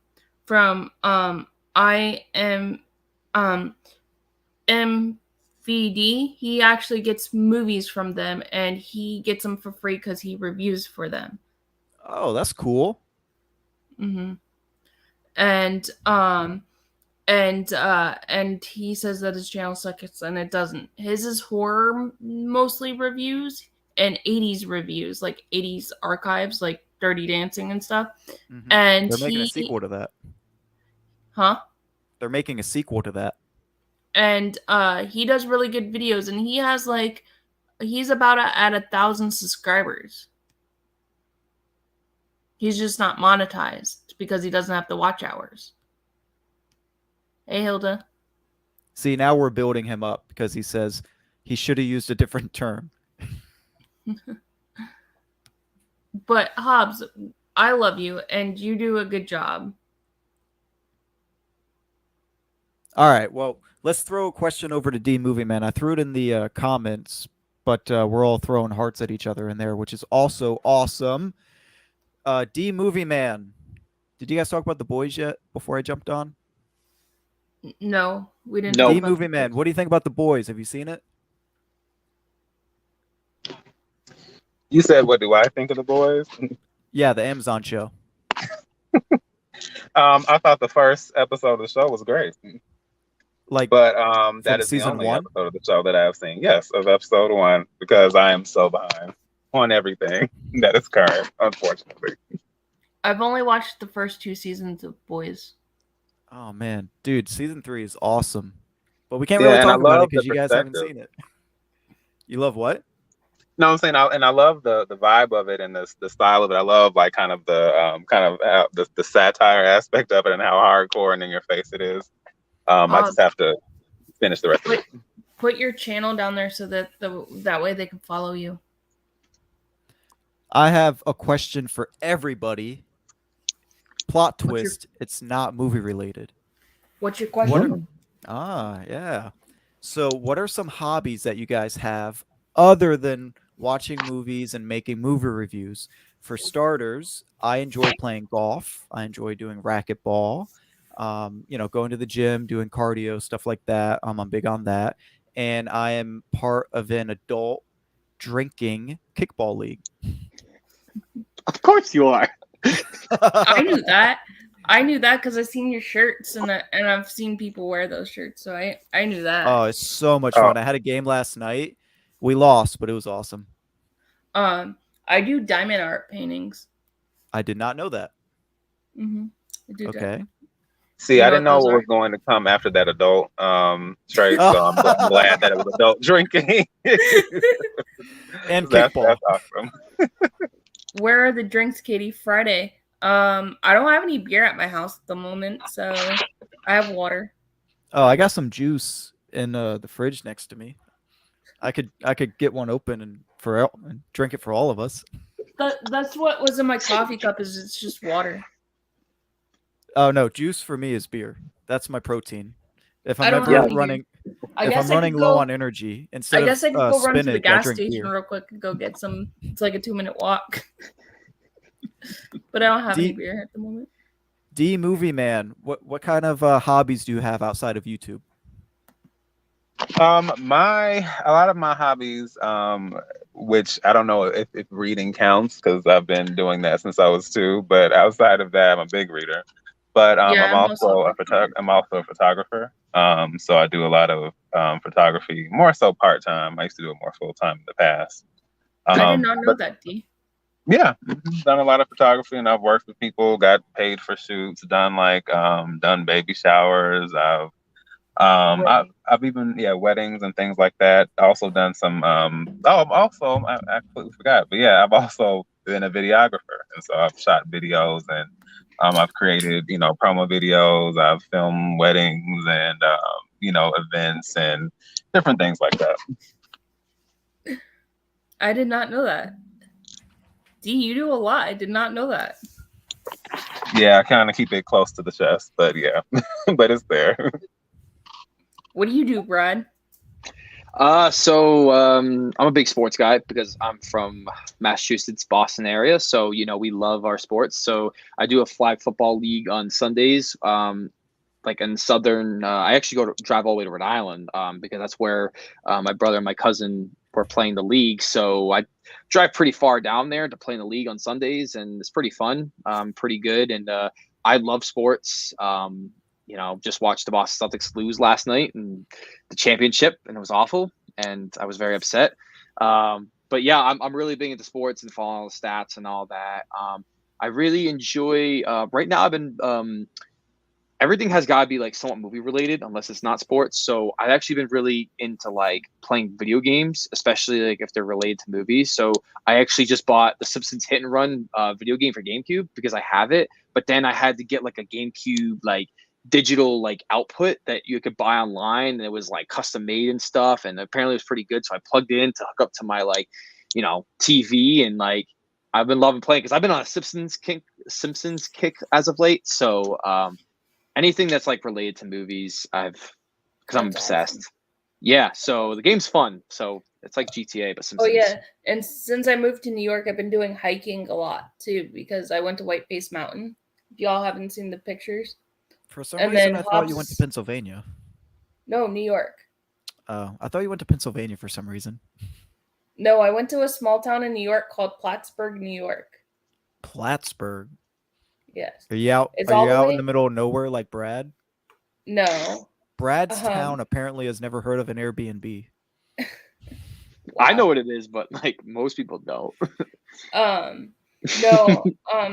The town that I'm in has a lot of history. Like I was telling Brad, what I'm gonna do is I'm gonna look stuff up, and I have this book right here, actually, that has the ghost stories of the Adirondacks, New York, and some of these places, and I'm gonna do like it has like history. There was a war, the Plattsburgh War, and I'm gonna do a video on that and stuff like that. Awesome. Yeah, anything paranormal related, I love. I'm obsessed with paranormal stuff. So, and actually, one of the stories in that book was on what is it? Unsolved Mysteries, actually. Nice. Mm-hmm. And Hobbs is saying he loves Halloween, thrifting, and also collecting and traveling. And he gave his channel link. And then they're throwing a birthday party for me next week because a week from Monday is my birthday. Oh wow, Awesome. I doing it like over like a stream or like? Yeah. Oh, nice. So y'all could come if y'all want. You guys are all invited if you want to come up. Let's do it. Let's do it. It'll be at like 10 o'clock though on like a Thursday night. Oh, I thought you were gonna say in the morning. I was gonna be like, I'm out. No, like 10 o'clock at night. No, that's dope. That's cool. D, what else is up? What are you thinking about, D? What's up? Really, I can't see you, so I don't know. I know. Oh well, I'm actually glad. 'Cause Trace my just face is picked very up a beer. expressive. Sorry, D. What'd you say? Oh no, you're good. No, I was like, I'm glad you guys can't see me because my face can be overtly expressive, which can be interesting depending on the circumstance. But yeah. So if we're, I have a good topic for all of us if we want a good topic to talk about. Sure. So one that I actually had an idea for the Only Film Fans podcast, but since we're already here, what is everyone's theories on what will happen in Jordan Peele's newest movie, Nope? Whose movie? The new Jordan Peele movie, Nope, because the trailer has been very ambiguous, and I have a couple theories, but like I don't know where the movie's going. And they actually just released a runtime. It's 2 hours and 15 minutes. So I haven't heard of the movie. Really, the marketing's been really good. I'm excited. I must be living under a rock. They released a new trailer Those last are my week. pictures. See? Cool. Of the mountain. Nice. It doesn't look like New York. That's not what I think of. This is actually Vermont right there. That's Vermont right there. But where I live in between two mountains. Awesome. Well, I guess Dan said he didn't watch the newest trailer for Nope. You should, because while that teaser trailer that came out like 6 months ago was cool, it didn't really tell you about the story. So, Dan, I would suggest watching this new trailer that came out. It actually gives you a sense of the story, and then don't watch anything else. But you will at least know what the story is, because that first teaser did not tell you what the story was at all. Is this the film y'all are talking about? Yeah. Yeah, I don't know anything about it. That is it. We're hyped. All right, well, maybe D can take it away then, since Katie can't really comment on it. It's interesting because it's like now they've shown. Well, I mean, this isn't really a spoiler, but I guess in case anyone hasn't seen the newest trailer, they're hinting at a very specific craft and a very specific type of species, which I kind of got that vibe from the beginning. But then with the teaser poster and all that, it was just kind of this cloud, and you saw something streaming from it, so you couldn't say for sure. So now that I kind of know that that's what they're leaning into, I know that there has to be a twist to it, because it can't just be, oh, this thing is invading, and now I think it's interesting seeing the fact that they're like tracking this thing and trying to, I guess, get a sense of what it's trying to do and why. But then with Get Out and Us, there was kind of a significant twist to all that. So I'm really interested in seeing like what the other side of it is, because it's still very up in the air, although it's showing a lot more than the teaser trailer.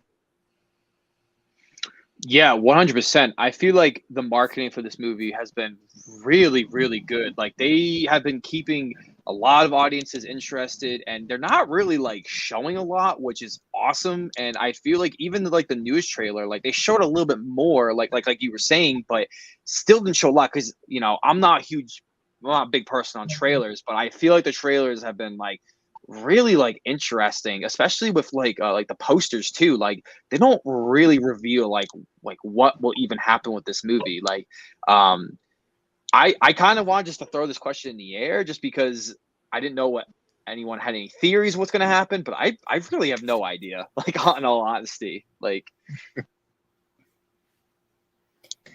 It sounds like an interesting movie. I would check it out. My mic was off.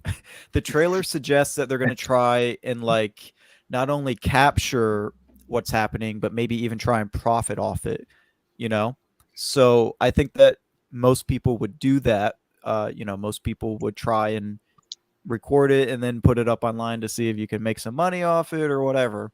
And I think that these aliens are just going to, destroy this Hollywood horse training farm that the movie's going to take place on.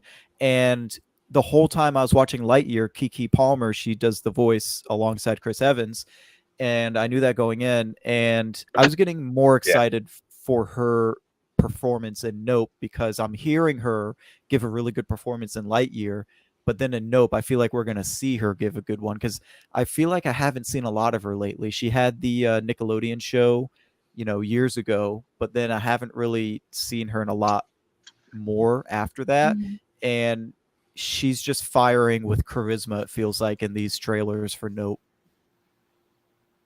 She's a great actress and stuff that I've seen her in. She's a great actress. So and then hoping... Daniel Kaluuya, I think that's how you say his name. Kaluuya. Him and Jordan Peele, I feel like in the future are going to be like the new Scorsese and De Niro, or not De Niro, sorry, DiCaprio. I mean, you could argue both, but yeah, you could.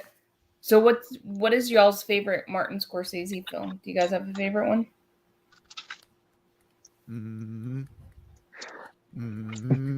Wolf of Wall Street. Brad loves Scorsese.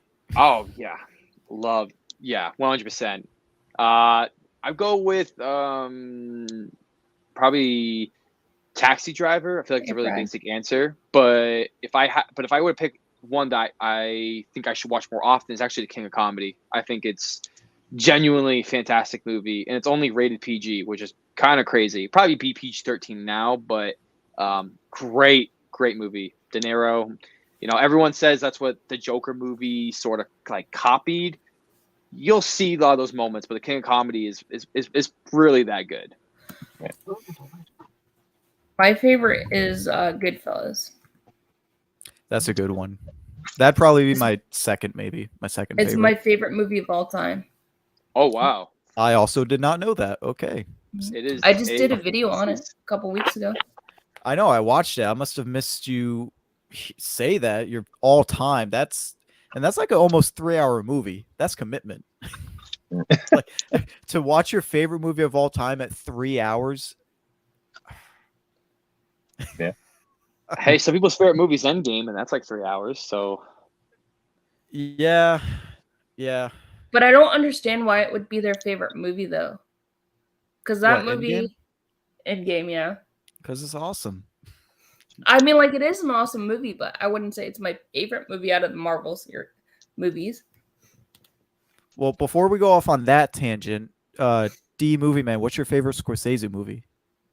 And of course, I have to be the anomaly here. But two of my favorite, the two Scorsese movies that come to mind are the two films that are most unlike what he usually does. So that would be The Age of Innocence and Shutter Island. Those are the two. Oh, It's those are kind of great ones. I yeah, read it's the a book toss to up. Shutter Island. Yeah, I would say Shutter Island probably has more of the edge because of kind of the layers to it and the twist and just like it really in the cinematography and like there's a lot that I wasn't prepared for with that film. And then I'm a big period piece person, and I feel like for him to really kind of step outside his typical style and vision for that film and depicting the Gilded Age and all of that, those are two very distinctive films, and so I really wouldn't go wrong with either, but I'll probably just say if I have to choose, Shutter Island. Those are great ones. I read the book to Shutter Island. It's really good. The good thing about what makes Shutter Island so awesome is even when you watch it after the first time and you know the twist of it is that DiCaprio is the missing patient. A movie like that where you already know the twist and then you go back and you still rewatch it knowing what the twist is, that's what makes a good movie. Because some people, they watch the movie one time, they know the twist, and then they're like, oh, I never need to watch it again. I know how it ends. And it's like, that's not the point of it, you know? Yeah, I was actually just discussing with because Sean and I from Lost in the Real, we did a collaboration on the top 10 movies that changed us, and so I want to say it might have been. I want to say that might have been my number 6. It was Mulholland Drive, and so when I saw that film, I was probably like 12 or 13, and it was so completely bizarre and strange and confusing. And so, when you're that young, you're just kind of like, okay, I don't know what this is. I despise this. I never need to watch it again. But it was kind of one of those films that kind of kept coming back to me. And the more I watched it, the more I started to kind of peel back the layers. And then I suddenly noticed this thing, and then this thing, and then this thing. And this was over time of kind of like rewatching and rewatching and rewatching. And that was the first time I'd ever had an experience of really like diving deeper into a film that I presumably, totally didn't get. And then now I'm at the point where I kind of consider that film to be a masterpiece because I see just how I don't know how expertly crafted that film is. And it's really rewarding to kind of have an experience where you keep going back and you see more and more and more and all the depth that's there in a film.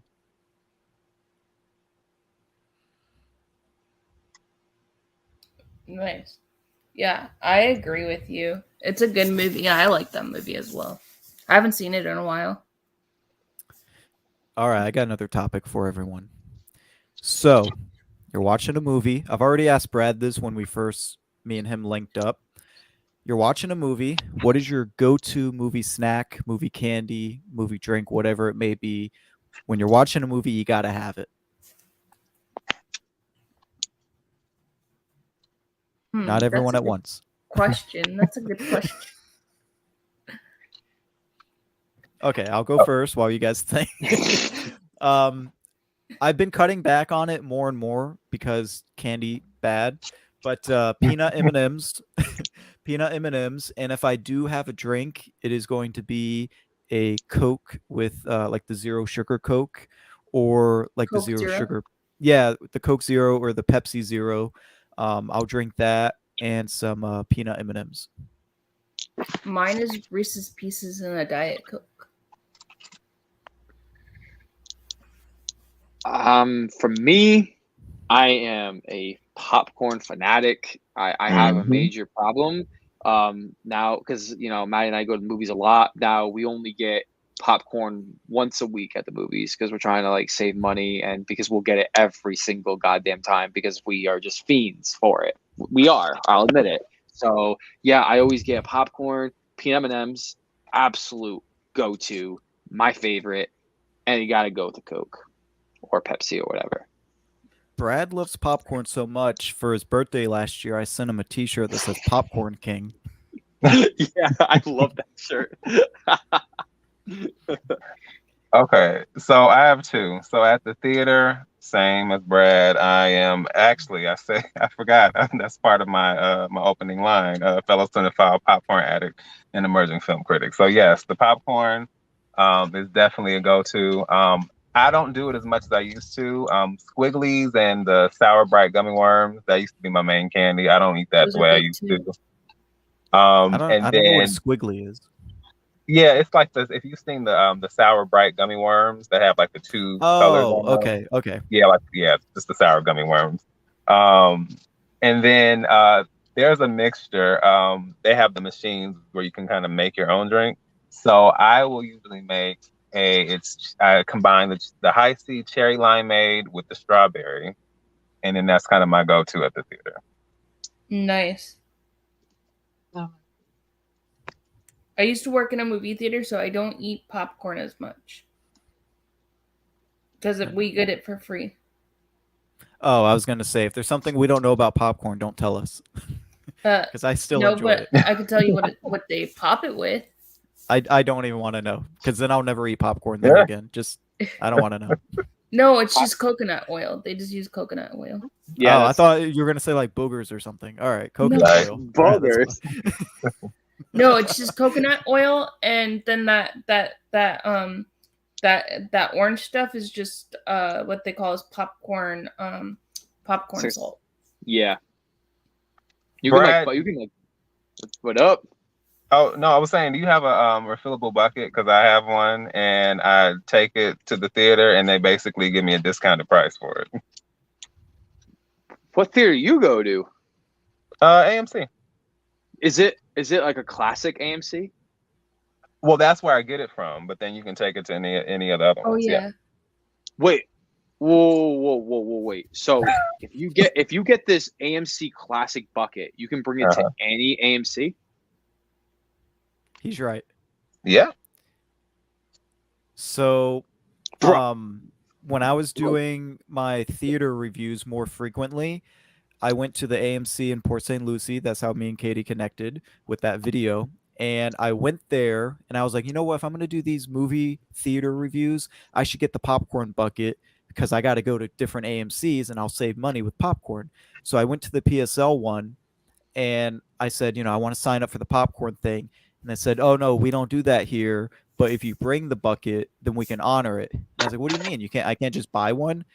And she said, no, you got to go to the main one in West Palm to get it. And I was like, that doesn't really make sense, but I'm not going to do that. But it was like weird ruling, but they do that. I guess you got to go to like certain theaters to get a certain. Yes, you do. That's what I found bucket. out when I moved to Port St. Lucie. They're like, you have to go to West Palm, and I'm like, that's like 30 minutes away. I'm not gonna go. Yeah. 30 And they're like, minutes but if you get it, we'll honor it. And I was like, no, that's not the point. So like the closest one for me is in New Hampshire would be close enough. So if I go to that theater and I get the popcorn bucket, I can go to any AMC and use that bucket. Well, here's the thing, Brad. If you go to that one all the time, if you've never heard of it, then they more than likely don't sell the bucket. But if you bring a bucket to them, they'll probably honor it. Really? So you probably have to figure out which AMC around you has the buckets that you can buy it from. Yeah, because there's one in New Hampshire that's like maybe like 50 minutes away. I've never been to this AMC before, but it says that they have it. So if I go there and I buy it, and then I bring it to like another AMC that's close to me, I can get a refill. Yeah. Daddy, get in the Oh, car. We're driving 50 minutes to get a popcorn bucket. D knocked movie out. man and Trace told me about it. y'all Dude. made me mad. Dude, what? Dude, I didn't even know that was a thing. I think in the chat they're talking about that right now. Bronco Yeah, is talking about. They're talking about Cinemark does Nacho. that too. Nacho cheese with popcorn. That's really Cinemark good. is I've done that. underrated. I love Cinemark. They're underrated. Yeah, I 100%. And then they're talking about popcorn buckets. No, Dan, it's not a free refill. You just get a discounted price, but it's not a free. It's not a free refill. Dude, that's Brad, dope do you because there is know? a Cinemark near me. What's up? Oh no, I was saying, do you know if that the one you're talking about is an AMC Classic? Because for ours, it's only those locations where you can get the bucket from, and then you can take it to all of them. Because it's like I paid $20 for the actual bucket, and then anytime I get popcorn, it's like maybe like $4. Damn. Brad's like, I need that. Oh my god, I'm gonna get it tomorrow. But if you get that, are you going to be able to stick with your one popcorn a week diet? Hell no. You're going to be too not. tempted. Absolutely Dude, not. absolutely not, dude. Dude, I'm a fiend, dude. I have like a fiend with popcorn. It's so bad. Dude, Do I you made like like this. butter in the middle of your popcorn? Do you guys Oh. like butter in the middle of your popcorn? I do. Like, When- and when I I worked at a was- movie theater, so like, When I was a kid, I don't do it anymore. I don't really get popcorn that much, but when I was a kid, I would ask them, and I was a little kid, so they did it. But as I got older, they started giving me more dirty looks. I'd say, "Can you fill it up halfway, put butter on it, and then fill it up again, and then put more butter on it?" And I guess as I got older, they just started rolling their eyes at me and were like, "No, just one butter's Good night, enough." Brad. Every time. Who's calling in tonight? It's only a little past 11. No, this Brad. Which bye, Brad? Brad. No, there's two Brads. Yeah, there's two Brads. Second Brad, don't leave. Where are you going? He's got to go. That's Good him. night. He also has a YouTube channel. Everybody that's in here that are all my subscribers, they all have YouTube channels pretty much. He's part of the Slasher Bros, but they used to do live streams on Fridays. But I guess he said they're not doing it anymore. So I was asking him about it earlier. Live streaming is something I would like to get into, but it's just so unpredictable sometimes. And I feel like I would need someone with me, at least starting out, to do I it would go with to you help out. if you wanted to. You can in StreamYard, you can actually put the person that like say like they know how to do it. You just have to send them the code through your email. They Yeah, can like sign in. you sent it within like 1 minute of me saying okay in the chat. Like you sent it Yeah. quick. But I also think, like, I know you guys briefly talked about it, but it's like, would anyone really show up? It's like stuff like that. And it's like, Yes. what if I run out of stuff to talk about? Like, You I will don't know. not. You will not. But what you can do is, so I'm doing all the comments and I'm also hosting and talking to you guys.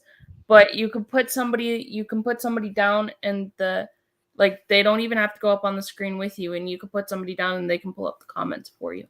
You don't even have to do that. I'm looking at the comments here and I see like a little toolbar next to Dan and Echo. So I'm guessing they're like in charge of the chat in case someone like spams it or something. Yes. Yeah.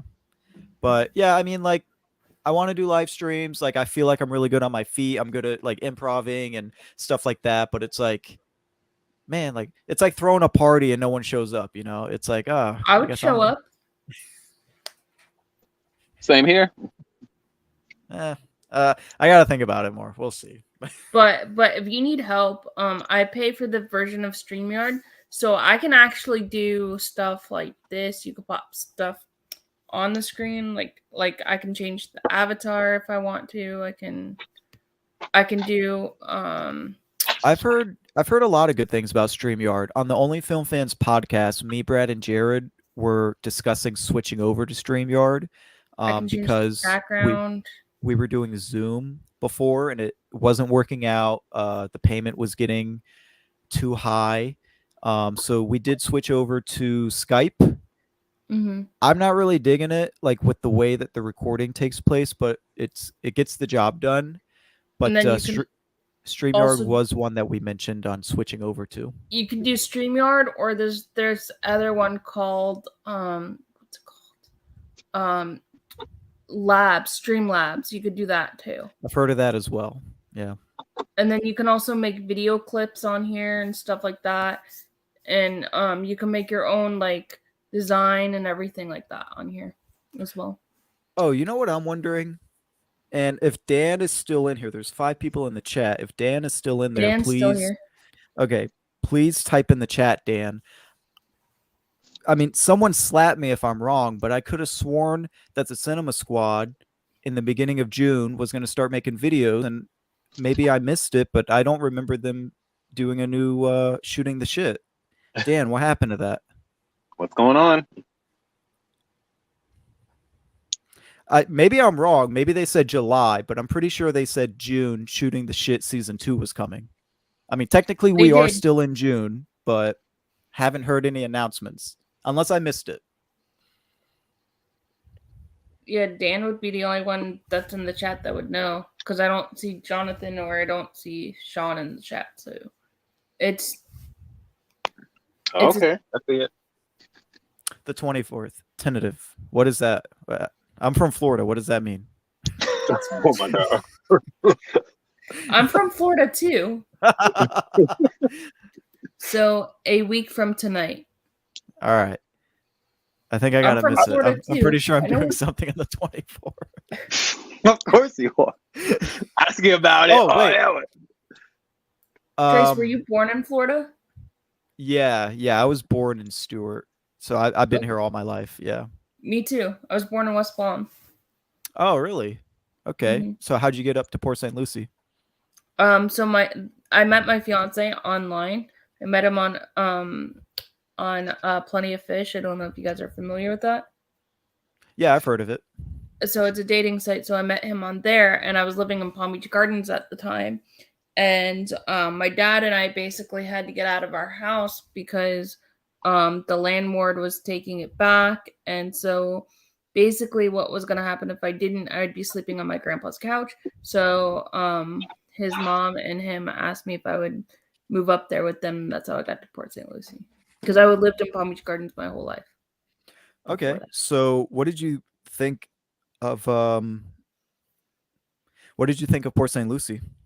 It was all right. It was a quiet town from what I'm used to in West Palm. Everything closed early, so I'd just go down to West Palm and hang out. Cool. Yeah, I only go to West Palm like once every couple months just because it can be a little hectic.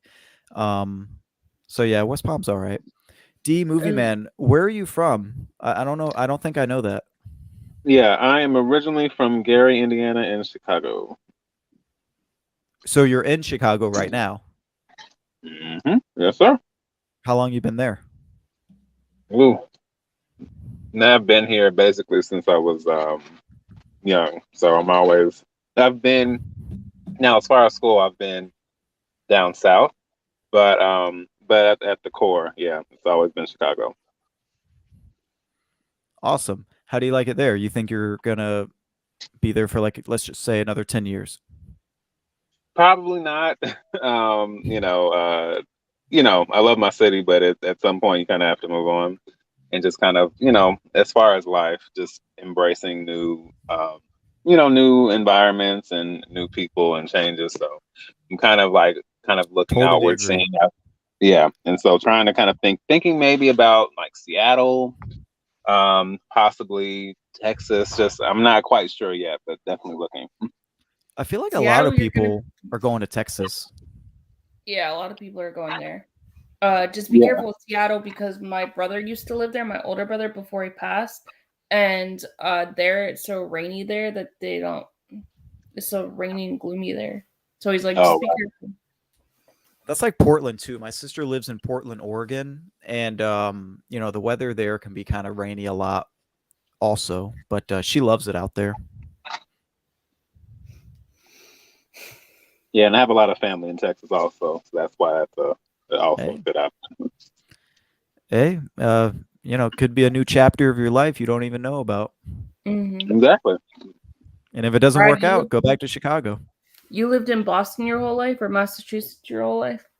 Yeah, so I've lived in Massachusetts my whole life. I was born in Fall River, which is actually in USA Today's top 5 worst cities in America. I'm not even kidding. Look it up. It's pretty funny. Fall River made it. I think it was like a 2018 like thing, and Fall River made was like number 5. So that's where I was born. But I grew up in the town over, which was in Somerset, and so I've never like lived in Boston. But now I live near pretty much like near the New Hampshire line, where before I was near the Rhode Island line. So it's like across Massachusetts. But I've been going to Boston more, and it's been coming more my home lately. So, but yeah, so Bostonian. Have you ever done the Salem stuff? Have you checked that out yet? No, I surprisingly haven't. It's something I really want to do. I'm probably gonna try to do that this year. Just because Hocus Pocus 2 is Brad, coming out and all this stuff. If you do, let me know, because I have friends that live there and we could all meet up and go. Hey, there you go. Hey, let's do it. Let's do it up. I'm down. And see, I was already planning to visit Boston anyway, because I think Boston looks cool. I follow some photography pages that shoot there, and I love the architecture and the whole vibe. So I was already looking for somebody to put me on to some places there. So that works for me. Let's Hey, go, man, dude. We'll all meet up. Come Hey, on, come on, Trace. Let's go. If we're in Boston, I'm about it. We'll hit a screening. We'll hit a screening in Boston. That works for me. So that's why We'll I've all been meet going. up. But That'd be Boston awesome. traffic. I'm actually only like 3 hours, 4 hours from Brad now. So, Yeah. Katie, is your fiance? You did say fiance, right? Or are you now married? No, my fiance. We were supposed to Okay, get fiance. married, but but the pandemic happened, and then we just haven't set another date yet. I feel like that happened with a lot of people. I wouldn't know. Yeah, I've never been engaged. But what I was going to say is your fiance into movies like you are and just doesn't do videos? Or No, he will watch a movie, but he's not into movies like I am.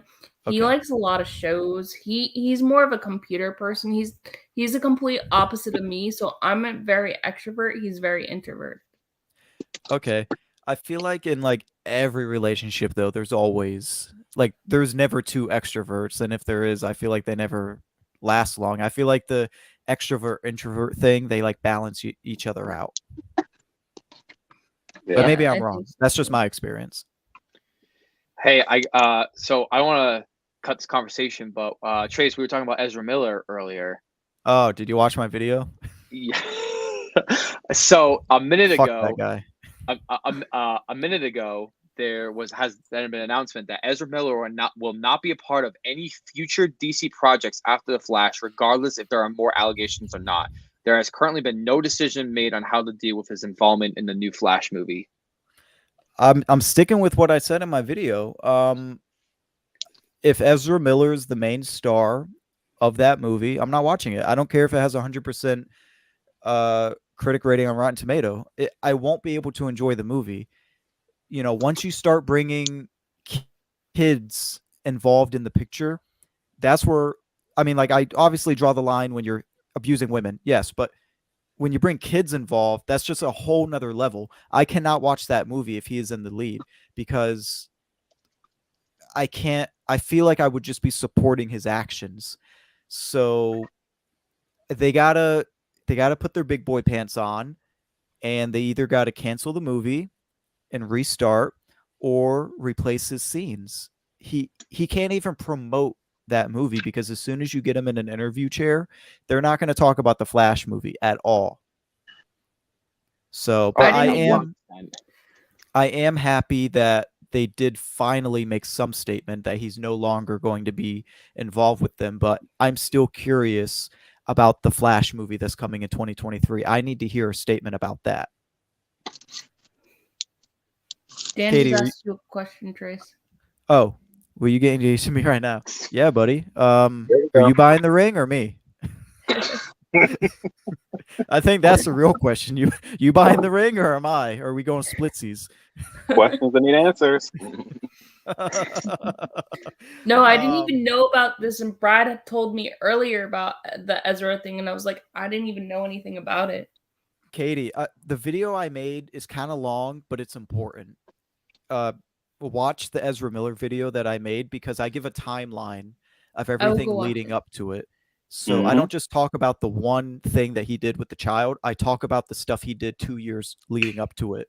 So definitely watch that video because I did my research before make he'll buy it. Okay, let's do it. I definitely did my research before putting that video out, and I even turned the comments off because I know that no matter what he does, he could kill someone, and there's going to be people supporting him, and I don't even want to argue with those people. I had one person go out of their way because I turned the comments off. They commented on a different video that had nothing to do with Ezra Miller just to throw their 2 cents in. Wow. Yeah. Not surprised. Some people are just, when they're in that mindset, you just can't even like get through to them. Dan saying he still has to watch it and he's looking forward to it. It's a rant. Yeah, but it's an important one because, you know, he's beating women. He's getting involved with drugs. He's putting underage children at risk. She's 18 now, but that's not the point. She was 12 when it started. So. Maybe. And then WB is just not. It's like between that and between the Flash and Aquaman 2, it's not looking good for them. No. I didn't even know he was in the new Dumbledore movie until Brad told me. I was like, oh, I just watched that.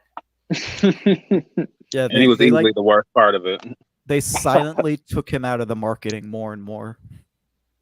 And then I didn't know he was in Perks of the Wallflower movie. Never seen it. That was like his first breakout role though, but I never saw it. Yeah. It's actually really good. The book's really good too. But I never seen it though. I never heard of him until Brad said something, and then I was like, oh, I know who that guy is. Yeah, it's kind of crazy, but yeah, I'm not gonna support it. I mean, unless Warner Brothers says something different about him, then maybe I'll change my mind. But right now, I just can't go through with it. Right. Oh, crap. Okay, there we go. Oops. My bad. What happened was I hit the wrong button. Oh, it's all good. That's what I did. Hobbs Horror, he said, "You made me think, buddy. No more saying my videos are garbage. They aren't, and I want to be more respectful of myself. So good looking out. My friends are watching and agree with you." Okay, good. Yeah, no, don't ever say your videos are garbage. Now, I mean, there's a difference between saying your videos are garbage, and there's a difference between saying that and saying my videos were bad and I've progressed. Like my first 70 videos, there's something else. I don't know what I was thinking when I made those videos, but I was learning, and you know, I work with what I got. Now my videos have gotten better, but maybe compared to someone who does this full time on YouTube and makes their living off YouTube, my videos are obviously not on par with them. But you know, you got to work with what you got and progress. So, but yeah, no, don't ever flat out say my videos are garbage, but here's a new video. Like then it's like, Yeah. Like me, Yeah, Brad, go ahead, D. Oh no! I was just saying I totally agree. It's like you gotta. There's nothing wrong with kind of like self-assessment because I'm that way, but there's a difference between self-assessment and self-criticism and kind of tearing yourself down. It's just, you know, assess where you are, assess where you want to be, and then, you know, just recognize, you know, look at the journey and the experience that way. But the other way is not beneficial. I know that because I've had similar negative reinforcement, and it does not help. I promise you. Yeah, Hobbs is a little hard on himself, and I keep telling him, don't be. Yeah, man, don't be. Yeah, Josh, you know, don't be hard. Nobody is going to start making a YouTube video and be awesome at it. It's just not going to happen. Not even with Jeremy Johns. Like, it's just, you got to learn, you know? Mm-hmm. There's only one way to learn. Brad didn't know that I do all my videos in one take because I don't know how to edit anything. So I just do them all in one take, and it works for me. That's what I don't know how to edit, so it works best for what I can do, you know, But but you- I've gotten more confidence in talking in front of the camera. So that probably goes hand in hand because you do a lot of live streams also. So that probably goes hand in hand with your live stream skills, is because you can just off the top, you know, because you've gotten better with thinking of something straight ahead and, you know, your wording and stuff. Am I wrong? Yeah. No, you're not wrong. But an You know. editing tool that I use is I use Splice. And then probably my favorite thing though is making the thumbnails. Mhm. That's my favorite part of any of my videos is my thumbnails. I love Mhm. I'll spend just as much time doing a thumbnail as I will editing a video because What I do you think use of for your different thumbnail? things. So for a long time I was using an app called Fonto, and with that you have to upload all the shapes and cutouts and everything like that. So like it was difficult, but you really had to be creative. And then I started using Canva, and that just made it so much easier. That's Canva that's that's what I use. That's what Canva. I use. Canva is awesome. I love Canva. So you What do you can use, D? Oh, what do I use for thumbnails? Yeah. Honestly, I like just do you because have an I'm app? well, I've used PhotoGrid before, but as far as the thumbnails, if I'm being honest, because I'm not great at them, I just export it out of my editing program, and I just take a screen cap that way and export, and then in Photoshop, I add some more stuff there. Gotcha. You should just. Yes, we're still on. We've been on. Brad and I've been on for 5 hours. What did you guys start off talking about? Because I was in a movie when the live stream started, so I missed it. What did you guys like? Was it like an interview thing going on, or Yeah. like, Yep. and then it just slowly progressed into let's talk about whatever and have fun? Yeah. Or like, Yeah, pretty much. what type of interview questions did you ask Brad? I was asking him. I was in the middle of asking him like what his favorite genre of movie is and stuff like that, and and then the chat was asking him questions, so we just went off on tangents. Really, D was there. Yeah, I was. So I Hopped in missed and out out. on everything. Yes, you did. You Trey, pretty I have a much did. question. Yes.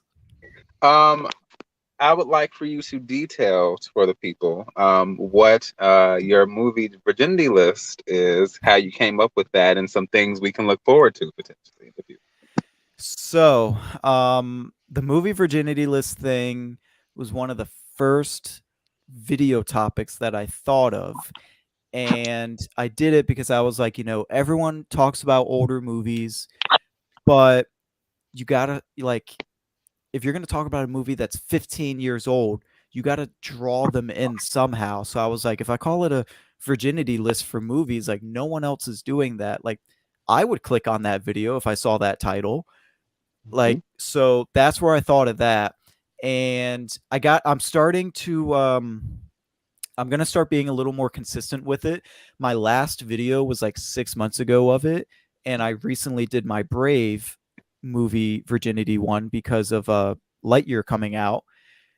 So yeah, some upcoming ones are going to be Mrs. Doubtfire. Brad and I are hopefully are going to do that together. Mm. Amazon just sent me a message letting me know it will be delivered tomorrow, so it's going to be delivered early. So I'll watch that this weekend, and me and Brad can get together for that. The Fly with Jeff Goldblum. Never seen that Oh yeah. before. Oh, that's I a don't good like that one. I have seen Godfather 1 and 2, but I have not seen number 3 in full length. I've seen parts of it, but not in full length. So that will be one. I got to figure out where to plop that one though, because that's kind of random. I should have done it when the Paramount Plus show came out, and I kind of missed that window. So I'm kind of upset with myself on that. And I wrote down some other ones, but I can't find it right now. But yeah, definitely The Fly and Mrs. Doubtfire are going to be the next two to to come up? Those are good ones. I just don't. Sounds great. But I can't Are wait. there? Is it because of the body horror, Yeah, up, it's Katie? body horror. Oh. Mhm. Oh, And I don't like the human centipede either. Oh, that's just oh, gross. absolutely not. No, I refuse. D, what I are just- some movies that are, among the vast majority of audiences being like highly critically rated, or just everyone has seen it that you haven't seen? So what would be on your virginity list is what I'm trying to say. Gotcha. Casablanca is a huge one. Oh, that's such a good one. Let's see. Yeah, that's one. That's one I definitely have to see. Goodfellas is another one. Goodfellas. Oh, come on. Trying to Really, think. you haven't seen that? Oh, oh, it gets worse. The majority of Scorsese's films I haven't seen. I haven't seen. Well, I have seen Casino. I do like Casino. But yeah, like Gangs of New York, The Departed, Wolf of Wall Street, Irishman. Nope. I haven't seen The Really? Irishman. That's one I have not seen. The Irishman is that's okay. I don't know if I ever need to see it again, but it's okay. One that I watched about 2 years ago and I absolutely fell in love with it is The Shawshank Redemption. I watched that for the first time 2 years ago. Oh, that's Wow. really good. I love that movie now. Now I watch it. This year I've already watched it once, and last year I watched it twice. Like, I really liked it. Dancing. Parasite. That's all- another one. I haven't seen that. I haven't seen Parasite either. I actually caught Parasite before it's like when it was still when it was kind of in its limited run, and I was like at a kind of a small independent theater near me, and then I saw it, and then like right after I saw it, it kind of just blew up. So it was kind of nice to see it before and kind of see it, kind of go from there and gain all this acclaim and success. Brad, what's on your virginity list? For movies to watch,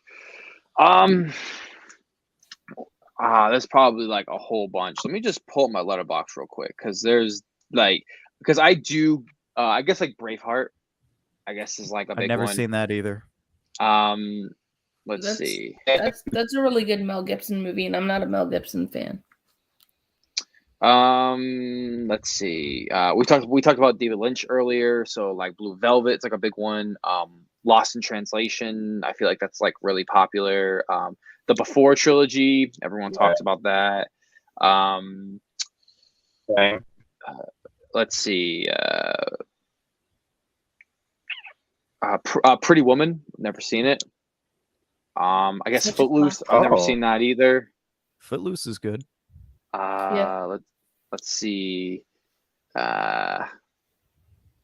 Speed, I've never seen that. Oh, Speed is awesome. Or Yeah, it is. or like Rope. Yeah. Once Upon a Time in the West. Point Break, the original. Oh, dude. Yeah. So many good ones.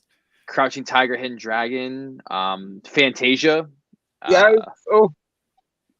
I know. Network. Bunch of classics. I try to keep up on them. The thing about the virginity list thing is like I do want to be more active with that because I feel like it is a good, title and topic and stuff.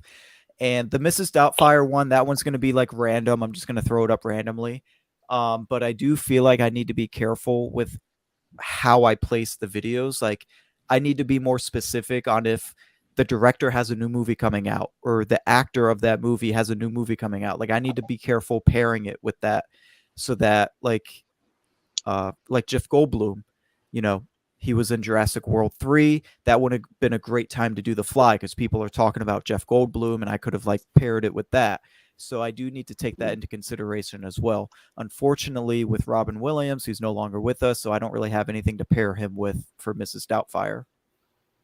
Or Matthew Lawrence because he doesn't really do movies anymore. Or the little girl because she played in Matilda, the little girl from that movie isn't in any movie. Also, either. never seen Matilda all the way through. I've only seen clips. Ooh. What? You need I to know. watch that movie. There's something wrong with me. I know. Shame on me. The Brad, monkey's asking Brad a question.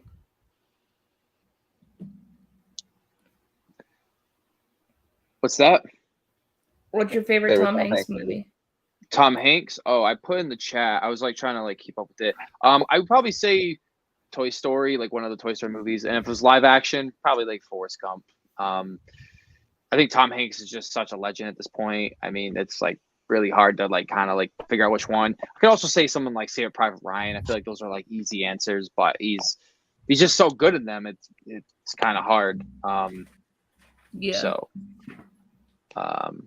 but yeah, the Haunted by Horror said you should have watched the original Point Break before you watched the first remake titled The Fast and the Furious. Yeah, no, 100%. That's what everyone says, and like I'm a big Fast and Furious fan for what it is. So, yeah, definitely gonna watch Point Break because Catherine Bigelow directed that, so she's a pretty good director. So, yeah.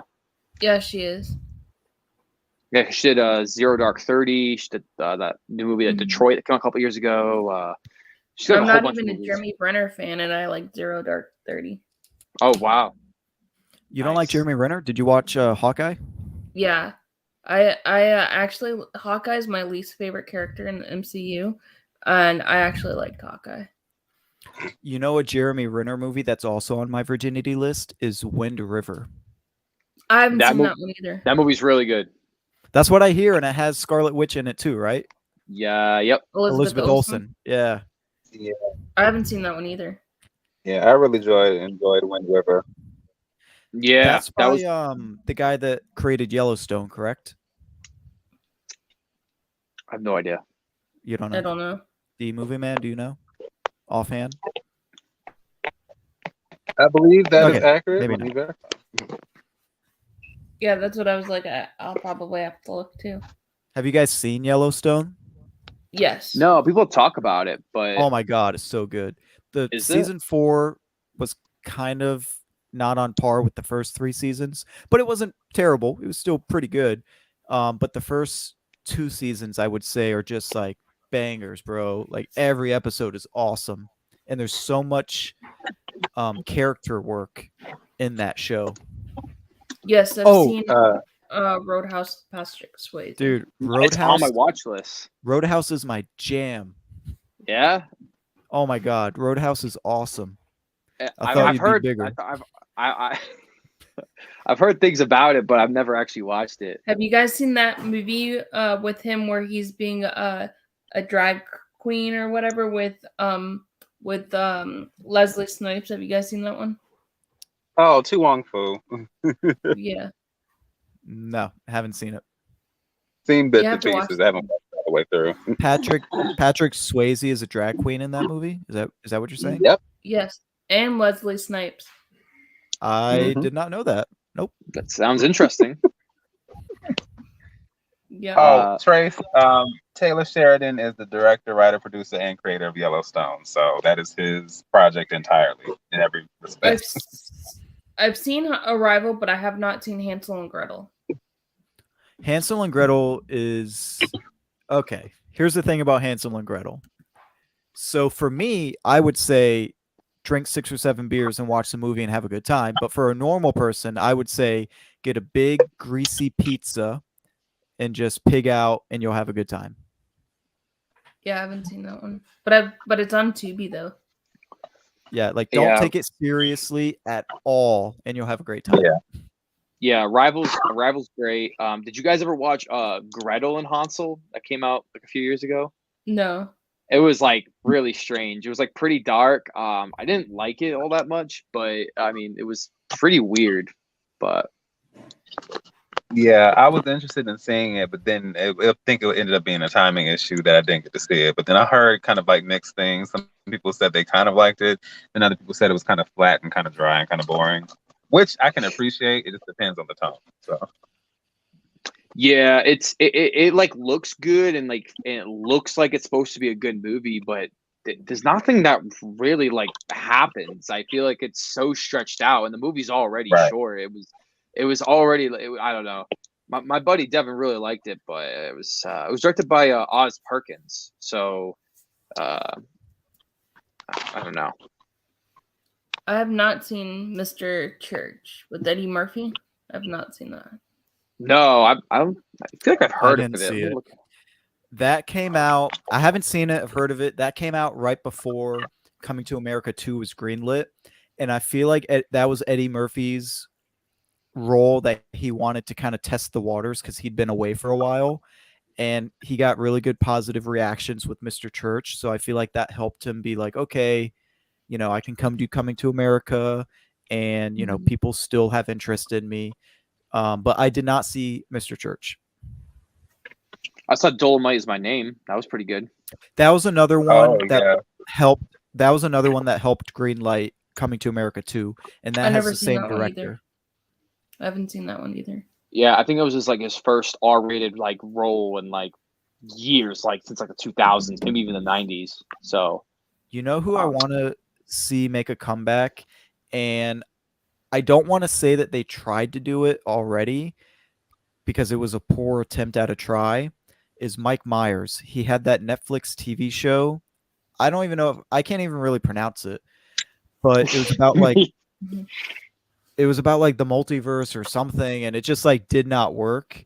But I want to see him come back to TV, or not TV. I don't know why I said that. Come back to movies. And I'm not just saying that because I love Austin Powers. Like I just want to see him be in things. Like when he was in Bohemian Rhapsody, it was a very small part, but he was awesome in it. Yeah, Yes. he was. So I think the world needs Mike Myers. Maybe it's just I'm just saying it. Cat in the Hat 2. no, Oh my gosh. no. D, before Hell. you came on, I was telling Pierce I did not like that movie. I did not like that movie at all. I have it in my movie shelf right over there. You are Why? a brave man. I love Cat in the Hat 2. It reminds, or not number 2. I love Cat in the Hat. It reminds me of simpler times.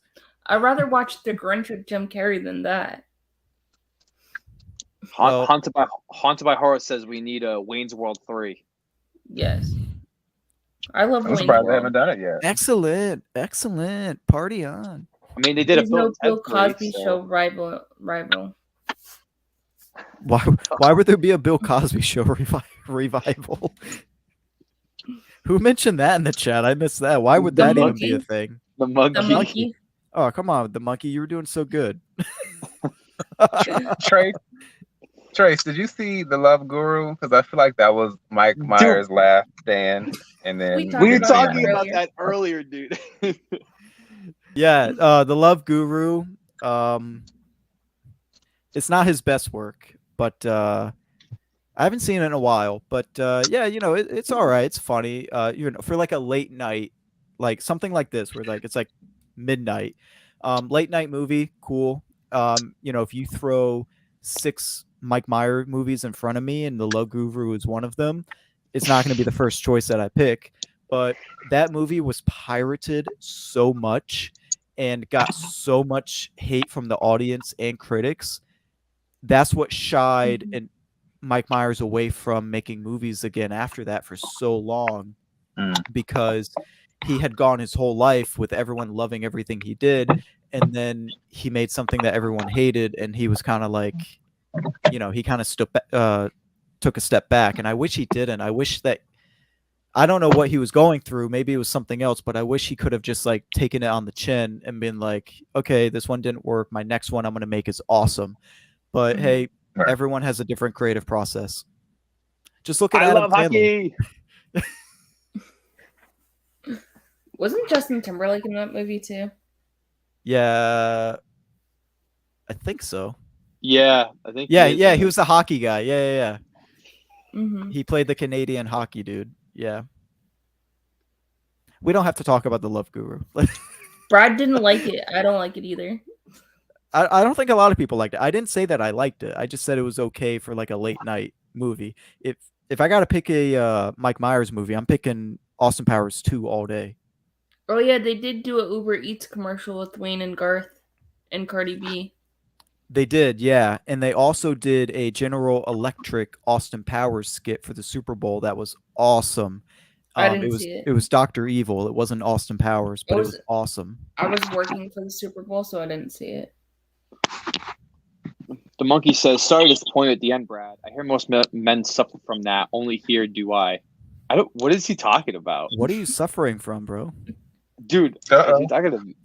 Dude, I don't know what's going on. Like, You never seen Austin Powers? I've only All seen right. I've Dan, seen the first one. Dan, I know that you have the little toolbar next to your name, but I want you to go ahead and leave the live chat and go watch Austin Powers because you are doing yourself a disjustice of an American by not watching Austin Powers. Come on. I was watching Austin Powers at the age of 8. Well, maybe that's the issue. But Oh, I was telling. Well, what about me? I've only seen the first one. Do I have to watch the other two right now? you got to get out of here too. Go watch. Yeah. Number 2 is prime Mike Myers. Yes. Goldmember's pretty good too, but Austin Powers, The Spy Who Shagged Me, the opening scene is one of the best opening scenes of any movie ever made. Rank the 3. Okay, so Mike Myers, starring in Austin Powers, The Spy Who Shagged Me, is number 1. What is the first one titled? Austin Powers. Oh, International Man of Mystery. Mm-hmm. That's number 2, and then number 3 is Goldmember. But they're all great. If I did a top 10 trilogy of all time, I don't know where it would place, but it would be on there. Oh my god! Wow. Do you want an Austin Powers 4? I'd give my left testicle more than anything. Oh my! Wow. You Weren't learn they- something weren't- new every day about somebody, don't you? Beach Yeah. Bum Matthew McConaughey movie on Hulu is good. Haven't seen that one Oh, either. I heard interesting things about that. The I haven't Matthew heard- McConaughey movie that's underrated is have you guys seen Mud? Yes. It's on my watch list. That one's pretty good. One Yeah, that I is mean, not underrated is Serenity. That's a good one too. Oh, is that? Oh, is that the one with Anne Hathaway? Yes. Yes. Oh, yeah. And they that made twist- some very interesting choices with that story. So I'm gonna say. That twist was quite. I can't believe that got greenlit.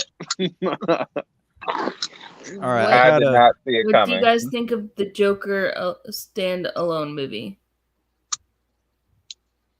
The one with Joaquin Phoenix? Yes, that one. Yeah. I'll let you guys answer that first. I actually liked it. I thought it was an interesting take on the Joker because he's my favorite DC character. And it also, like we were saying earlier, because Brad and I talked about it earlier a little bit. I liked it, but it also shows how he was before he became the Joker, and how Batman's his arch enemy, kind of like type of thing, or how Batman became. So I actually enjoyed it, but I'm biased because I like Joaquin Phoenix. So I think that's completely fair.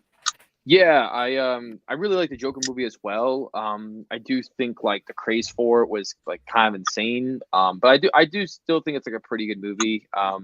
I'm curious of what they're gonna do for the second one, if they actually are going forth with it, which it seems like they do.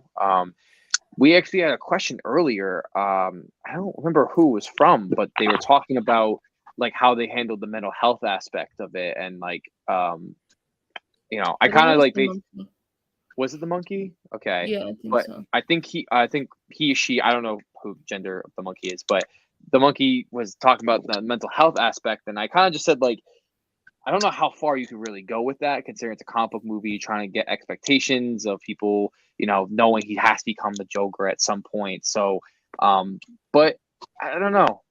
I hope Todd Phillips can make another good movie, but I don't know. I like the standalone Joker movie. Yeah. What did you say, D? Yeah, I was gonna say apparently the second one is supposed to be a musical sequel with Lady Gaga potentially as Harley Quinn. Now this is all potentially up in the air. This may not be 100% true, but it'll be interesting to see how that pans out. I myself enjoyed. Well, excuse me, it's not really an enjoyable film, but I'll say that I appreciated the first Joker film, and I think conceptually there was a lot I appreciated about it. Not everything worked for me, but as far as just kind of approaching that character from a different lens, I definitely appreciated that. Mm-hmm. So we'll see how this musical goes, because that may alienate a lot of people. And What's then everyone's? Sorry, Katie. John's saying, what's everybody's favorite Robin Williams movie?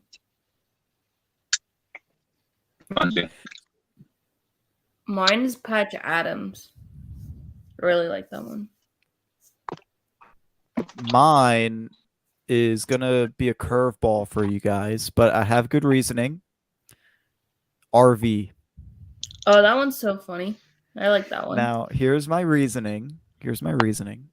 My parents are not dead, nothing like that. Oh, see, he left because I said that. My parents are not dead, nothing like that. But whenever I watch RV, it reminds me of my mom, because that is a movie that growing up, me and her would watch together a lot. That and like Rat Race and Without a Paddle. Those are the types of movies that me and her would watch together all the time and bond over. So that is why RV is my favorite Robin Williams movie. It's because it reminds me of, my mom and watching the movie with her. Well, I'm glad you have nice memories with that movie, because that movie stinks. The big old rolling turd Hey, coming through. But I'm surprised you guys don't. JoJo's in that movie. Don't you all think she's pretty? JoJo. My pick would be Good Will Hunting. That's a good one. That's a good one. Yep. Yeah. I was gonna say Dead Poet Society, but I really like Good Will Hunting. I mean, I've never seen Dead Poet Society. I have to watch it. I also really like Hook. Yeah, Hook is really good too. I watched that for the first time last year. That's pretty underrated, I feel like. I grew Another up with family that movie that you were late to the party on. I don't know what it is. I guess when that movie came out, it didn't have like good reviews because it really wasn't like a family movie. Because like the whole thing is about like the dad like wanting to be like, not connected with his kids and stuff, and was like, oh, this is like a really adult movie. What's yours, Dee? Do you have a favorite Robin Williams movie? Yeah, the first, the first Jumanji film. That's probably my favorite childhood-wise. Now, as far as his serious roles, he really did a awesome job in 1 Hour Photo. Oh yeah, that was a good movie. It's underrated. I think it's one of his underrated films, besides Death to Smoochie. I've heard so many things about that, and I remember the poster when I was younger. I remember the poster at the theater. I've heard a lot about that one. Have y'all seen that one, Death to Smoochie? No, I haven't seen that one. Y'all have to check that one out. It's really good too. It's one of his most underrated films. And Dancing 1 Hour Photo is really good. Yes, it is. I think of that one more of like a thriller, right? It's more like a thriller. Yeah, that's that. Yeah, Jumanji is kind of the childhood favorite of Robin Williams, and then 1 Hour Photo. As far as all his serious roles, that's probably my favorite. Yeah, he was a really good actor. I miss him. I also love him as the genie too. Yeah, I was gonna bring up Aladdin. I think Will Smith did a very good job as the genie as well, bringing that charisma and energy, but not trying to do a ripoff of Robin Williams. Right. I'm curious because they're allegedly doing an Aladdin 2. I'm curious if Disney's going to stand by Will Smith and keep him on as the genie or not, or if the movie's even happening. But I think he did a good job as the genie. Right, he did. I think he might get in trouble for slapping Chris Rock, actually.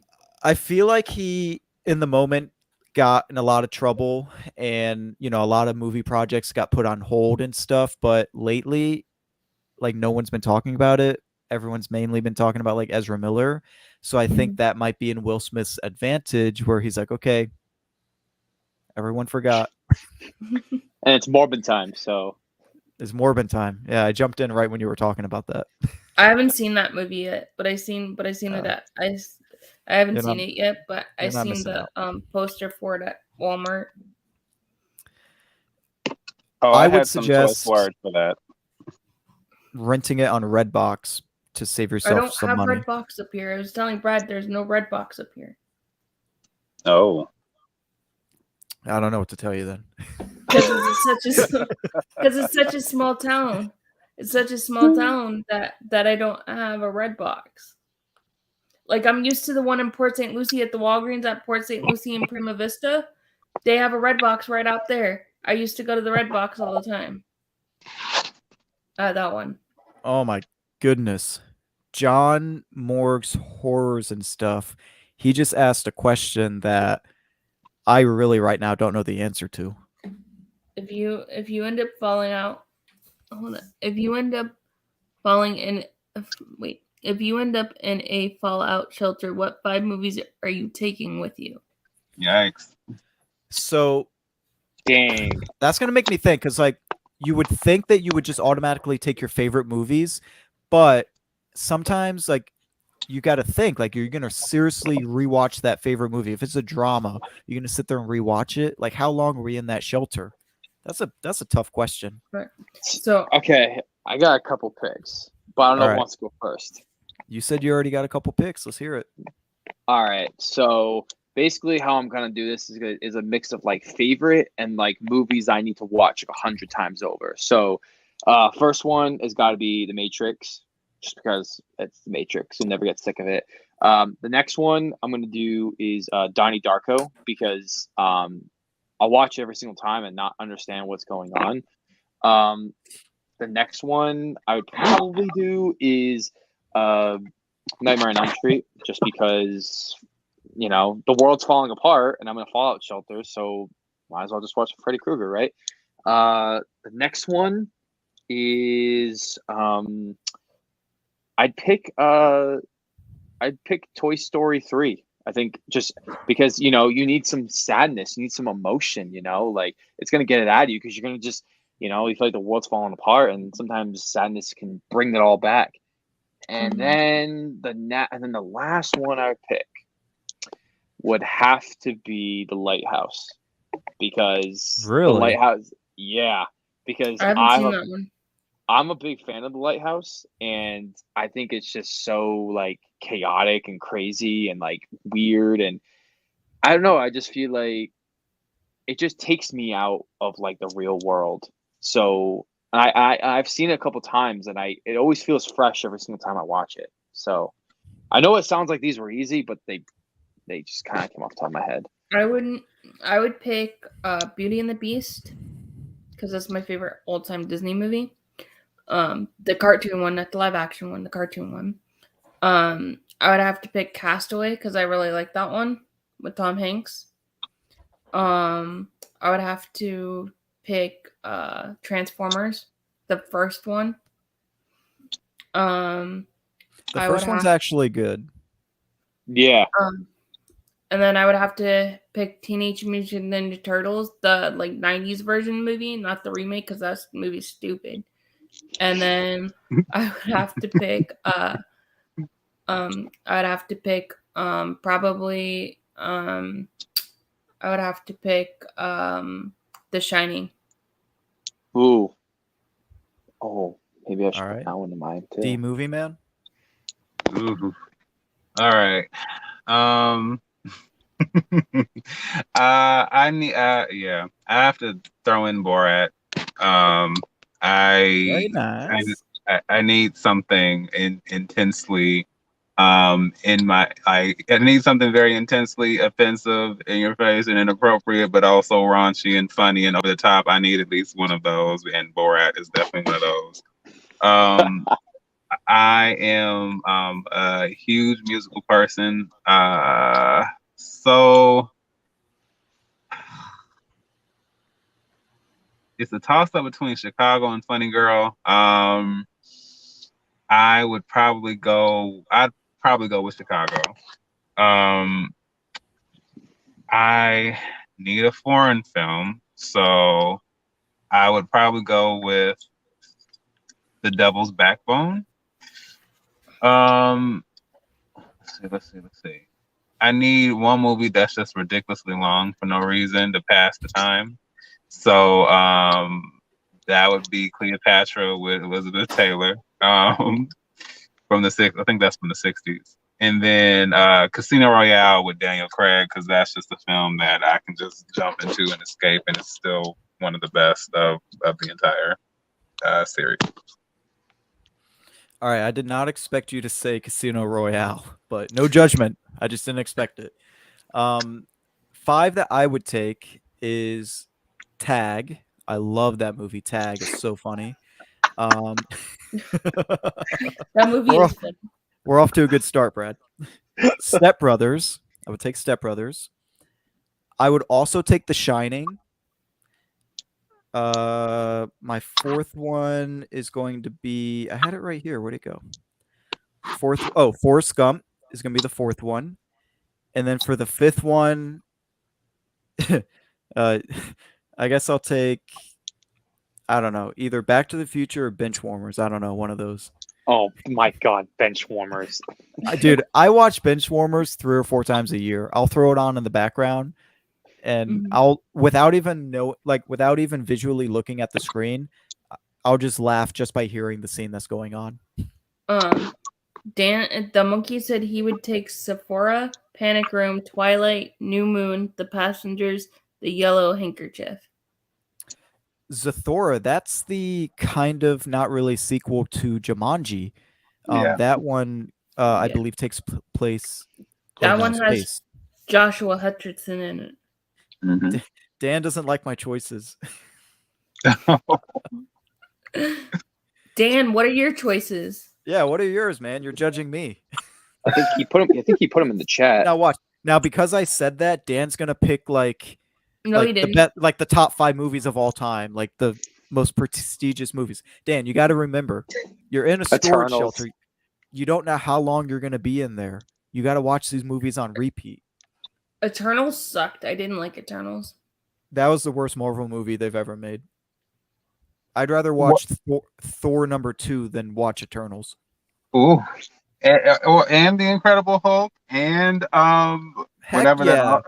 That end scene, the end fight for the Incredible Hulk is better than the whole Eternals movie.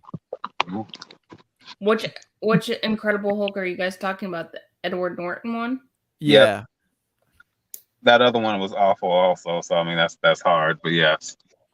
The Ang Lee one wasn't much better. I know one Dan would take is he would probably take Jurassic Park for his 5. You actually, you know when you do a top 5, you actually get to know the person like better.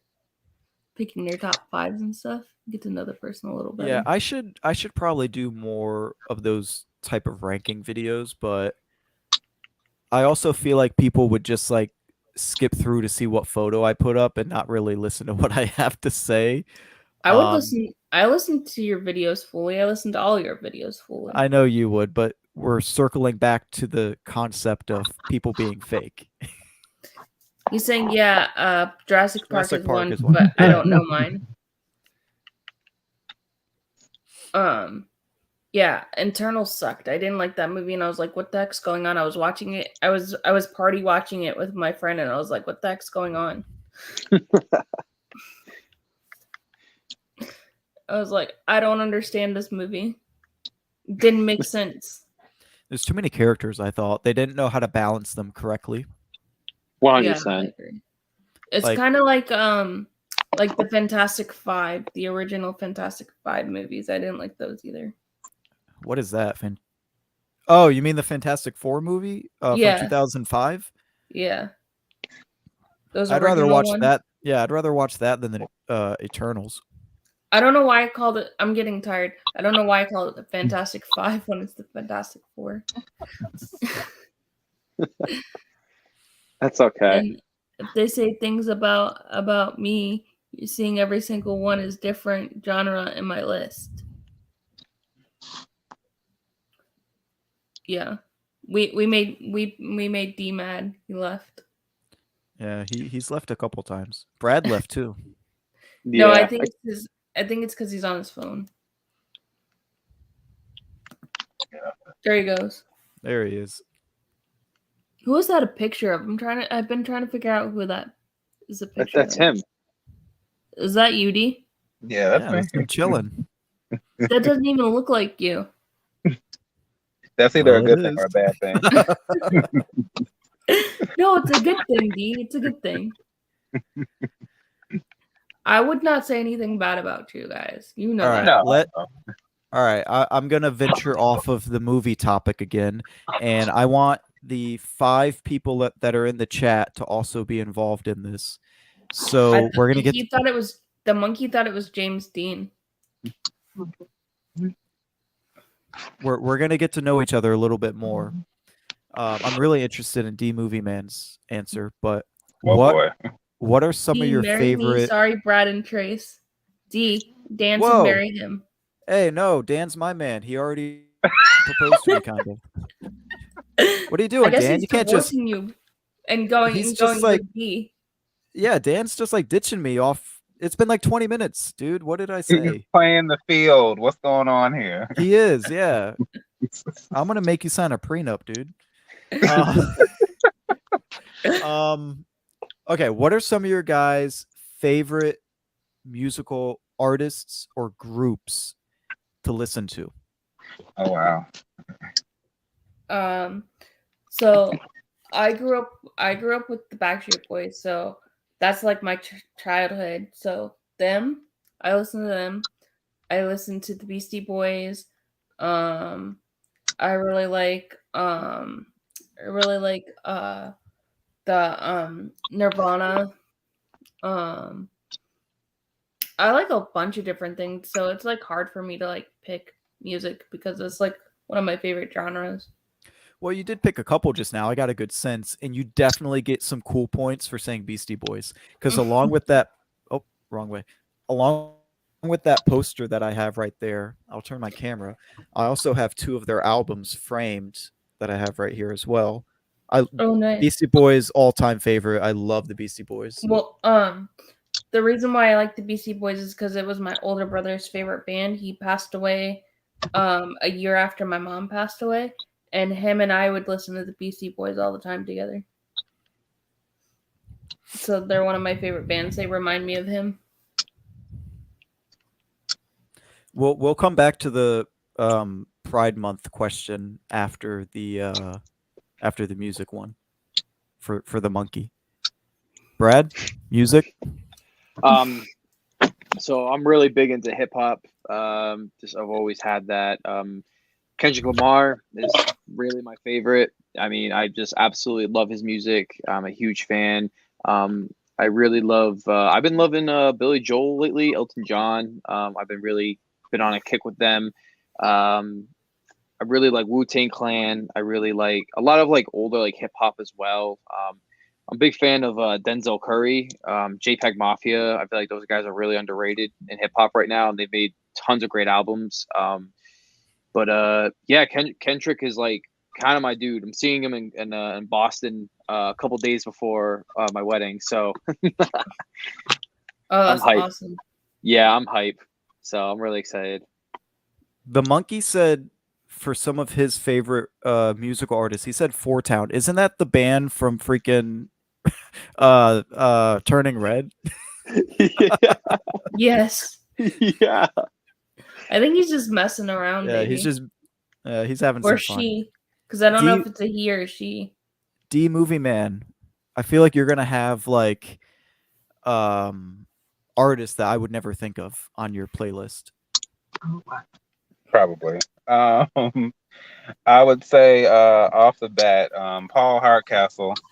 He's one of my favorite kind of musicians because he's very much quiet storm, jazz, kind of like I don't know if it's like synth pop. I don't know what you call that, but yeah, he definitely what kind of shaped my appreciation of like jazz and quiet storm music, especially in my earlier years in Chicago. So any of his like music, especially like Rainforest, and yeah, I love his sound in general. I I would also have to say, let me think. I'm a fan of Hall and Oates. I do enjoy their music. They have good music. Yeah, I really enjoy Hall and Oates. Let's see what else. Hang on, let's think. So I can draw a blank on a couple people. I do Cool in the Gang, especially Summer Madness. Just that song alone, just that cements them for me. What else? I'll also go with Lauryn Hill. I'm a big Lauryn Hill fan. Oh, I love Lauryn Hill. Yeah, I love Lauryn Hill, especially that first album, but really just her music in general, I'm a fan of. And then, oh, you know what? To throw it back, let's see. I'm a big fan of Frankie Lyman and the Teenagers. Those are some great choices, D. Oh, thank you. So some of my go-tos, obviously Beastie Boys, I already pointed that out. I also like Nirvana, Red Hot Chili Peppers, Post Malone. Now, I'm not going to be specific with the artists, but on my playlist, something that I really enjoy is music from the 70s. So I have a lot of 70s music on my playlist as well. And like I'll work out to that music too if it's on shuffle. I don't really care if Earth, Fire, and Wind come on or whatever. I'll jam out to September and lift weights to that. Like I don't care. So I love stuff from the 70s as well. So, but yeah. But I mean, I also love, today's music, but yeah, so those are some of my favorites. Four Towns suck. I got Four Towns stuck in my head. I also forgot to mention that Janet Jackson occupies a lot of space on my playlist, especially since I started listening to her since I was around like 2-3 years old. So yeah, the Janet bulk of her Jackson's catalog. good, too. Yeah. And so, what were you saying about the Pride Month, the monkey? You were saying something about Pride Month. What about it? Yeah, he didn't ask a specific question. He just said that he had a Pride Month question, but didn't ask it. So yeah, man, if you want to elaborate, or woman, if you want to elaborate on that, I think all four of us here are okay talking about that. I don't think anyone here. No. But until they answer, do we have a smaller topic to talk about while they type their potential question? So, okay, so if you could go anywhere in the world, where would you guys go? Santorini, Greece.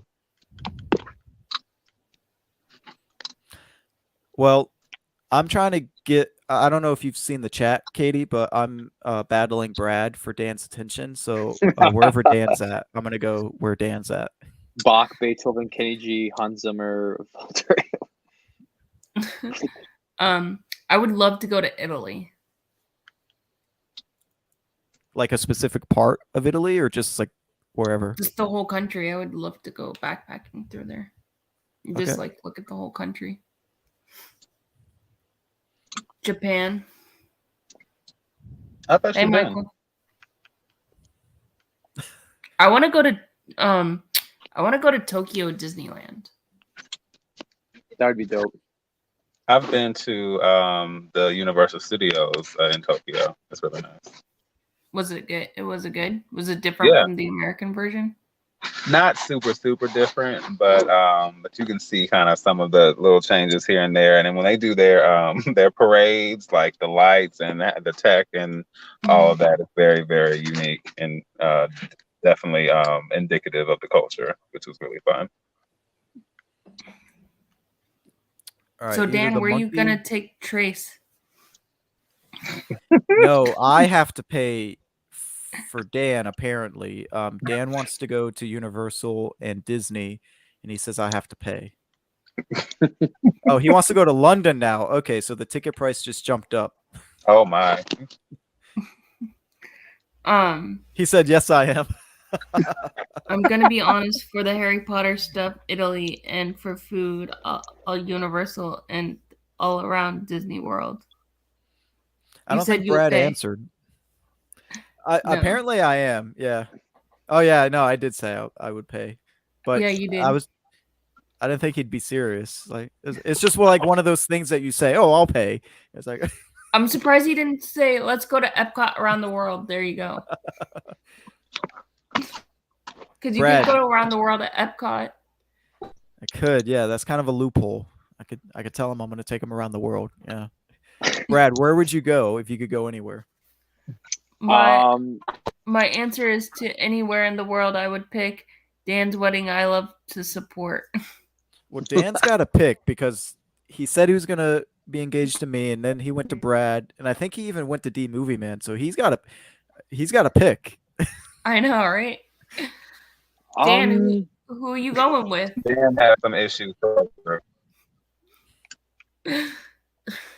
What the Dan just hell has is- too much love for all of us. Brad, Yeah. where are you What going is in it? the world, man? You know, I don't really know. I would like to go to. I like to go to Antarctica, just to check it out. Why? Antarctica? I don't know, just to see Okay. some shit, you know. Check out some glaciers. Dan saying I need a reality show. I'll The be Bachelorette. tuning in. Yeah. I want to see what Dan. If you could have 5 people dead or alive for dinner, who would you choose? Oh Oof. man. This is tough. I don't think I could go first for that one. I would choose Walt Disney. Can I pick 3 instead of 5? That's a tough one. I would choose Walt Disney. I would choose Stephen Hawking. I would choose my mom. I would choose I would also choose Albert Einstein because I would want to pick his brain. And I think I would want to choose Marilyn Monroe.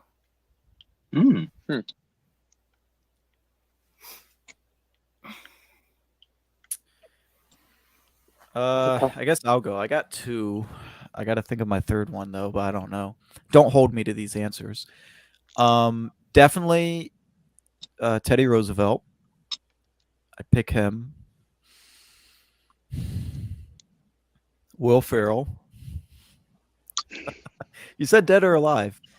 And you know what? The Elvis movie's coming out. I'll go with Elvis as well. I'm just gonna go with 3 instead of 5. That's a tough question to do off the top. Should I go next or Whoever wants to go.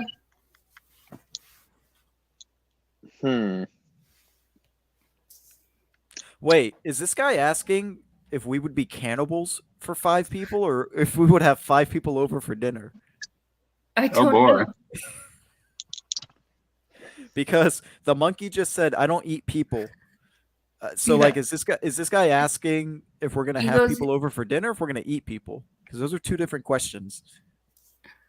Um, Oh, Steven Dan Spielberg! said- How'd I not think of that? Dan said Tom Holland, Zac Efron, and Steven Spielberg.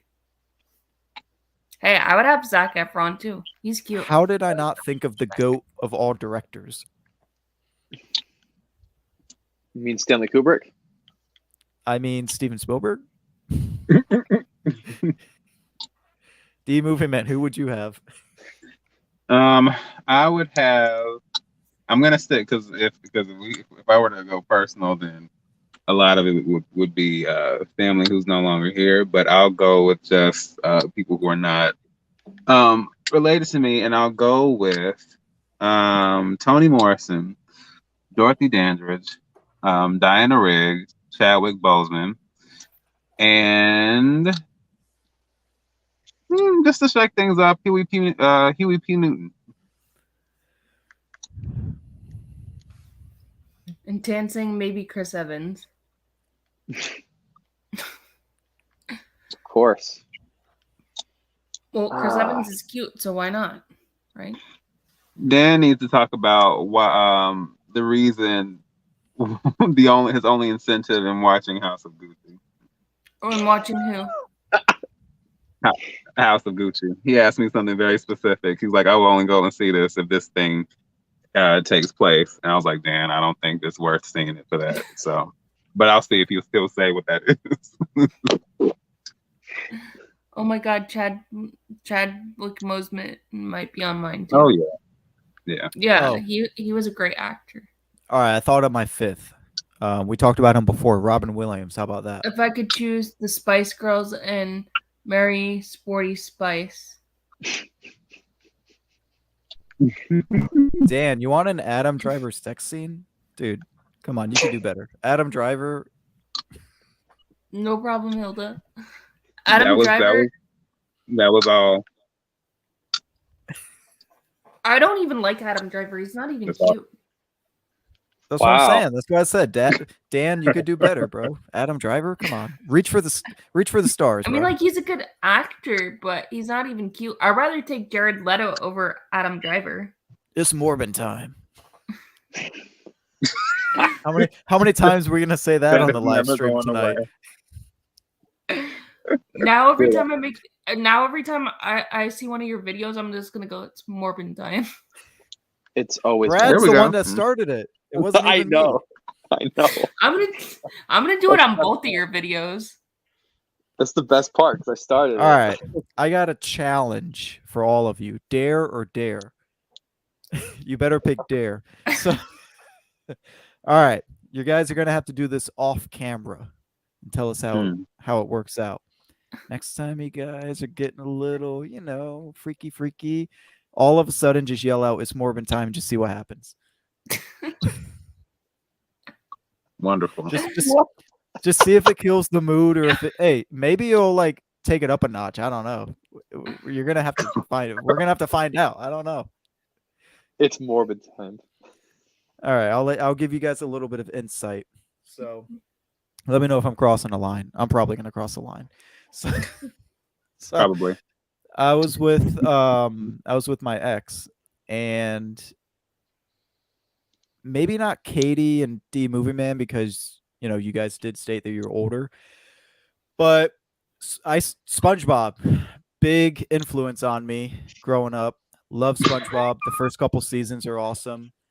There is an episode of SpongeBob where Mr. Krabs wants to feel young, and he hangs out with Patrick and SpongeBob to feel young, and they're doing a montage of him doing different things, and on one of the montages, SpongeBob says, "Can you feel it, Mr. Krabs?" And they repeat that line over and over and over again.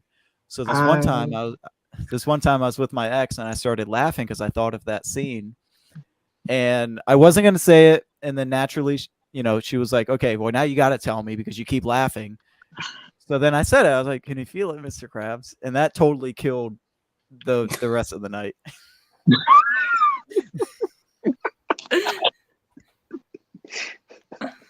Oh man. Well, all right. Yeah. But I want to hear about It's Morbin time, so test it out and let me know. Oh, Dan just said I'm Dan. Morbin. Dan, oh my god. Wow. Dan, Dan, I I am didn't know you were shocked. like that. I am shocked and horrified. What a scandal.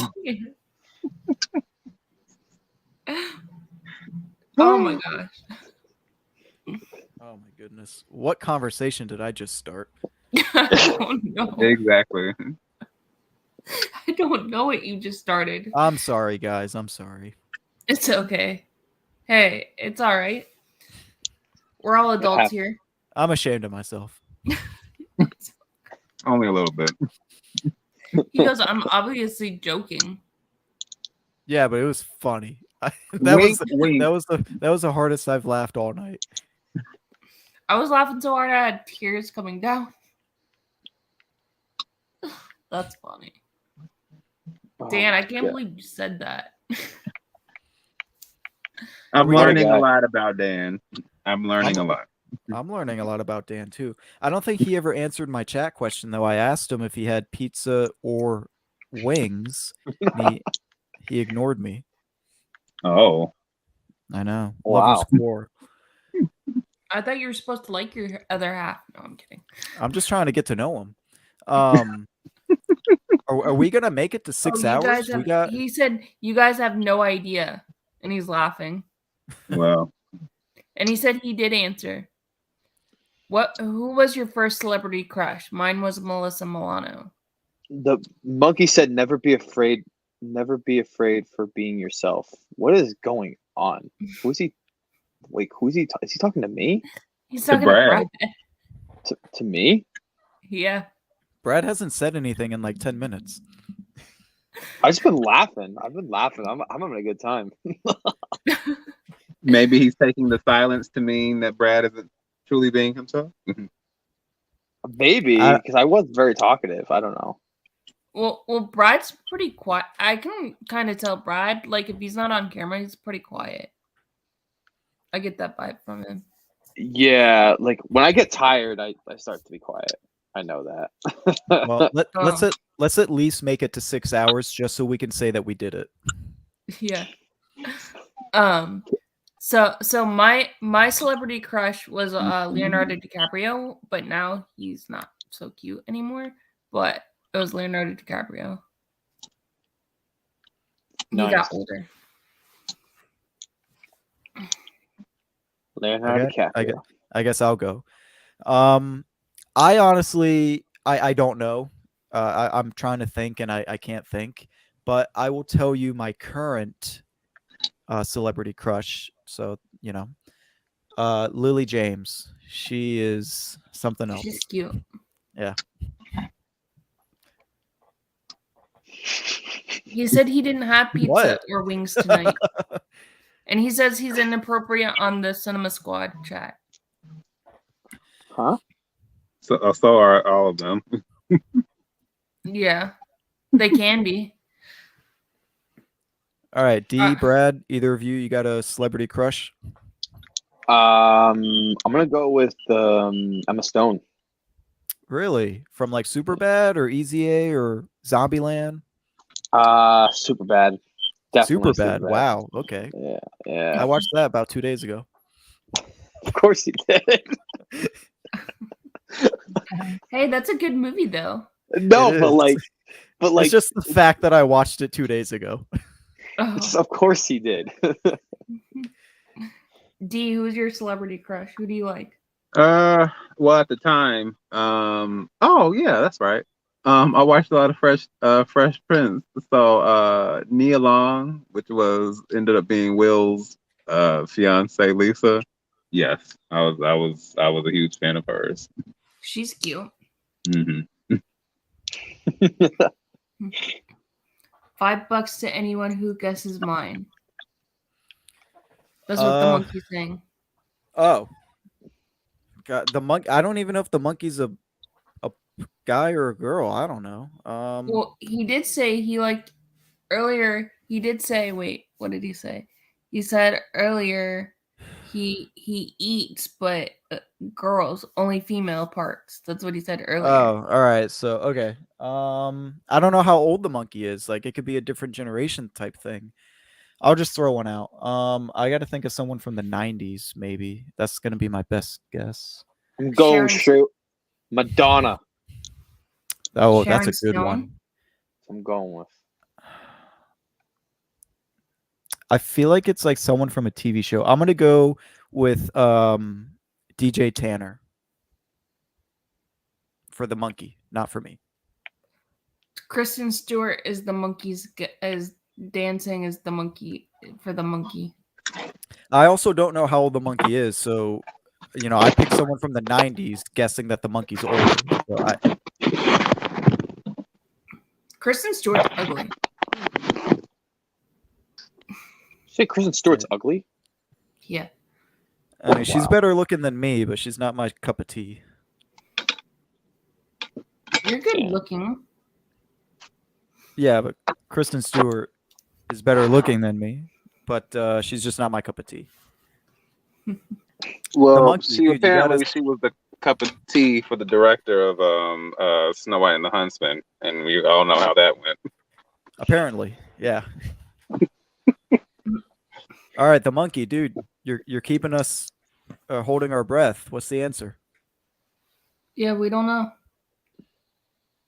Hey, I don't call my man good looking. I didn't call my man good looking. Because you said I was good looking. Yeah. I'll call him good looking, Dan. We'll fight over him. You guys will fight over. Oh, Madonna! Whoa, Yes. Let's Brad, you get go. $5. Let's Easiest go. $5 you ever made. I'm only kidding, Dan. I'm only kidding. Yeah. He told me to be myself, so that's what I did. Always be yourself, no matter what. I was That's myself what I and I tell answered his people all the question. time. Because I used to have a lot of people didn't know, but I used to have self-esteem issues. So as I got older, I love myself more. So I tell people to love themselves more. I I think can that relate. a lot of people can relate to that. That's one of the reasons I didn't do YouTube earlier than I did, is because of those self-esteem things, and wondering what people are going to say and think, and just getting in my own head.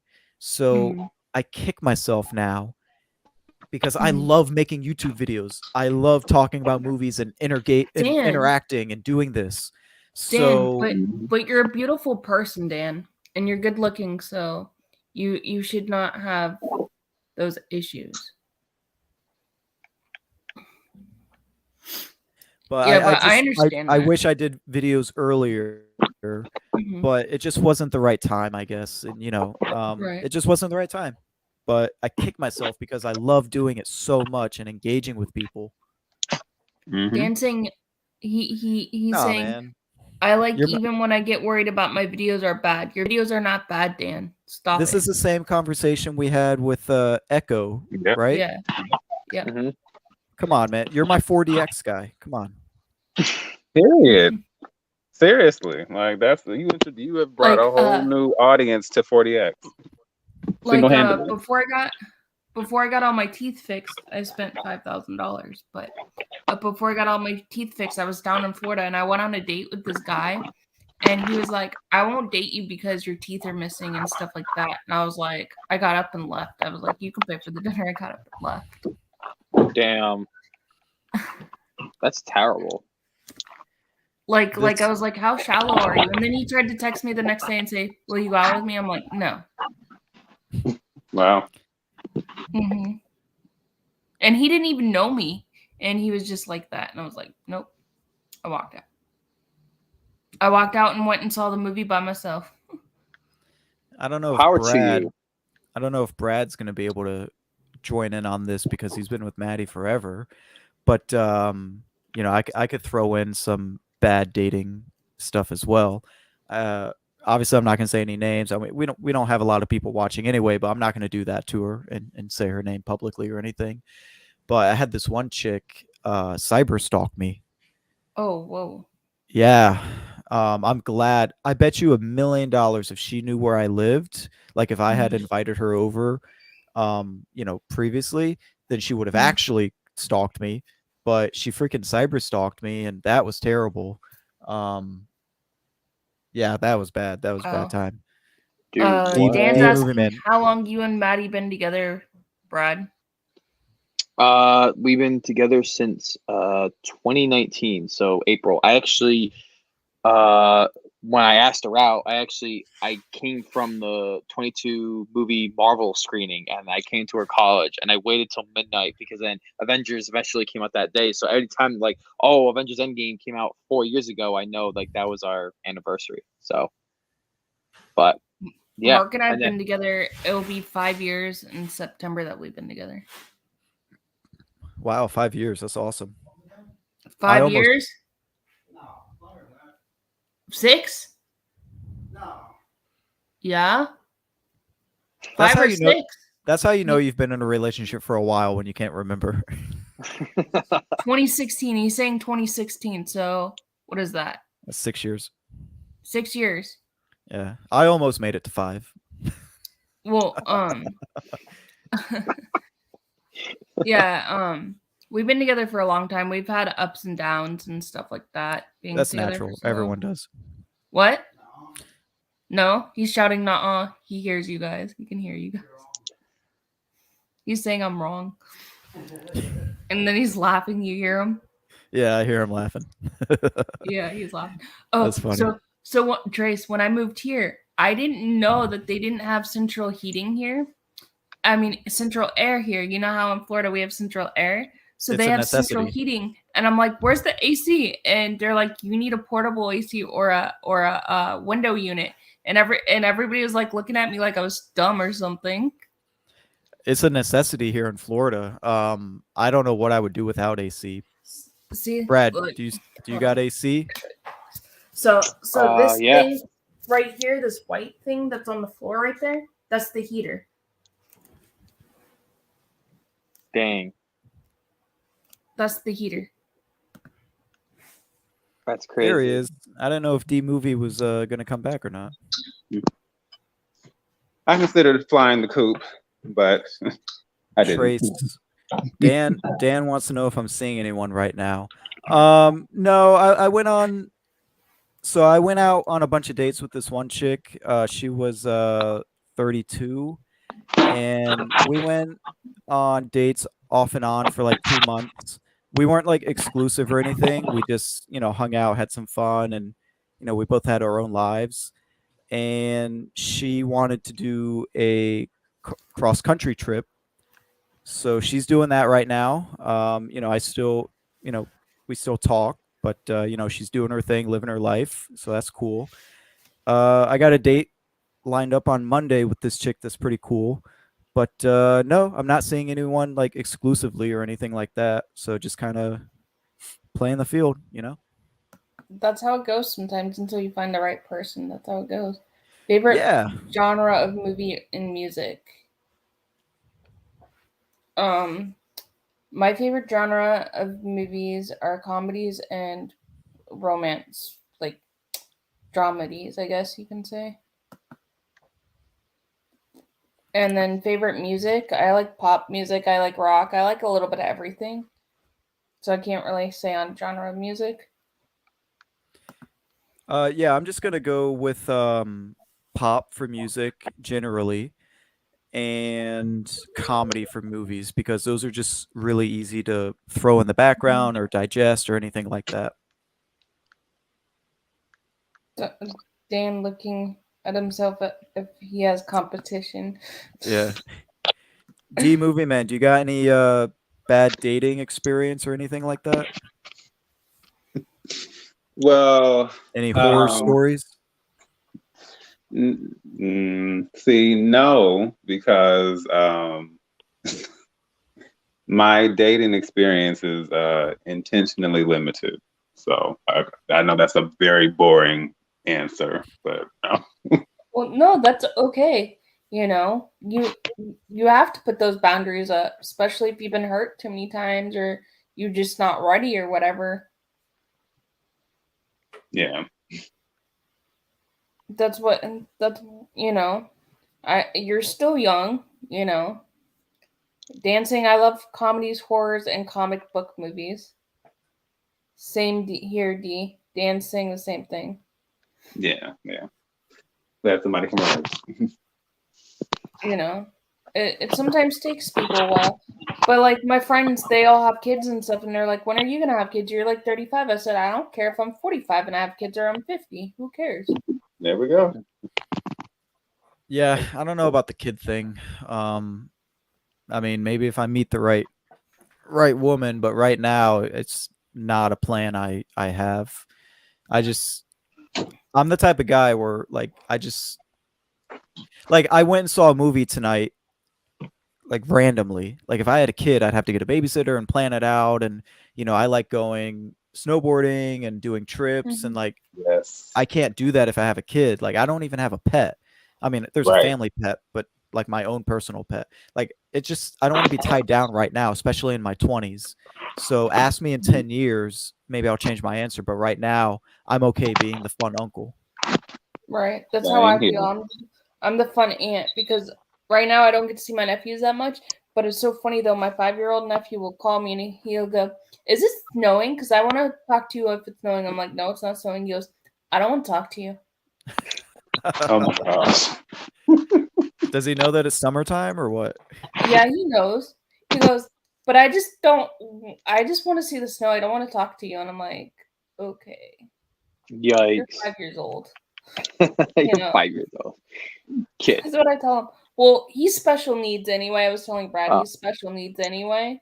So we just let him say whatever he's gonna say or do, because if you don't, he'll just like hit you, kick you, or bite you, or just tell you off. So we just let him do what he's gonna do within reason. You know. Gotcha. But I still talk to him though.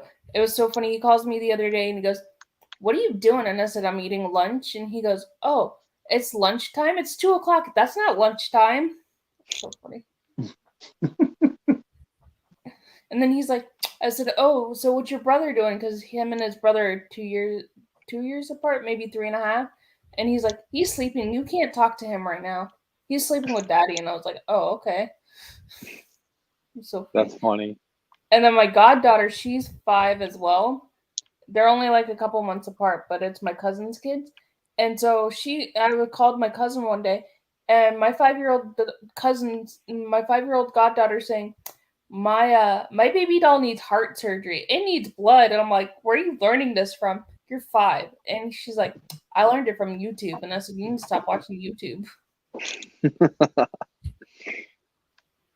It was so funny. I was like, "You're 5 years old." Mm-mm. But I love them though. One time at band camp. Yes. Katie, how much longer you trying to go? We can, if you guys are ready, we can turn it off or whatever you guys want to do. I mean, I don't want to be the party pooper. I just want to kind of plan it out a little bit. You know, Whatever if you guys want to do. We've been on for 6 hours, Brad and I have. Yeah, I'm toast. Yeah. So this is the longest stream I've done, Lori, actually. yeah, I've never been on for 6 hours before. yeah, and I just talked about ending it, so Yeah. I don't know. Maybe we can do one more topic and then wrap it up. We got 7 people watching. You know what I'm thinking about doing though is like a 24-hour like live stream for like charity or something. Get a whole bunch of us that'd be together cool. and do something. Yeah, like and that. you don't have to have one person on the whole 24 hours. You can have people come and go. You know. Yeah. Like time that'd be slots. great. That'd be awesome. Yeah. So maybe we can get a group chat going or something, and we can figure out a charity to do, and then we can all do something like that. I mean, I used to work with autistic children, so that'd be pretty cool. I don't know. So maybe after this, I'll put us all in a group chat, and we can figure out something, and we can figure out a stream when we're all off. Like I'll have to take off a weekend or something. Yeah, and like I said, like people come and go. Like you could have like Dan come on for 2 hours, and then have John from Man of Movies come on for another 2 hours, or like something like that. I don't know. Mm-hmm. Yeah. So we'll have to do something like that. Dan, would you be? I know you're still in the comments. Probably, would you be up for something like that, or talk to the Cinema Squad and see if they would be up for something like that? And I know a couple of my friends would be up for it. So we should do something like that. That would be fun. Katie, do you got maybe 1 or 2 more topics before I head out? Because Okay. I'm pretty toast too. It's almost 1 a.m. Yeah, it is. And I have to get up at 7:30. Well, no, I have to be to work at 7:30 in the morning. Oh my goodness. I open the store tomorrow. I don't know how you do it. You're gonna have to drink a lot of coffee or a Red Bull or something. No, I'm an insomniac, so I actually only get like 3 to 4 hours of sleep. The only thing I got going on tomorrow is a haircut and golf. That's it. I work 7:30 to 4 tomorrow. Dan said he would be up for it. All right, so I'll get a group chat going and we can all do it. Lori's Tech Time is doing sleepy emojis. Sleep stream. Let's all do a sleep stream. Sleep stream. Maybe Trace, mental what kind of health haircut? or special needs. I would do an all-nighter. So usually, okay, so for like 6 months I had a mullet, but I did the mullet. I tested it out. I'm done with it now. I'm back to my normal hairstyle. But usually my hair sticks like kind of like straight up. And when it gets really long in the front, I have to go to the side because it won't stick up all the way. So I'm just gonna, have the top trimmed because my hair is really thick, so it's really heavy, and then I'll do like a 2 on the sides. Okay, so let's see. So, what is your top 5 favorite horror movies? Do you guys have a top 5 favorite horror movie? Hold on. Lori's tech time. Yeah, I tested out the mullet. It was successful. Girls loved it. Yeah, mullet was successful. No mullet, Trace. No, Dan, I already did it. There is right now. I don't have a mullet. I already did it. I did it for 6 months. isn't this It took, supposed to be? What did they say about mullets? Isn't it party in the front or party in the back? Something I don't even know. yeah, and I know that my facial hair changes. Sometimes I'll have a beard, sometimes I'll have a mustache, but I rocked the mustache all the way through with the mullet, and I had great success. In the words of Borat for D Movie Man, great success. Oh my gosh, yeah. I thought you were gonna say the other one. What he said. Listen to Dan. No more. No more. Hey, you know what? I can say that I did it though. I can say I Business did. in the business in the front. Yeah. Yeah. That's what So it is. I've done a mullet. I've shaved my head. I'm not doing that again. I looked terrible with a shaved head. Why? I didn't like it. It was not for me. I've Is had it my your head hair. shape? My head's not shaved. No, I said, was it your head shape that didn't? Yeah, I think so. And I also have very fair skin, so it didn't look good. And Gotcha. I've also grown my hair to like here, not quite to my shoulder, but like right here. So I've had a different hairstyle. I've had different hairstyles growing up, but this is I my have main one. too. This is what I like the most. Yeah, my hair's been down my back before. That's too long for me. My hair also is gonna probably surprise you guys, but my hair gets really curly when it starts to get grown out. Mhm. So my mullet was getting really curly, and right before I cut it. Hold on, let me see. Dang. Oh, I forgot. I totally forgot about the horror question. It's that okay. Katie, I was just talking about my hair for 5 minutes. It's Yes, okay. Dan, Scream. Scream, I do like the first Scream. I don't like any of the others, but Trick or Treat, I am not a fan of Trick or Treat, and I know that that's like a cult classic for people. Oh, I love Trick or Treat. Yeah, I love Trick or Treat. I love Sam. He's so cute. So your head looked like a Here you head. go. Here goes me with short hair. Right there. Oh, cool. Where I I look still- like a boy. I want to see the long hair for D Movie Man. Oh, I have to find that picture.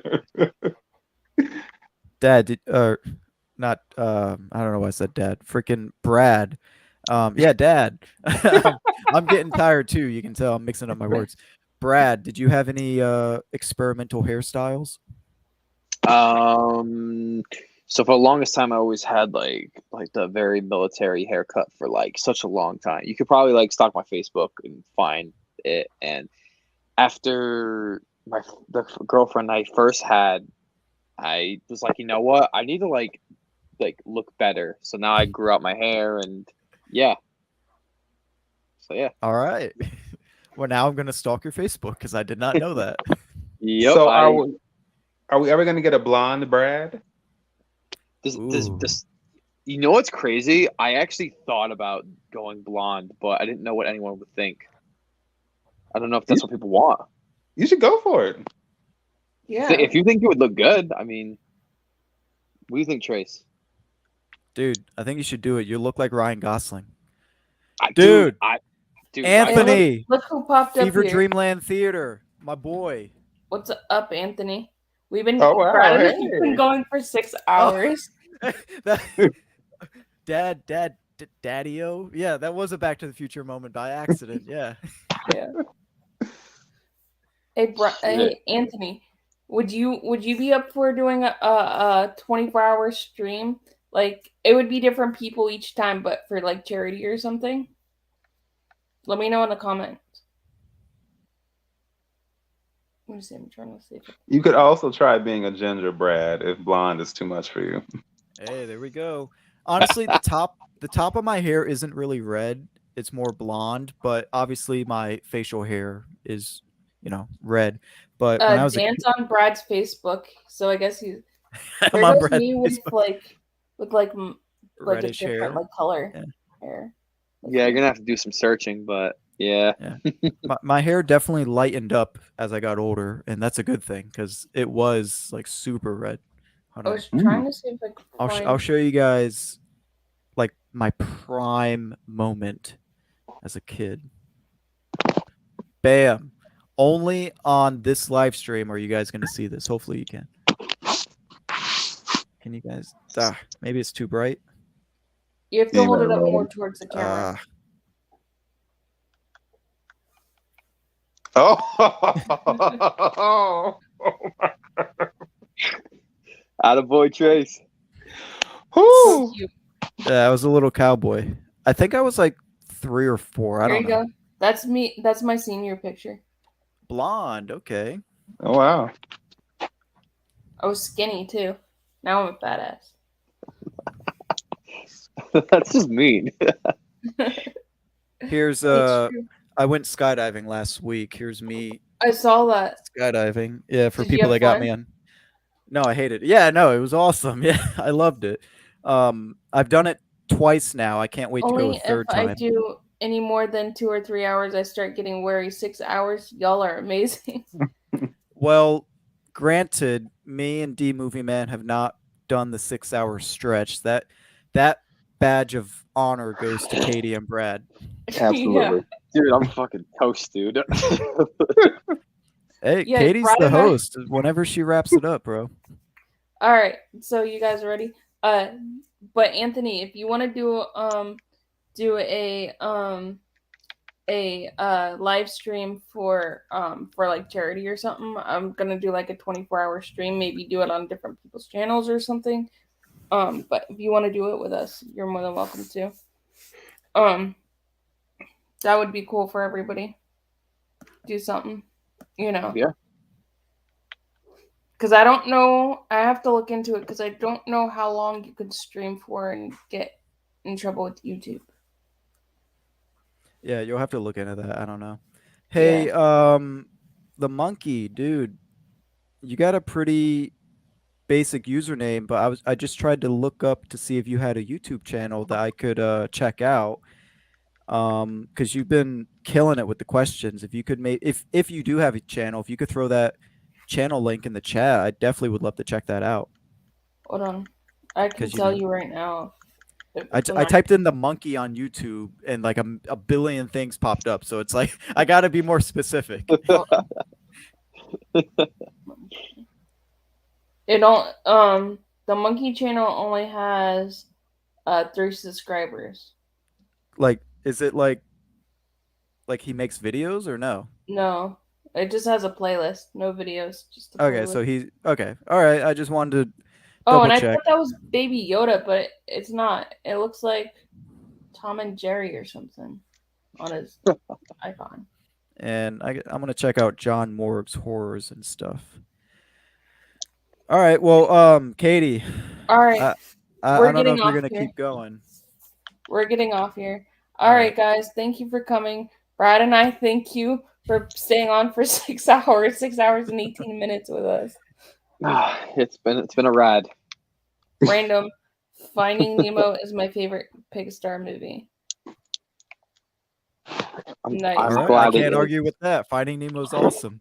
All right. Well, everybody have a great night. Have a great weekend. Dan said he had fun. Oh, All I had right, a blast. guys. I'm so glad. Talk to Yeah, you guys fun later. times. See ya. Look All right, for guys. ET. I'll be doing an ET video today sometime, some point. All right. Thanks Bye, for having me, everybody. Katie.